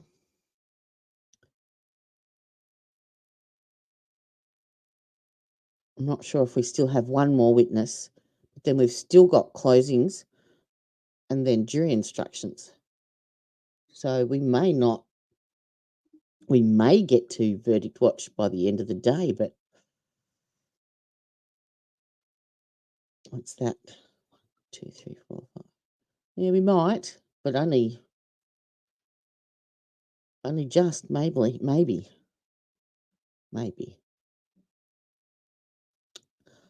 Hmm.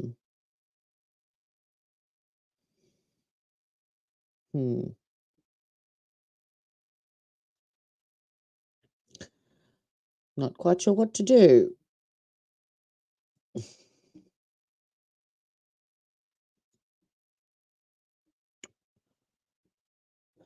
We were hoping that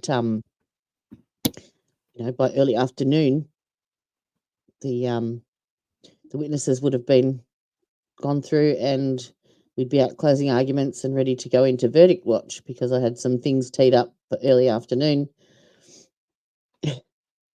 But and that's where Gabby was going to take over.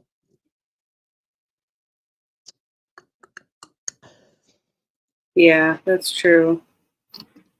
It's just it's 4 a.m. and I don't think I can make it till they're 5 o'clock in the afternoon. Does that make sense? Yeah. Hold on. Are you able to get hold of AJ at all, or? see what she wants to do. Yeah, the problem is though, if I go to bed, I have to cancel the stream.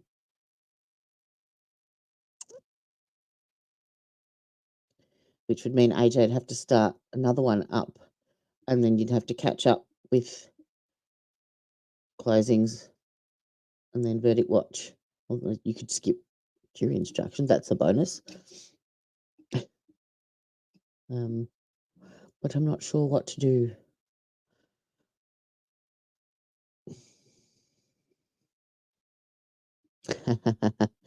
Yes, it is, I know, but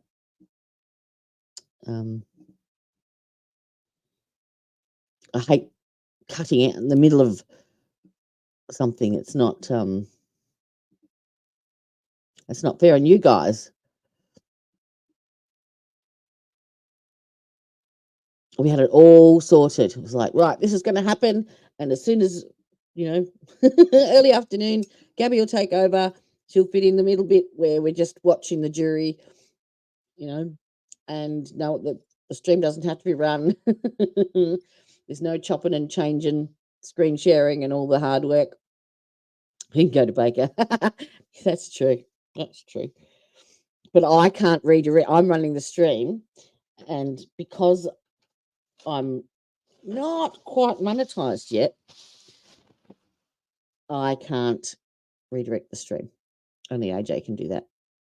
So, but I have just made her an admin on my channel. Well, not just, I made it a few hours ago, and she hasn't seen my email yet. So,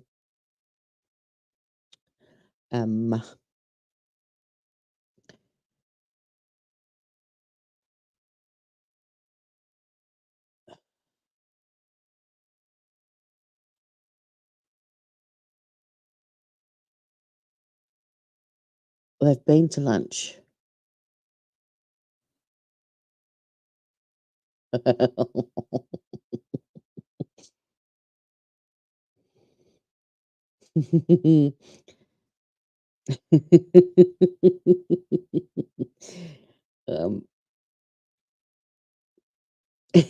Miss Gabby, you don't know how to start up another stream, do you?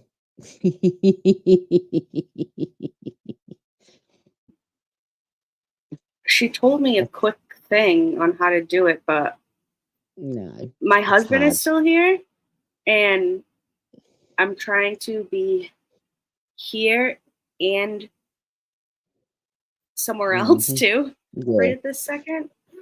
that's all right. So I'll hang I figured once they got to jury watch, my husband would be gone at work. You know what I mean? So I would be able to be right at my computer. Yeah, yep. Nothing's fallen into place, has it? No, I know. We'll wait and see how this Brady goes, and we'll go from there. I'll do what I can do. Alrighty? We shall play it back, yeah. And hopefully the closings are really, really quick. I know. Because I can't even send them over to Baker. Oh, I've still got that No, up, sorry. yeah. No. Is he on afternoon shift, is he, Gabby? Blame Gabby's Your husband. hubby? No, my husband's a tattoo artist, so he doesn't usually go in until he usually will leave around 1, but I found out this morning that his tattoo doesn't start till 6. So he's not going to be going in until maybe like a couple hours from now. Yeah. Oh, Grandma's here. Yay. And look, she's got a wrench. Oh, sorry. I haven't had a chance to check my Discord. Sorry. I'm doing too many things at once, Grandma. We're just trying to work out. Can't you just leave this up and I can just do it from here? Yeah, I can. But aren't you supposed to be spending time with your hubby? No, it's not spending time with him. I was doing stuff around the house. What is it? 2:00 in the afternoon? Yeah. that's 3 hours. Yeah.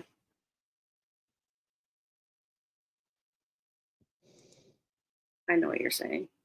Yeah. I'm the one who's not making any sense. No. I just don't want you to Oh, that's cool, Teresa. is my daughter-in-law is cool.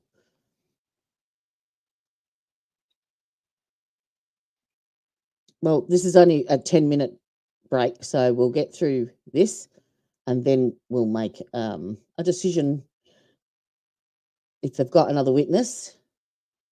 Okay. We'll see Yeah, who that is. so We'll just play let's it by get ear for through now. let's Yeah. get through that and then Yep. I'll come back and let you know if my husband's gone. And if he's gone, you can just leave this up and I'll just take over. I'll take over from there.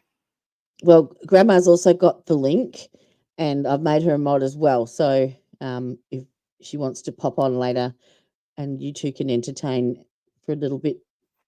But yeah, 3 hours is just way too long to wait. Yeah. I can't do it. Yes, it is. It is an absolute skill for sure, especially Yeah. when you'd start designing them and coloring them in, and yeah, it's Well, you're very, very talented. my husband graduated with a bachelor's degree in fine arts painting. And Oh, then he, went into doing tattoos. oh, really? Yeah. Cool. Yes, I call him the walking encyclopedia because he's really smart.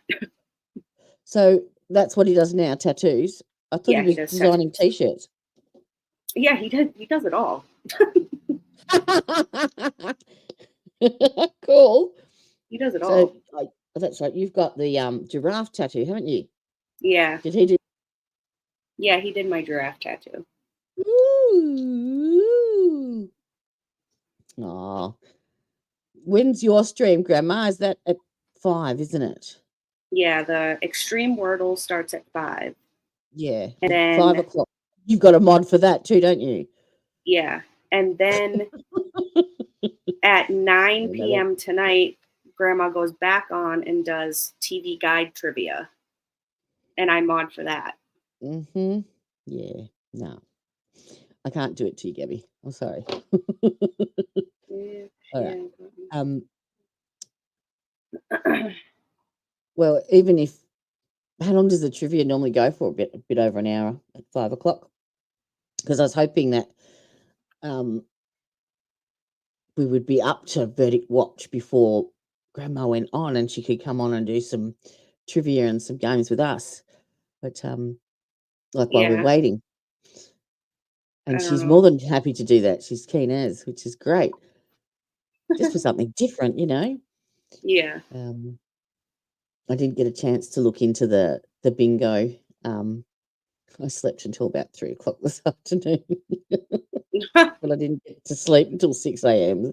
It was light outside. Yeah. Also, if you want to go, Jody, I can just set up I can call AJ on the phone and she can walk me through how to make a stream on her channel. And then we can just start a whole other stream. Oh. You're an admin on my channel. Yeah. So that's what I mean. You can just leave this up and I can just switch over. We switch streams and you share the screen. I can lay down and be on my phone and talk like I did yesterday. Yeah. And still be involved. Wanted to do that. That would just mean that you bring up the comments, that's all. Yeah. So what did they say they're on? How long is this break? Like 20 minutes? Said 10 minutes. 5 past 1. They were supposed to come back, so they're due now. Okay. We'll play it by ear. It'll work. It'll work out in the end.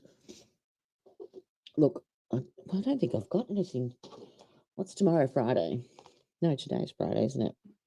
Oh, Grandma, hello. Grandma. Hey, just wake up. I'm listening to you now. Says, Gabby doesn't need to be here. Be there. We'll miss her if she's too tired. We'll live, maybe. Yeah, maybe I would She loves it probably. there, Grandma. Maybe I would probably miss Extreme Wordle, because that starts at 5. Oh my God, I've just updated to 18 on my phone and everything's different. It's like, what the? What was I looking for? I got on my phone to do what?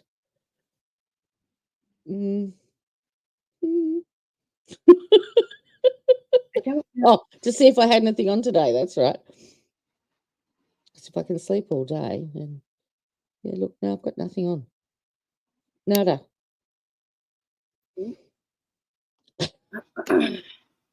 I put the washing on before the stream. House is clean. Cats are fed. I've got my lava lamp. Might need to make another coffee though. Look, we'll manage. We're surging on. We are women. And I've got my strawberries. I could do some ASMR.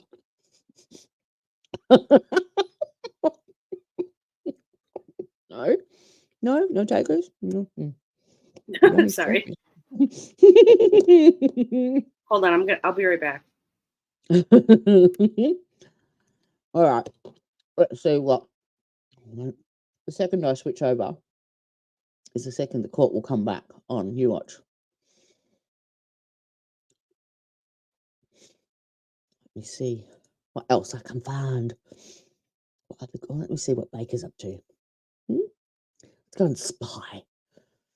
I spy my little eye. Something beginning with Baker. Broken Baker. He's a funny one, that one. He cracks me up. Something horrid. Oh, there he is.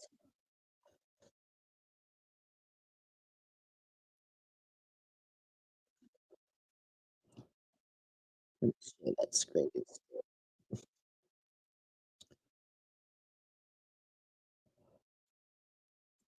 If you have a sad Hello, smiley, and I Baker. know this from being in bakeries, not that we ever had that, but before you get that, you will get a notice that this needs to be fixed. And So you don't if you need to don't go fix there. it, you'll Bring get him here. tack on massive fines. I had a buddy who worked as a representative for a big chain of bakeries, and that was one of the things he spent a lot of time trying to fight against, because they'll just fine you 10,000 Danish. That's like 2,000 if you don't fix the thing within X amount of days. And some of it could be that you just needed that much more tile on the wall. And if you come back like the next visit, and there's not like you have like 3 months to fix it. It could be the next week. Then you maybe get fined $3,000, $4,000. So it's different.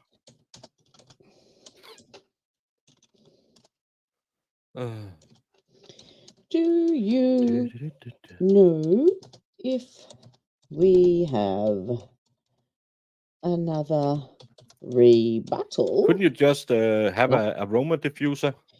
Witness still. Yeah, that's but luckily she got paid for damages. No, we have another rebuttal witness still to come. Carrie Morrissey is the prosecutor in the Ross trial. Oh, that one. Yeah, I didn't watch the trial, so I don't know the names of them.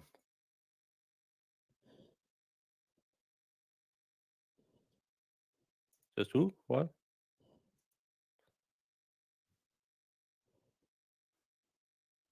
After the Brady. Well, McDonald's don't care, but McDonald's aren't the one who runs the business. I don't know. Isn't it franchisees? Franchisee. It's the guys who owns the franchise. That's the little local guy. That's the thing, because we have a lot of our extreme left wing commies are always saying McDonald's don't pay no taxes in Denmark. No, but every franchise taker in Denmark pays, because they have one or two restaurants. They pay taxes on that part. Maybe McDonald's does some creative marketing, bookkeeping to keep the cost low. But McDonald's do pay taxes, but it's just not the main company, because it's not the main company that runs any of the restaurants. It's the franchisee, maybe. Smiley face. Have you ever given us a tour of your background? It's my super chat boards, my Knoxville Avenue, my... Oh, it's really hard when it's the other way around. My Elvis sign and my broken baker's sign with 100% suasion. I got from Panilla. That's my background. And some Legos.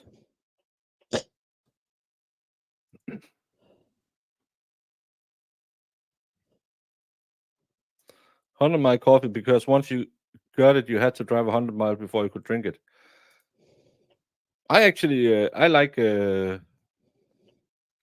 you have that McCafe kind of thing they put into fight against Starbucks? I like their cafe latte a lot, and it's very cheap compared to buying it at another coffee place, and I think it's good.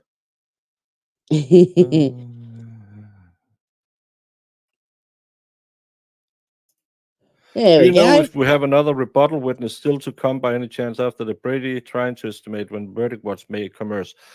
Rumor has it one more. Closing arguments will probably be at least an hour each. Yep. I'm not sure that the verdict watch will commence today. There you go. Wish I had working jurors. There I'm you very worried go. about the jury system in the country right now. After Can Read, I'm deeply concerned. Well, at least I'm still a volunteer, even though I just sign up for 4 years at a time. Much appreciated. And that means, and I talked to what's his name, Judge Fleischer, about this on the so stream I was funny. on with him. Well, that's what we could But stream. as he said, well, who's going to pay? Because I get $100 every day I'm in trial.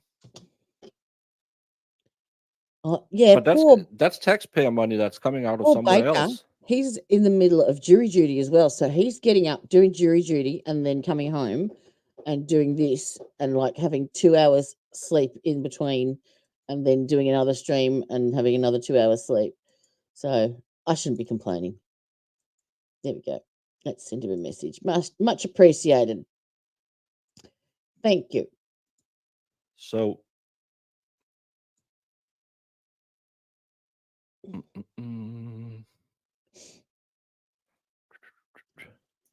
thought McCafe was placed only in alternative lifestyle communities.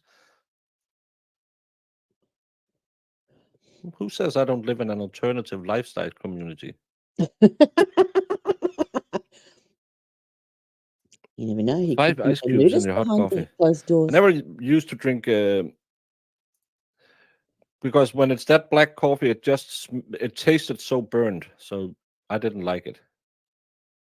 It's still not back. I'm checking. In Canada, Tim Hortons is the go-to coffee chain started by Canadian ice hockey player Tim Horton. I'm keeping my eyes open. I have heard about this chain in How I Met Your Mother. I've never been, but it's good.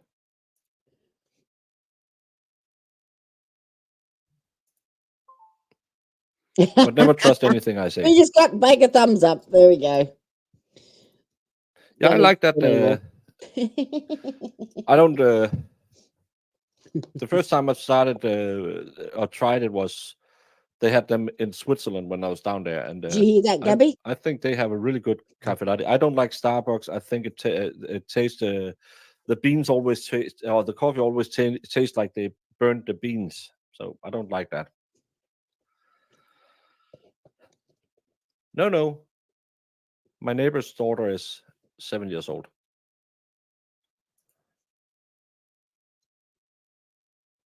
So doesn't look like we're going to get to verdict watch. It's So probably not the all coffee plans then. out window. Do you think Carly taking the stand would hurt or help her case? She can't take the stand. Either way she did the crime, it's either premeditated or insanity. One, she can't take the stand. She has waived the right to take the stand because the defense rested yesterday. They should have brought her on yesterday if she wanted to take the stand. All of this comes down to what was her mindset when she did this. They have to convince the jury she was insane. Yep. And I don't see that happening, but I'm 100% wrong 65% of the time. And the feed is really wonky right now.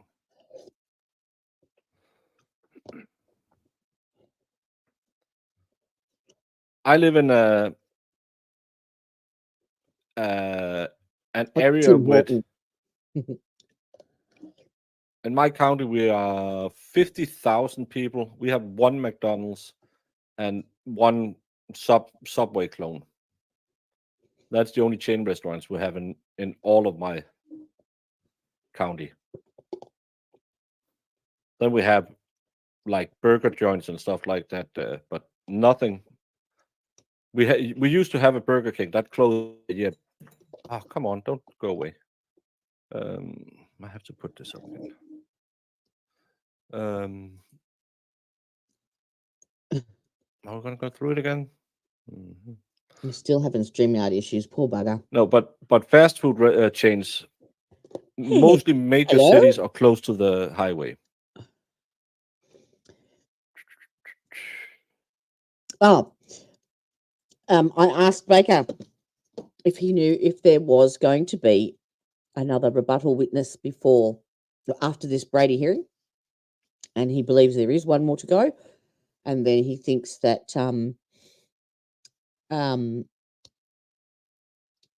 closings will be an hour each, and then we've got jury instructions. So he doesn't believe that verdict watch will commence today. So, and if it's true, he's sequestering them. It doesn't make sense to not give the jury. Oh, is that what's happening? Judge told them yesterday once they start delivering, they will go until they reach a verdict, and to make arrangements for today and tomorrow. So I'm not sure if he'll keep them or let them go this evening. It depends if they've finished their closings and the jury instructions, I suppose, won't it? And they're still not back from their 10-minute, half an hour break. No, we'll watch Baker until. No, it tastes burned. They come back. I'll put us back. He said 20, 15 minutes. So.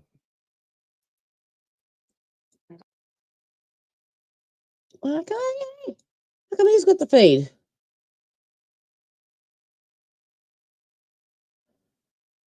What the actual? Who's he on? They're coming back right now in the courtroom. I'm on court TV and I've got nothing. Oh, really? I have Carly sitting down right really? now. Yeah. Let me refresh. Oh, you son of a.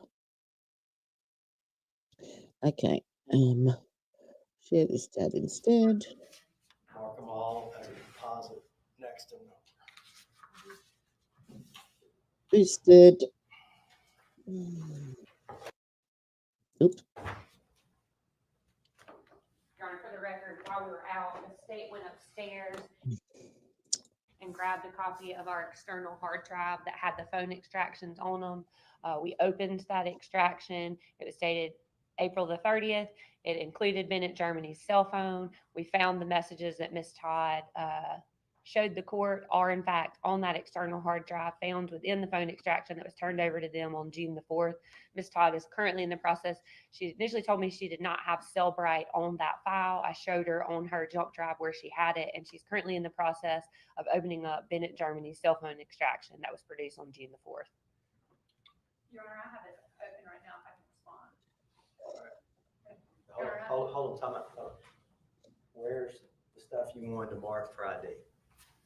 Is there any further response from the state? Well, Your Honor, the fact that the witness took the stand already. Okay. So let's finish up the response. Yeah, Your Honor. Again, motion, response, reply, I wrote. Okay? Yes, sir. Your Honor, they were provided the information. This witness has taken the stand already. He could have been asked anything that they wanted to about these text messages. Their motion was that it was exculpatory and that it wasn't turned over. In fact, it was turned over.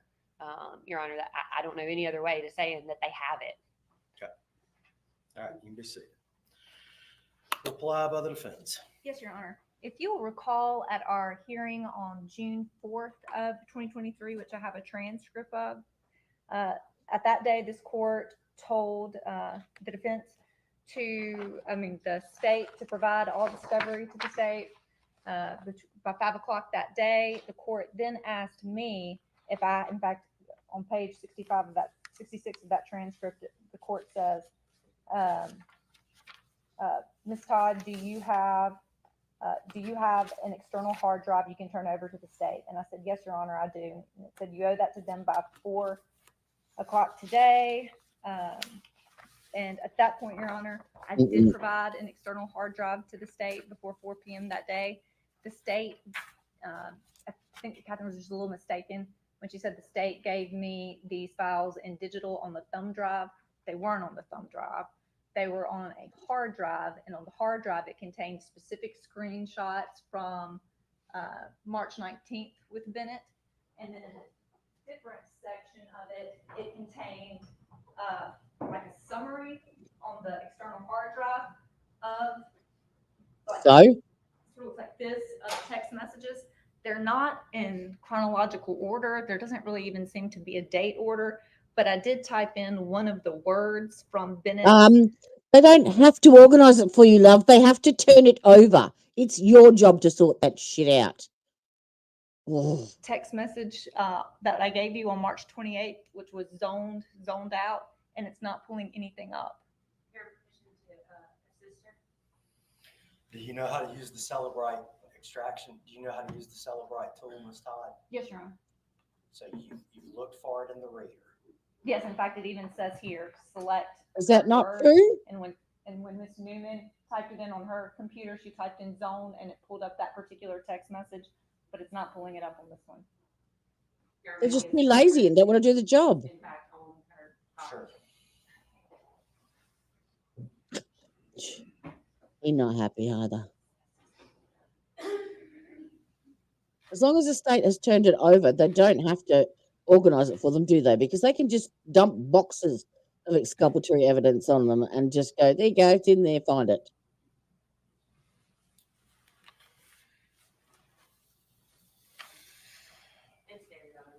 Yeah. Did you find it, Ms. Todd? Mm-hmm.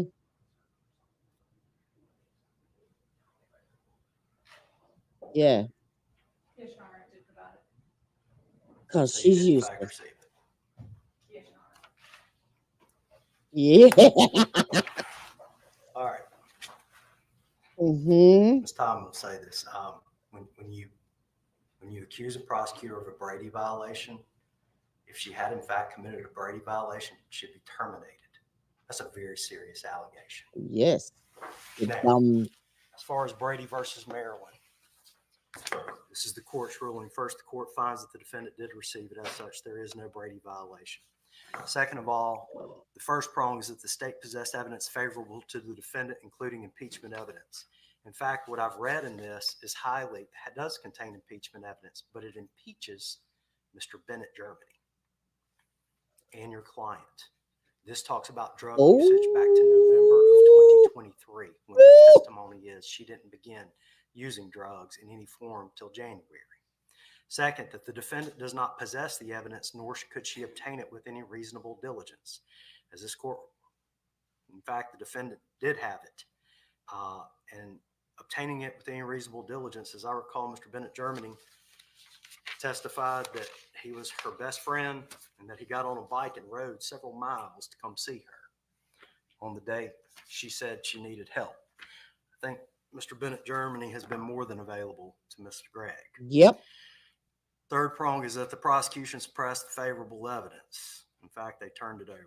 And finally, that had the evidence been disclosed to the defense, a reasonable probability exists that the outcome of the proceedings would have been different. Get off your phone, orange tie. You're in This trouble reads too. more like she has some crush on some boy named Anthony, and there's a talk of a whole bunch of use of taking I wouldn't drugs be smiling, lady. and sleeping pills. I don't see where that would create a reasonable probability of a different outcome. You're going to get Finally, the stand court ruled that hard. the state has no duty to search out and discover all possible exculpatory evidence. For those reasons, the motion to It's dismiss the dismissed. case for a Brady violation. Now, is he going to put any, All right. is he going to sanction it? Come on. I'll get these back to the court reporter. Sanctions. Put her over your knee, Judge. All right. Anything further from the state before we bring in the jury? No, sir. From the defense? No, sir. All right. Yeah, they wouldn't want to.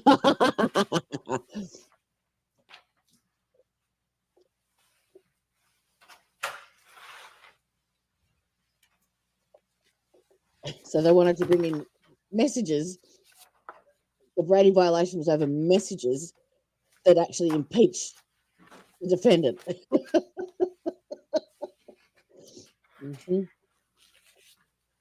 They clever.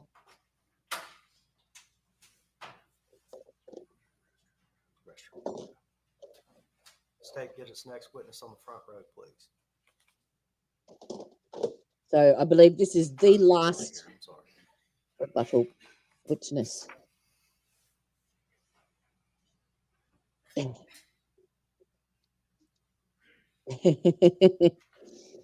Oh, look, I'm sorry, but he's got every right. They have done nothing but one balls up after another, and to accuse the state of a Brady violation when they just too stupid to find it because they didn't look for it. It's, you know, the one thing where you move. There's the milk. It's in the fridge. No, it's not. Yes, it's behind the sauce bottle. Move something. Continually throughout this trial, and I'm surprised he hasn't sanctioned him, to be honest. Oh, hello. Yes. Yep. And, you know, he's going to have to deal with this crap day in, day out, every day. He would much prefer to have his courtroom run smoothly, I'm sure, and not waste everybody's time.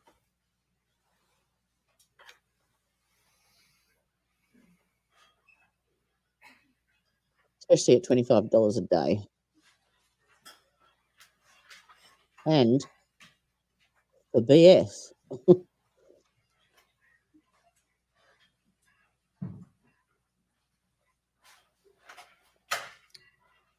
All right. Thank y'all for bearing with me. I apologize. That was my fault. But I think we're ready to proceed now. Okay. State may call its next witness. He's going to be biased since one or the other poor bugger has to take it on his own chin. So that would piss me off even more.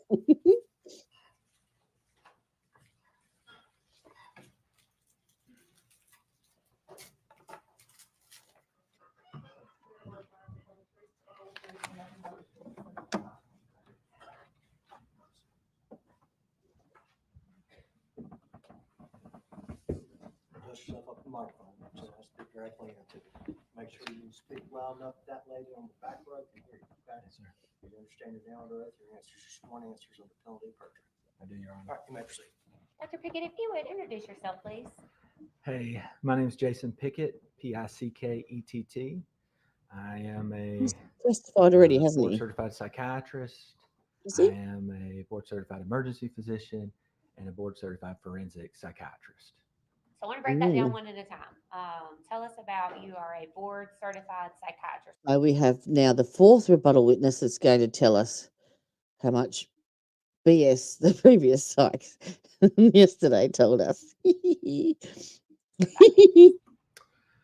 That means I did a residency in psychiatry. I did it at the University of Virginia, and I treat patients with mental illness, anxiety, depression, OCD, PTSD. I work at the North Mississippi State Hospital where I see patients who've been committed to the state hospital. Most of my patients have a serious mental illness, which is typically schizophrenia, I think they're being bipolar overly disorder, cautious. schizoaffective disorder, things like that.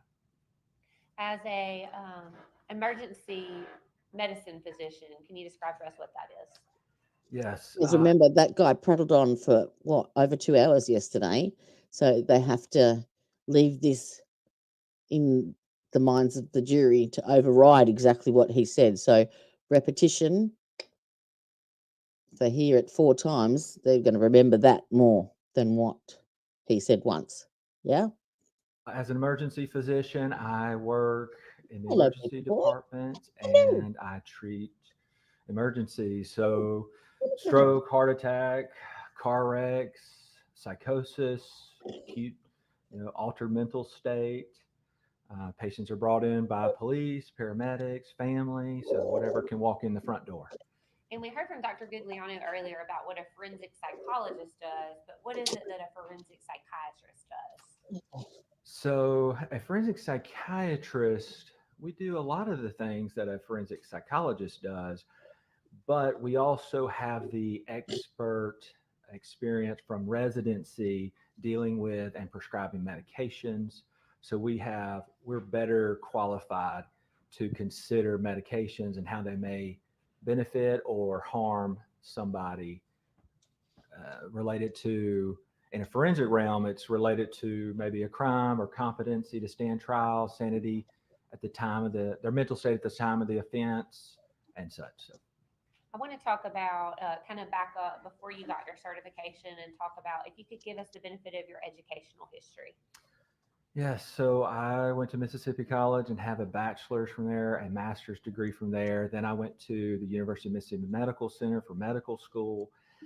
Then I stayed at the University of Mississippi Medical Center where I did a 3-year emergency medicine residency, completed that, and immediately after finishing that, I went to Virginia and started a second residency in psychiatry, completed that, worked as an emergency physician throughout that training, periodically here and there as much as I could. And then I did a 1-year fellowship after completing the psychiatry residency in forensic psychiatry where I stayed in Virginia. And that included 2 days a week, I would go to the state hospital in Virginia where I would see patients pertaining to competency and sanity. And then 2 days I was at the ILPPP, it's the Institute of Law, Psychiatry, and Public Policy, where there's a lot of forensic psychologists and we work on forensic cases together. And then 1 day a week, I would go down to the women's prison and see patients there as typically a general psychiatrist, but it's in a correctional setting. So. And when you're doing this fellowship, you're actually already licensed to practice medicine. Yeah. To some degree, I have my MD. You get that when you graduate medical school. So I had that throughout my ER residency and my psychiatry residency and my forensic fellowship. And I was moonlighting as an ER doctor while I'm doing the second residency and fellowship just to pay some bills. But so yeah, I was able to practice medicine throughout all that. Do you have to take a test or get any kind of certification before you can be a forensic psychiatrist? Yes, you have to do a 1-year fellowship, which you have to apply for. In the state of Virginia, they only take 1 applicant a year. And fortunately, I was blessed enough to receive that position. which was an honor, and I was very thankful for my training there. Then after completing that, you have to take a board certification, which is expensive and takes a lot of time and money, but I did it and passed, and I'm happy. And where is it that you're licensed? We would accept him as, I think we're wanting to have him as an expert in general psychiatry, forensic psychiatry, and emergency medicine. We don't object to that. All right, he'll be admitted as an expert. Oh, they're being they're being very Continue with your agreeable now, aren't they? witnesses' qualifications if you wish. Yes, sir. Dr. Pickett, have you, I do want to ask about this. Prior to being involved in this case, have you had the opportunity to perform mental evaluations of defendants? Yes. In my fellowship, I had on the forensic unit at the state hospital, by definition with the forensics, most of them had some kind of criminal or some kind of crime related to their mental health. And so I would evaluate their competency to stand trial to see, do they understand? Do they meet all the qualifications and such? So yes.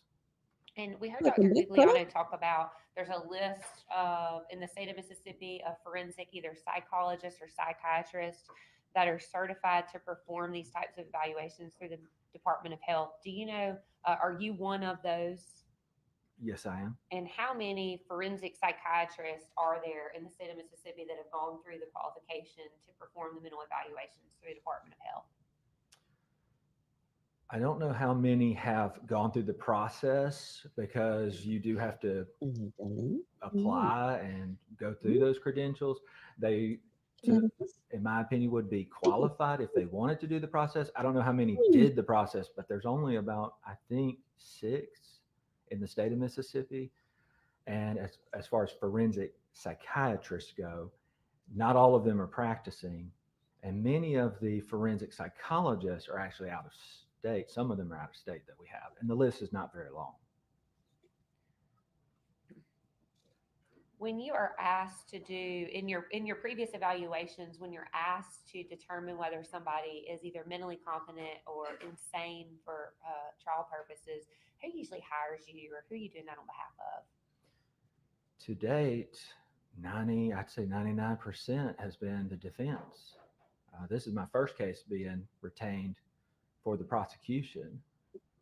But I do want to make it clear that I remember when we first talked, regardless of whoever brings me into the case, my opinion is my own, and I take great pride and responsibility in that. And regardless of who gets me involved, I let them know from the beginning that my report may fall on your side or it may not, and that's that.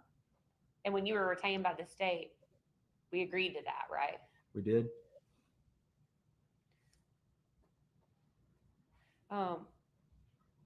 Can you explain, and I know you were present for Dr. Clark's testimony and that you were in the courtroom for Dr. Gugliano's testimony. I just want to make sure that we're talking about the same insanity standard. Can you describe for the ladies and gentlemen what the McNaughton standard is in the state of Mississippi? Sure. So the McNaughton standard for insanity, and it does vary from state to state. In Mississippi, it is named after Daniel McNaughton, a guy in 1843 who he thought he was killing the prime minister, and he actually killed like a secretary, and he was found insane. And so at that time, they came up with a law, again, this was 1843, I believe, where you have to have a threshold mental illness just to consider insanity. If you want to move forward, you have to have at least a mental illness. Once you have that mental illness, that's like your ticket. That's like you cannot pass go without that ticket. So you get that diagnosis, and then we can consider the other prongs of this standard. And for McNaughton, it is, did the individual understand the nature and the quality of what they were doing at the time of the offense? That's one. The next one is, did the individual understand the wrongfulness of what they were doing? And so you may have a mental illness, schizophrenia, bipolar disorder, PTSD, whatever it is, but that does not equal insanity by the McNaughton standard. You have to meet the other prongs. I want to talk about those prongs, Dr. Pickett. You said to know the nature and quality of the acts you were doing. Can you kind of break that down and explain that for us? So nature, to understand is, from my understanding, is a relatively low bar. It's a knowledge. You know what you're doing. It's a fact-based knowledge. An appreciation, in my opinion, would be a higher standard of you. I think, as Dr. Gugliano testified to earlier, you would also understand the social implications and the ramifications. It's a higher standard. But in Mississippi, according to the Mississippi Rules 12 of Criminal Procedures, which talks about the standard and such, there's simply an understanding. Did this individual know what they were doing? Did they understand the nature? For example, understanding the nature. Let's say somebody is really psychotic. They are out of their mind. They are squeezing a lemon. Or they think they're squeezing a lemon. And they're squeezing, and then in reality, instead of squeezing a lemon, they're choking somebody to death. They would not, in that instance, understand or have an appreciation or an understanding of the nature and quality of what they're doing. They think they're squeezing a lemon, when in reality, I forgot what that was all about this morning. Nidawau. You'll have to re-enlighten me with a description. That was nearly 5 hours ago. Me forgets. they're choking somebody to death. Or, yeah, so that's basically that. And as far as the second part of that prong, did they know right from wrong? Did they know wrongfulness? I think we all kind of are taught as children right from wrong, but can you describe for us in a legal sense what that means? Yeah, so in Mississippi, the second prong is, did they know, have an understanding of the wrongfulness of their acts? And in Mississippi, it's a legal wrongfulness, just simply knowing that it's illegal, not even necessarily morally wrong. In other states, it's a moral, like, yes, I know it's illegal to do that, but it might not be morally wrong. I have to, let's say, yes, I know murder is illegal, but I have to kill this alien to save America. So they wouldn't understand the nature because they're psychotic and delusional, and they wouldn't understand the wrongfulness morally because they think it's an alien and they have to kill this alien to save America. So morally, they might not think that was wrong in that example. But in the state of Mississippi, it's simply a knowing legally that it is wrong. Cool. And so just to clarify, even if they didn't morally know it was wrong to kill that alien, they thought it was an alien. In Mississippi, you still don't get to insanity. Correct. In this particular case, well, who was the defendant? Miss Carly Madison Gregg. And did you have the opportunity to interview Miss Carly Madison Gregg? I did.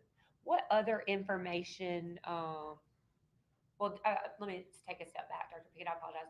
Did you perform an evaluation and prepare a report in this case? I did. And did you render opinions regarding Carly Madison Gregg in that report?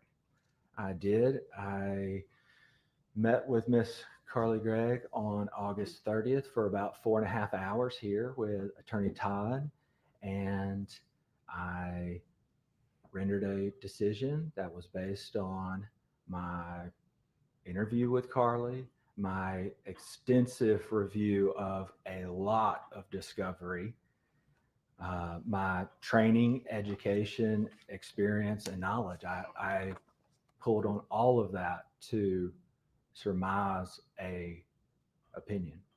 And was that opinion to a reasonable degree of medical certainty? Yes, it was. And the items that you're talking about that you reviewed, the interview with the defendant, the mountain of discovery, talks with my office. Did you also talk with Miss Todd?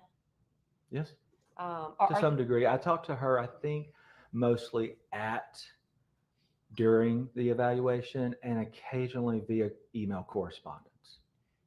In relying on those things, is that something that a similar situated forensic psychiatrist would rely upon in rendering his opinions? Yes. So I want to talk to you about, well, I want to talk to you first. Let's talk about what your opinion is regarding Carly Gregg's sanity, and then I want to back up to how we got there. Okay. So what was your ultimate opinion as to whether or not Carly Gregg was insane at the time of the murder, attempted murder, and tampering with physical evidence on March the 19th, 2024? I'm happy to discuss my opinion. I want to say the ultimate opinion is for the fact finders to decide, and I would just offer my opinion. So I do not want to speak to the ultimate decision, but I just want to lay out my opinion based on everything that I have researched and written and read and done. So my opinion is that Carly does not meet Mississippi's standard for insanity at the time of the offense, and that she knew the nature, quality, and wrongfulness of her actions during that day. So, Dr. Pickett, I want to take you back to the things that you reviewed. You talked about a mountain of discovery. We've seen in the courtroom, we've seen some videos from that day. Did you have the opportunity to review those? Yes, I did. Did you consider those in rendering your opinion? Yes. When you say those, I've seen the garage video footage. I've seen the Wise video camera footage from the dining room. I've seen body camera from the officers. I reviewed several of those. So I have seen a lot of video. I want to take you back to your interview of Carly Gregg. When did you say that happened? August 30th of 2024. And who was present during that interview? Me, Attorney Todd, and Miss Carly Gregg. In your practice, is it common for a attorney or a defense attorney to be present during your evaluation? It's not common. Most of the time I do my evaluations for the defense. And so most of the time they don't come, and they know that I'm there most of the time. But no, they can be there. It's not standard that they are, but they can, and it's not a problem if they are. In this particular case, in your report, you noted that Ms. Todd was present, but there was something that stood out to you about the participation in this evaluation. Can you tell the ladies and gentlemen about that? Yes. So at the beginning of the evaluation, Attorney Todd told me that, hey, there's some things that Carly doesn't like to talk about, so I will have to prompt her. And I told her, that's fine, especially in adolescence and a 15-year-old. When I see patients outside here, parents are often involved. That's not unheard of. They have to prompt them. That's totally okay. As the evaluation went on, though, it seemed to be significantly more than just simple prompting. It seemed to become very leading questions, close-ended questions, interjecting particular things and redirecting the conversation at specific times.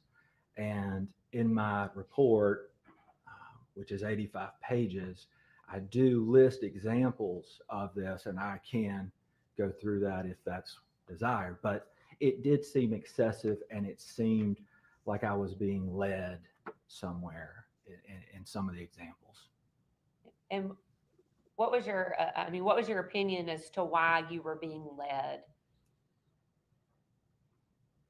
I really don't want to speculate as to why a defense attorney might,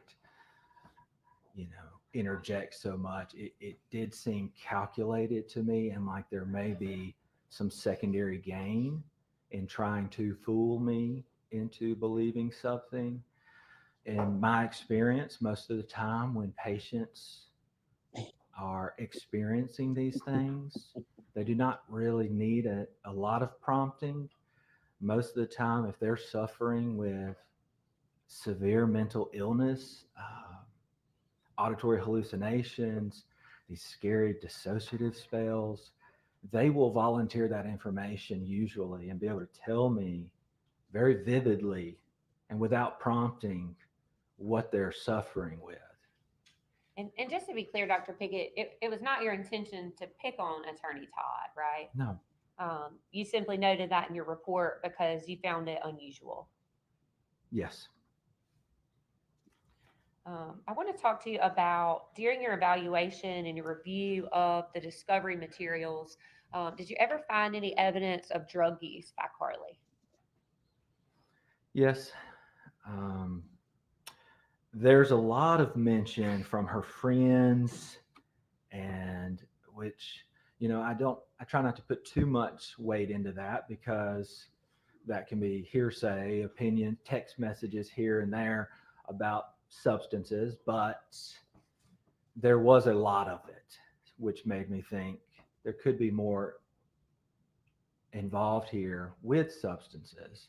And it seems like that was the trigger or the impetus for the conversation on the 19th between her and her mother. So I do think substance abuse is relevant. Did you also review the results of a drug screen of Ms. Gregg? I did. Could you tell us what a little bit about that? Yes.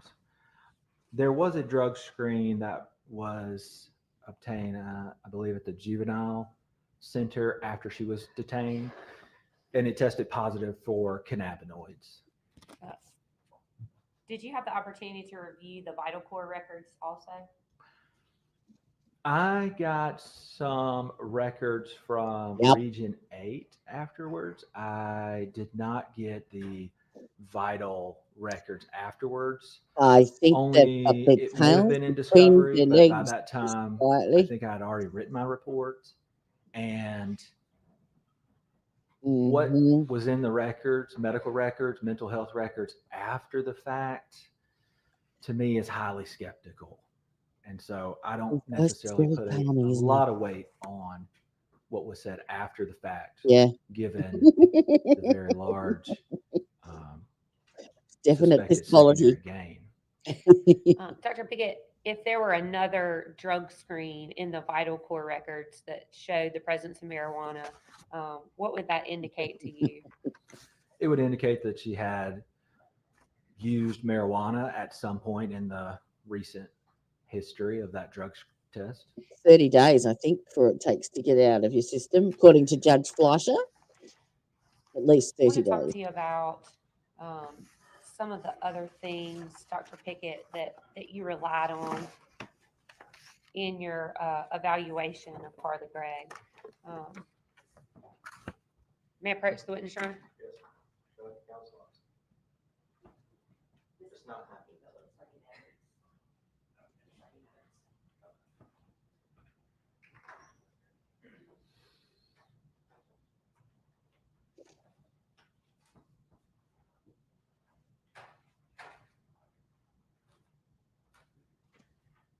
I'm handing you what's previously been marked as Defendant's Exhibit 11, and it does not appear these pages are numbered, so I just kind of want to go through them in order. Okay.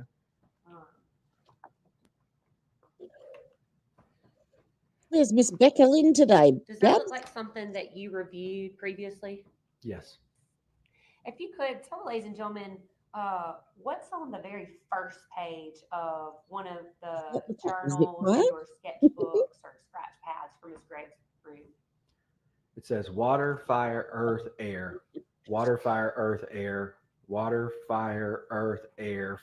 Fire is circled, and it says, I choose fire. It is powerful, beautiful, and deadly.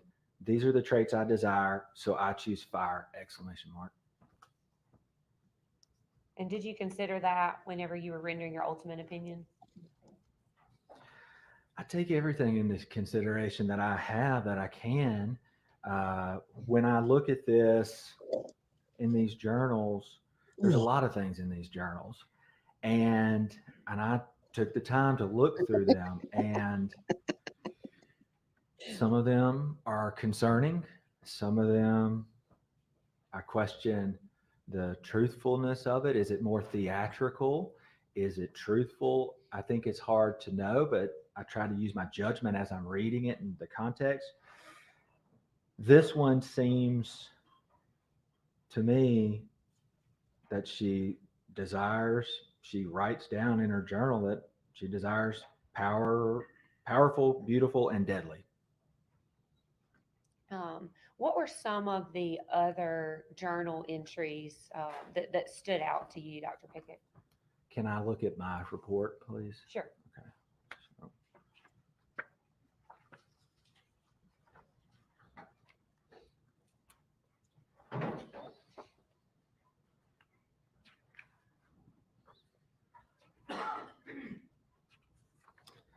So one of the journals, I think this is the Brown Journal, it says in the beginning. If he's going to refer back, can you just tell us what page he's referring to? This would be, I'm sorry, this says entry January, it would be the first, I think it's the first one on January 2023, 2024, the Brown. Yeah, if you can tell me what page. You didn't base they're not bate stamps. That's what I said. Oh, yes. It's hard to tell because they're not bate Yes. I think, weren't you saying approach? Yes, I think she's definitely got her tail between her legs, that one, and is very sheepish, and I would be hiding my head too, because that was totally He's on page 20 of his report. unnecessary. Regarding Carly's journal.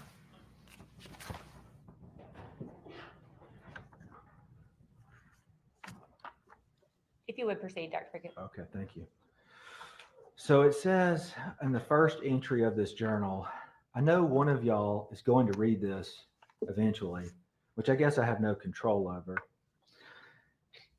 So to me, the very first entry of this journal, she acknowledges that there's going to be an audience. Somebody's going to read this journal, and she suggests that she has no control over that. And so as I think about that, I ask myself, is this a personal journal where somebody puts things that they are really trying to keep secret? Or is this a budding, articulate author that describes things for theatrical reasons? And so as I go on, there's other things that make me say that. For instance, she talks about various movie reviews. One of them was Pinocchio, the still life. It's a new one that came out, and she talks about her favorite scenes were when the bomb was dropped on the church that killed Carlo. Mussolini, he's like, he was an imperialist that was associated with Hitler, believed in xenophobia and imperialism. And so I believe signed a pact with Hitler at some point. And so her favorite parts of the movie were the war crimes, Carlo getting killed, and then there's other things where she talks about Harley Quinn, which is some of this stuff is childish, but it shows us into her mind. And so she's right, Harley Quinn is the Joker's girlfriend, and she's crazed and psychotic and does these violent crimes. Then one instance in her journal, there's a little pen mark where she says, it looks like you just poked the paper. And then she writes beside it, look what I did right here. I stabbed my journal like it was Tom Riddle's. Tom Riddle is from Harry Potter series, and he turns into Lord Voldemort, and he's evil. And so in her journal, she talked about Harley Quinn, war crimes, Tom Riddle, there was another page where I can find where she says, what do I believe? And she writes these tenets down. And one of them says, it's okay to be evil. There is no God. And if I can have a minute, can find others. Judge, may I have first?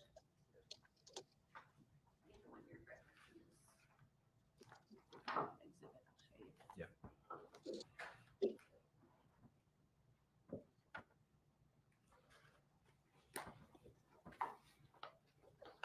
Thank you. So this one in the journal also, what do I believe?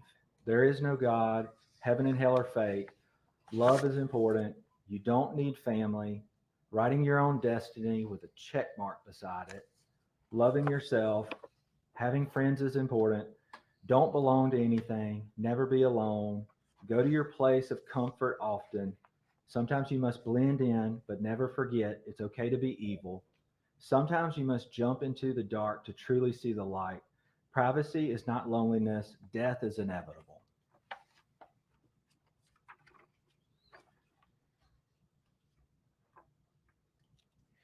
Were there other portions of the journal that you found concerning? Another part where she talks about her reported auditory hallucinations. She says on March 12th, 2024, this is on page 21 in my report, she mentions enjoying books about crazy people. And then she adds that she had a psychotic break, but calls the incident quite silly. And she goes on to say, I actually spoke with one of the voices in my head. Well, I didn't hear them until earlier today, but only then. My particular friends and I were practically screaming bloodthirstily and ravenously. Thank God physical confrontation was not fruitively possible. I sound crazy. And then she continues on in other sections of her journal. She talks about all the dishonesty. The dishonesty with what, Dr. Pickett? I believe she was referencing to after, I have here that.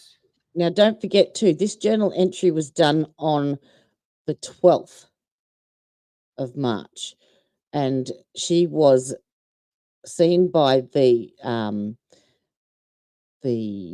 counsellor, the second witness we had, the second rebuttal witness with the aqua shirt, on the 13th of March, and had stated to her that she had not had any, not heard any voices or had any hallucinations or anything like that.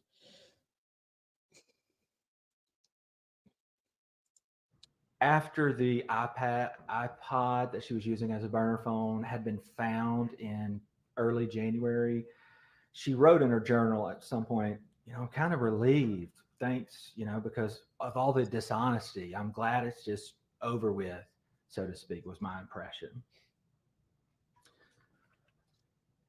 So there were a lot of things. Yes, sir. There were also text messages that I had seen between her and friends that were concerning. When I'm trying to understand somebody's psychiatric mental state, all important. Text messages with friends, conversations with friends, parents, what's going on at school, what's going on at home, drug use, medical history, psychiatric history, all of this is important. And so there's a lot of detail here. And so as I was looking through text messages, one of them she says to, this is on page 22, she's talking to Thad on February 7th, 2024. And she says, you don't understand how fucking psycho I was that day. I almost murdered my parents.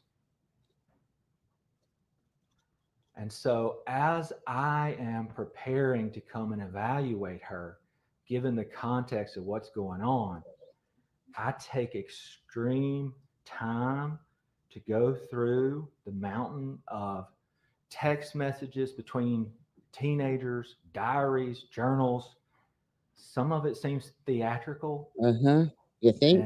And to almost entertain a would-be reader. And some of it is very concerning. Dr. Pickett, were there also some, I want to come back to the text messages in just a minute. Were there also some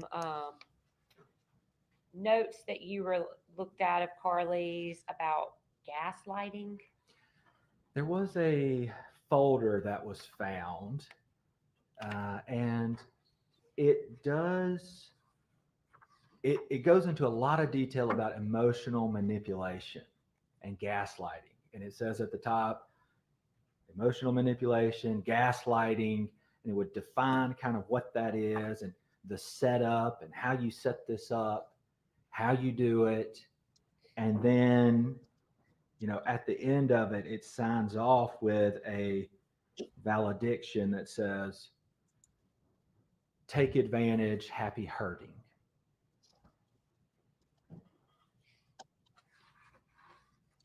There were also, I guess, what had been labeled as a dream journal. Do you remember looking through anything where she described some of her dreams? I do remember one of her writings where she talks about her dreams and kind of leaves the reader with like a cliffhanger of, I had something along the lines, I'm paraphrasing, of I had a really good dream last night. I hope I have another one tonight. Should I write my dreams down? In other words, to like share them with whoever might read it in the future. Do you recall also seeing, Dr. Pickett, something where she said back in April in one of her notebooks, I have depression and anger issues, but no one gives a shit? Yeah, I think she used the word rage. And before I move on, I think there was another one. There was actually something that was produced in Discovery, and you were present when Dr. Clark testified. It was like a piece of paper that was in green, like a green marker handwriting.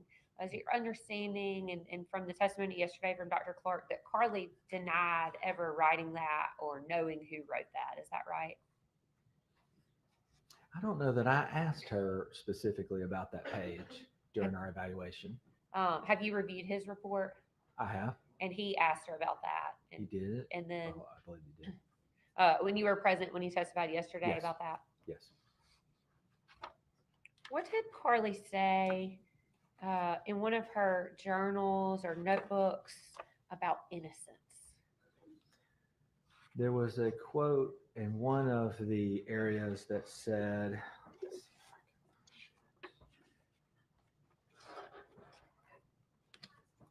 I think I'm on page 46. It says, life's greatest illusion, innocence.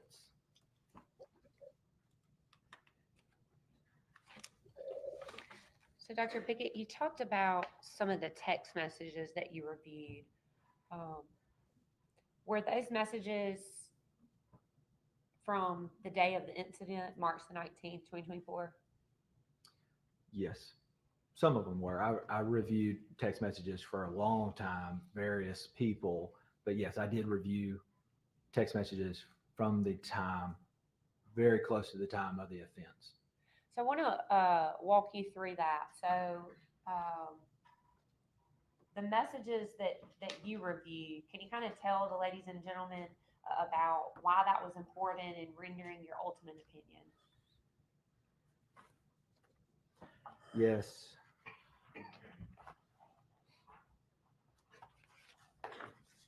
I wonder if these are the messages they're talking about that impeach her. Text messages at the time of the offense are a window into her mind at that time.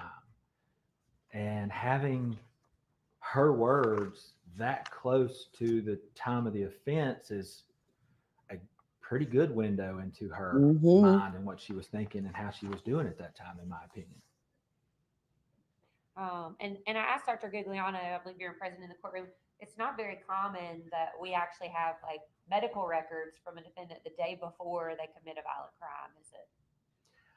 In experience, I'll have medical records related to somebody who's had a crime, but having somebody exam the day before is pretty unusual, rare, not the typical norm. If I have that, I'm very thankful for it.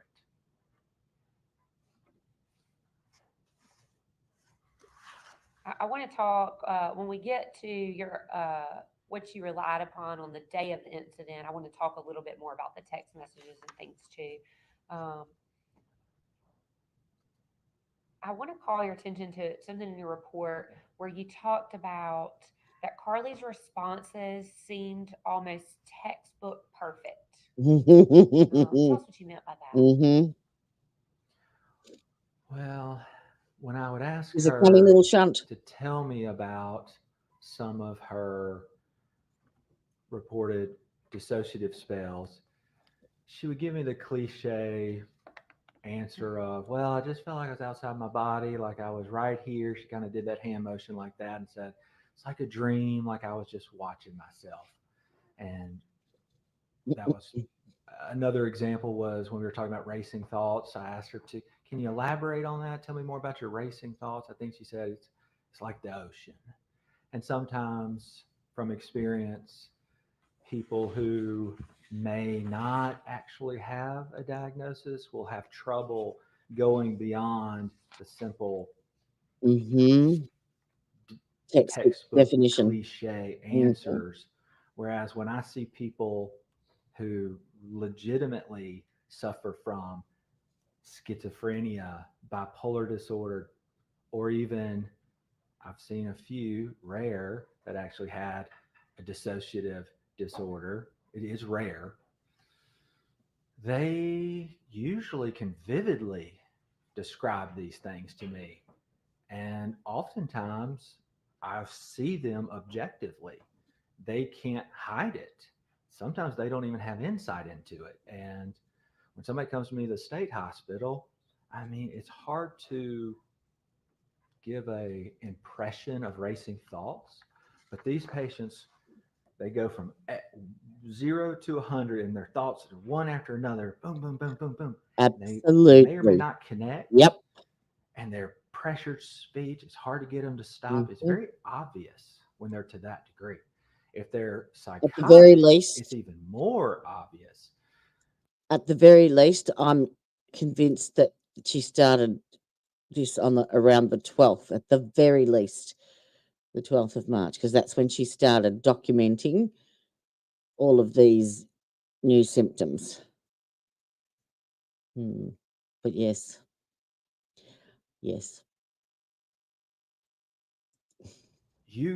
In my opinion, you don't have to be a psychiatrist to recognize some of these things. No, you don't. Their cousin or their mother or their brother will say, Johnny's not doing good, doc. And they'll drop them off in the ER or they'll drop them off at the state hospital. Well, they'll get committed and come to the state hospital. But it'll be very obvious. Yes.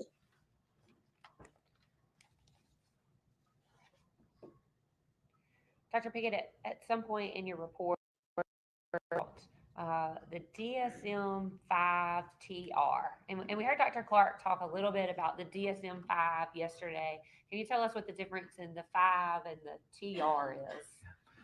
Every few years, the American Psychiatric Association councils get together and do a text revision. So they update the DSM-5 criteria with various things and criteria. And so every few years, there'll be a new revision come out. And the DSM-5-TR is the latest version and the one that I depended on while I rendered my opinion.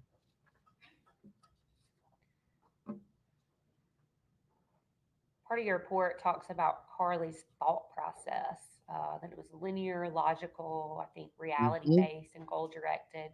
Could you explain to us what you mean by that? So linear, as a psychiatrist, our physical exam is a lot of observation. Kind of start at the head, eye contact, their blink rate, are they slow? Their speech rate, their speech content. We get into their thought content, their thought process. Is it linear, A, B, C, D? Ideas seem to connect, or is it, very disorganized and they don't connect? And so linear means we're having a conversation. It's going from A to B, and they connect. Logical means it's reasonable and it's real. It makes sense. You understand. Reality based it's not delusional. So somebody that I see at the state hospital who's psychotic, they may come in with delusions and they'll say, the FBI's after me. And I know it because I saw a gas can at the gas station and I knew that gas can was a sign that the FBI's following me. Or they'll come in and they'll talk about revelations and the black horses and the white horses and the orange horses and the 6-point stars. I mean, it is very disorganized. It's hard to give you an example, but when you see it, it's pretty obvious. We've heard testimony. Dr. Clark described a manic state and a hypomanic state. During the course of your evaluation with Carly, did it ever appear that she was having any sort of manic state? Not during my exam, certainly not. In your review of the medical records, did it ever appear that Carly had reported any type of manic state? No. I reviewed, I think the therapy notes started with Annette Bryant back in 2015. At least those were the oldest that I had to look at. I looked through those, did not see any mention of dissociation, no mention of auditory hallucinations, no mention of mania or hypomania. So that was from 2015 to 2019. Then I reviewed the LPC Kirk, the counselor, her charts from January of 2024 through March of 2024, the day before the event. There was no mention of auditory hallucinations, dissociative spells, hypomania or mania, or disorganized thoughts, or anything consistent with psychosis. And then I reviewed the mental health nurse practitioner Lieber. I read all of her notes, January, February, March, and none of those mentioned it either. I also found some medical records from UMMC. I think she would have been about 11 years old. There's a Dr. Vaughn and another doctor.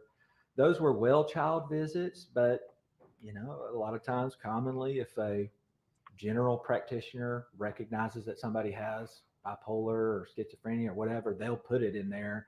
And I didn't see anything in those either. I want to come back to the talk about disassociation, but I want to talk a little bit about Dr. Clark said that Mr. Gregg, Carly's dad, had been diagnosed with bipolar. Did you see medical records that had him listed as a diagnosis of bipolar? I saw very sparse records that listed him as bipolar.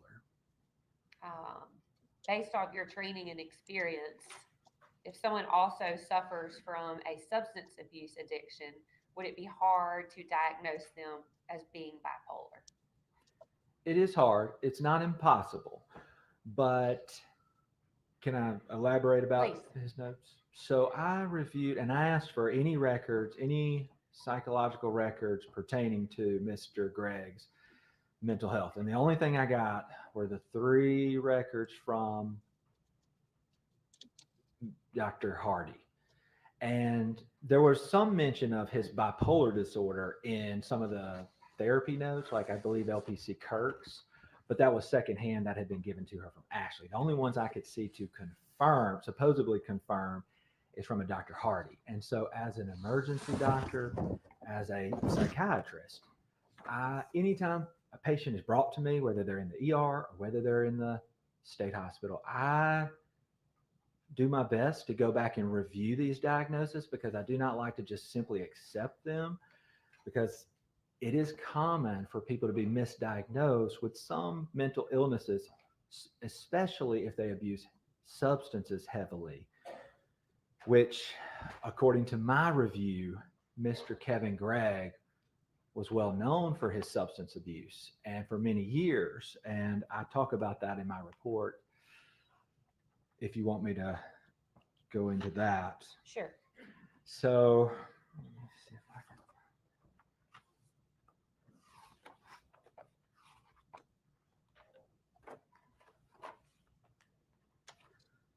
So I started from the beginning. There's tweets from Mr. Kevin Gregg that start in 2012. Oh, 15. So there's text tweets from Mr. Kevin Gregg on March 6, 2012, DMT, psilocybin, lysergic acid, diethylamide 25, that's LSD, mescaline, which comes from the peyote cactus, I believe. It's a hallucinogen, MDMA, which is ecstasy, good when used responsibly. Salvia, opium, coca, which are like plant natural things that you can make opium and cocaine out of, good naturals. He says that in 2012.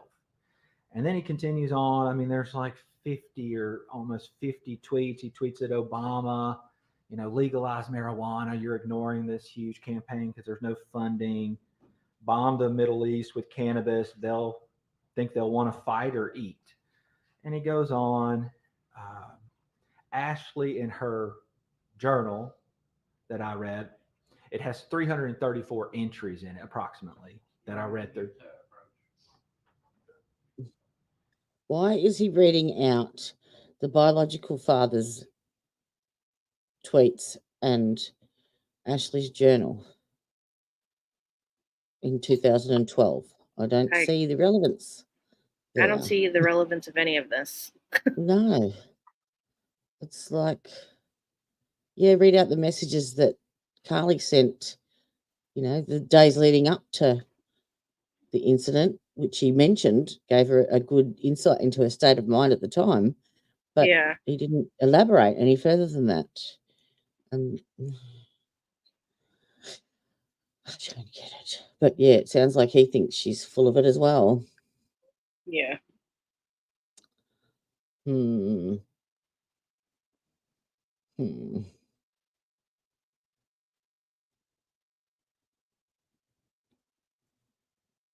I wouldn't be smirking or smiling, girlie. You in trouble. It's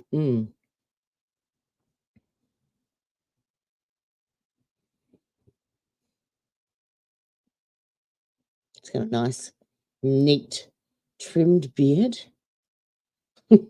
Well manicured. Wonder what his fingernails are like. My granddad, when I was of dating age, used to check my boyfriend's hands out to see if they did She wrote in work. her journal of 334 entries, a lot about her problems, issues. And she basically described him as, to paraphrase, abused a lot of drugs, had a lot of mood lability, up and down, substances, and he was an awful father to Carly. He was verbally, emotionally, and even occasionally physically abusive to Carly and Ashley. I believe there's one incident she talks about in there where Carly had a black eye from her, and it was assumed it was from Kevin. Kevin's parents had mentioned his temper and were real kind of awkward around her after the incident related to it. But it goes on to talk about Kevin wants pain medicines. Janet will get pain medicine and give it to him. It just goes on and on and on about that. I want to talk a little bit about bipolar because it's my understanding that that's one of the diagnoses that Dr. Clark gave to Carly Gregg. Can you talk about whether or not you believe that Carly Gregg actually has either bipolar 1 or bipolar 2? Okay. Yes, I can.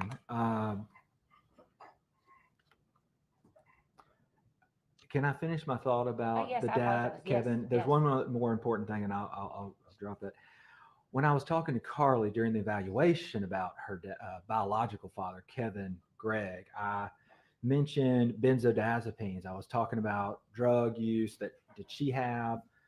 Can we talk about that? And I mentioned benzodiazepines, and she said she knows what benzodiazepines are. And I said, okay. And she explained, I know what benzos are. My dad took them.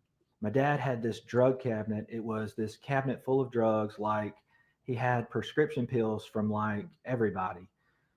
Again, then I went on, I said, and I'm on page 12. I said, talking about LSD and hallucinogens and mushrooms, I brought those up. She said, again, that's my dad. He took all of that, but I did not. He once bragged to me about taking 10 caps of dried mushrooms, which apparently is a lot because most people only take 2, I think, because that's what he once told me.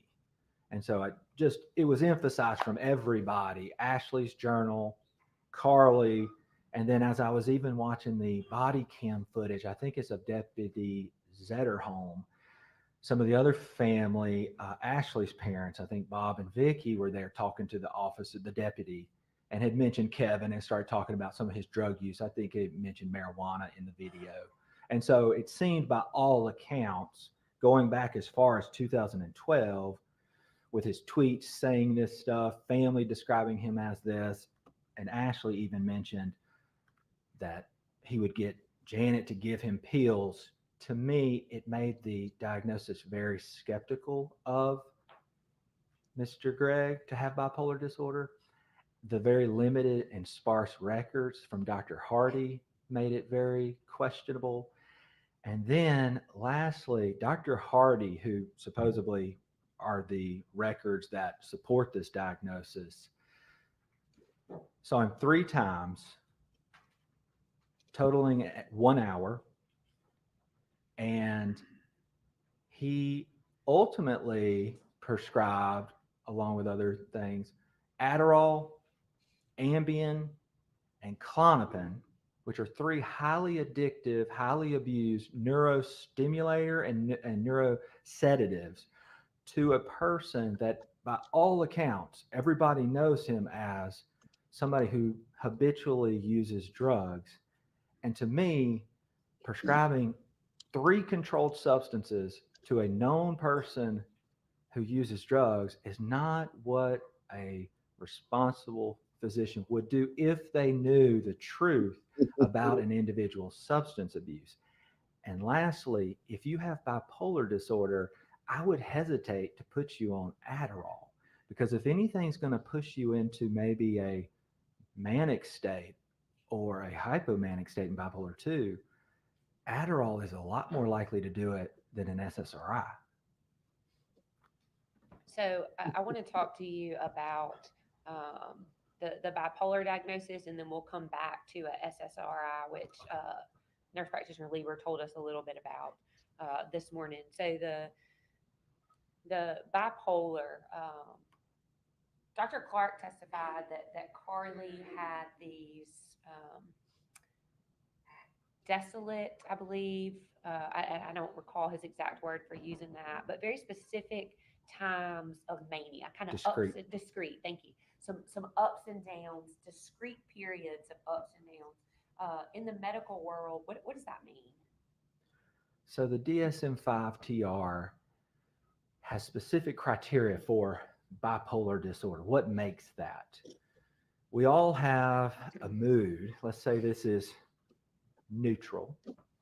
And there's a zone that is considered normal variation, where we can go up, we can have a good day, we can have a bad day. We can have a good day, we can have a bad day. People with depression, unipolar, that's one pole. Bipolar means there's 2 poles. They're opposite ends.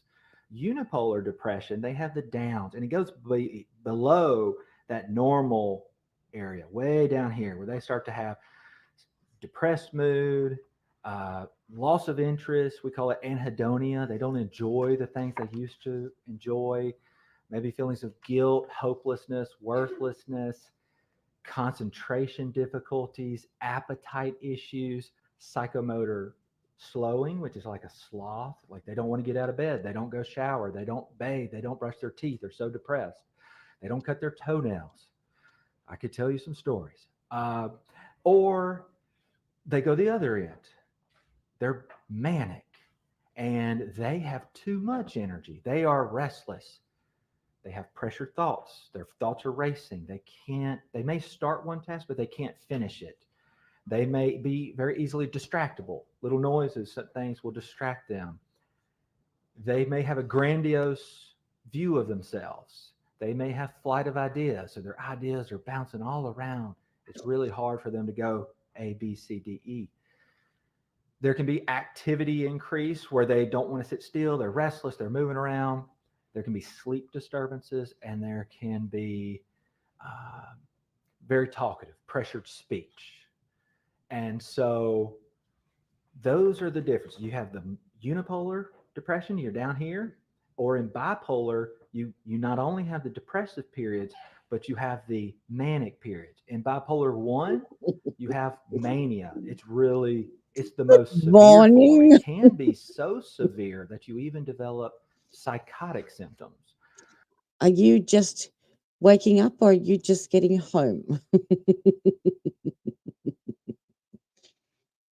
So you're so manic, pressured speech, racing thoughts, restlessness, not sleeping.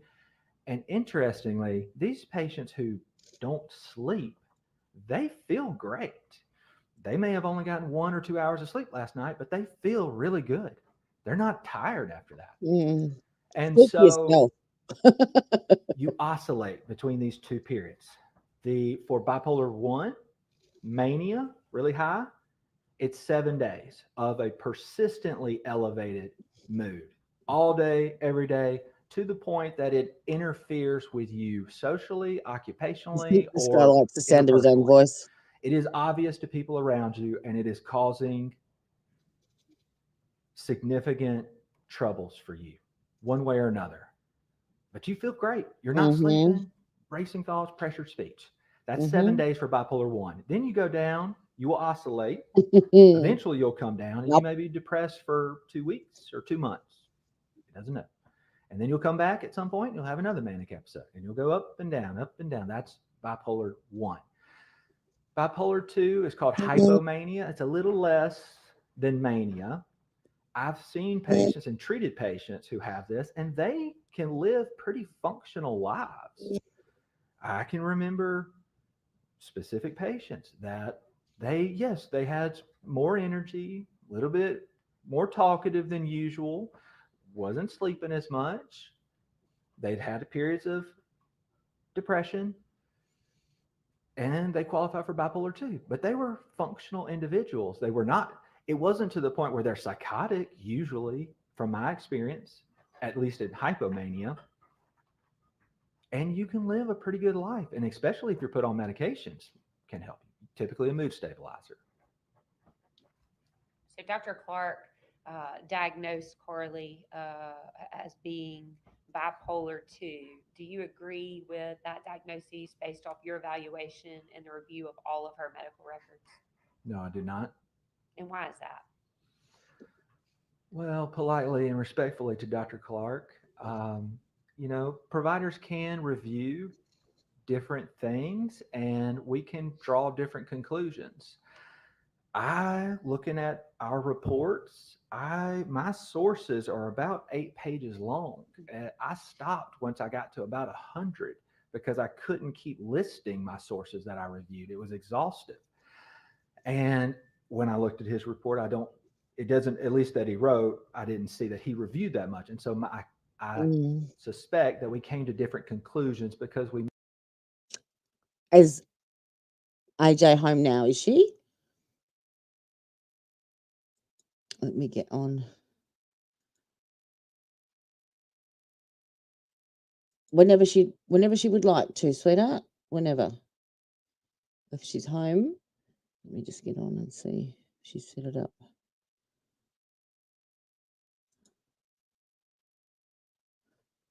Whenever she's on, that would be awesome. And I can. Where is she?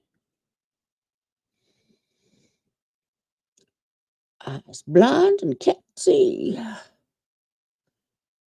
God, I need new glasses. Badly. God, I can't even find her. Can't even see her. Where have you gone? I can't even find her in my subscriptions.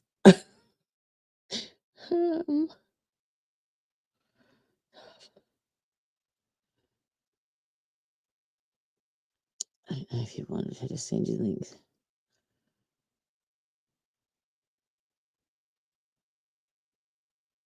Yep, look, that's fine. Get her to send it because she might still be going with Verdict Watch. So it better to be safe than sorry. And I can always jump back in if I need to. So yeah, get her to send it. But if she wants to set up the stream and start anytime from now, that is absolutely fine with me. I will go with the flow. Just tell me when and I shall send everyone over. Okay. Sounds like AJ's back home and she's about to set up the stream to continue going on with this witness and closing arguments, and in the hope that Verdict Watch starts this evening. I can't see it happening, but yeah, just never know, because the jury's sequestered once they go into deliberations. So depends on what the judge decides at the end of the day, and if they finished closings and jury instructions, and they've got what, 3 hours to do it. So in Mississippi it would be 2:30, 3:30, 4:30. Yeah, 2.5 hours.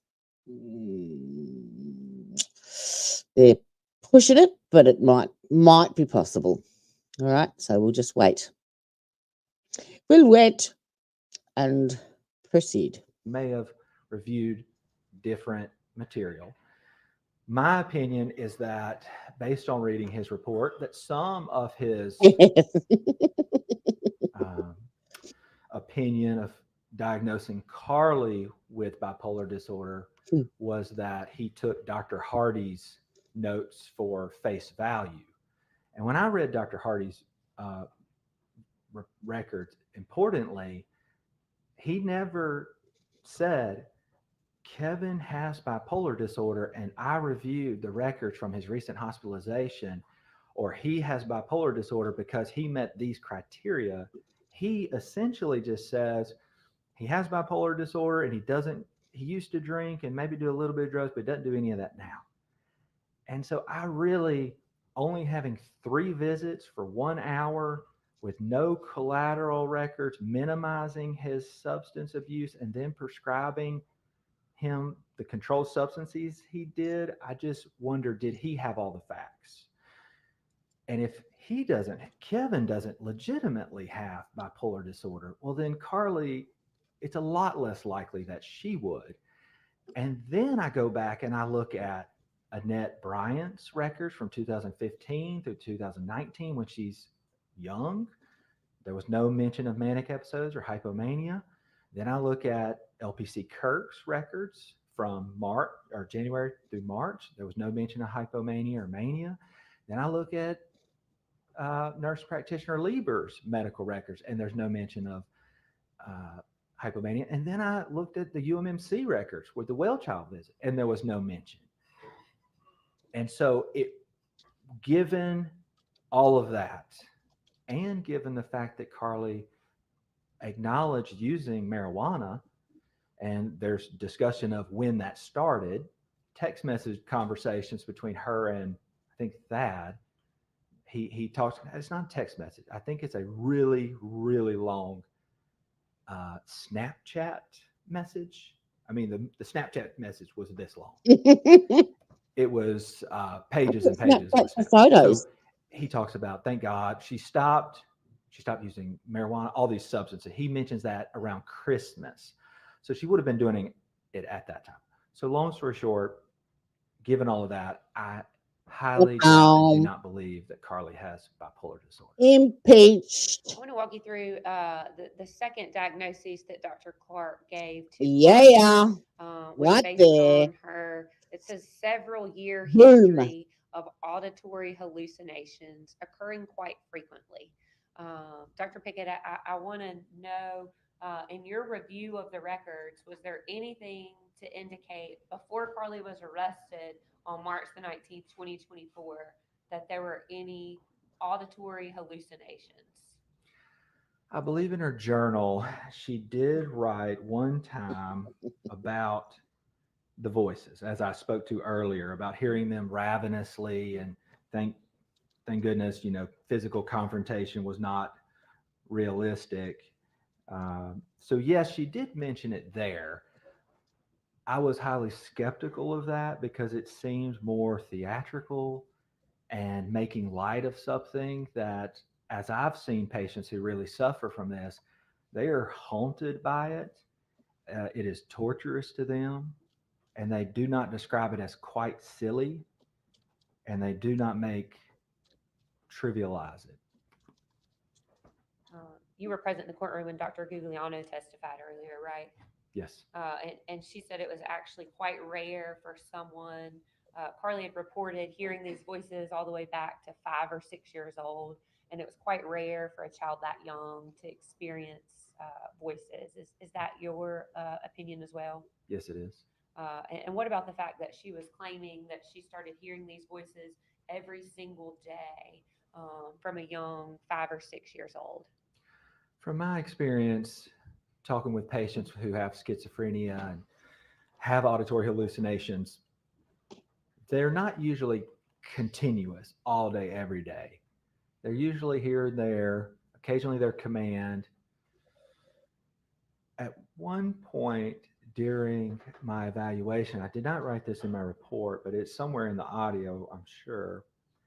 We're talking about the voices, and she was asked, I hope it's on the audio, it may have been during a break, but I do remember she said, I think Attorney Todd asked her, did you listen to that voice? And she said, no, it's a voice in your head. You don't listen to that. And I couldn't find it, but I remember it now. It was there. And that to me says, when I see people who have schizophrenia and they're disorganized and they hear these voices, you're more likely to do what they say if you recognize the voice, if it's like, yes, my dead grandmother, and you trust the voice.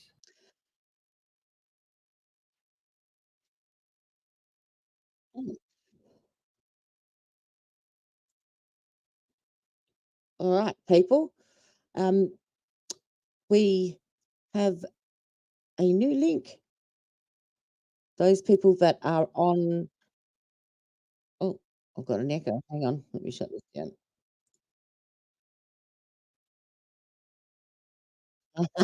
Because I'm hearing myself on AJ's channel. Hi, AJ.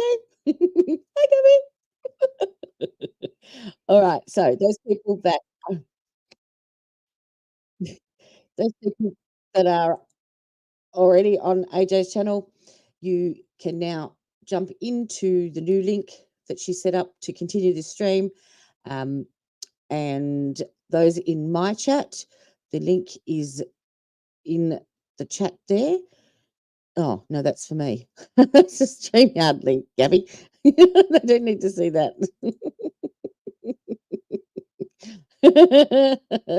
I know I can't get rid of it. So if you go into my channel on my actual channel page, you go into the top section where it says what my channel's about. All of AJ's links are in there, her YouTube channel, everything. You will find it in there. Unless that is the link to the YouTube. Yes, it is the YouTube. Sorry, my mistake.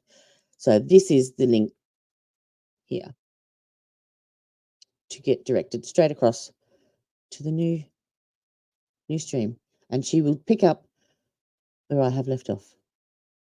Okay. I'll leave that up for a little bit longer.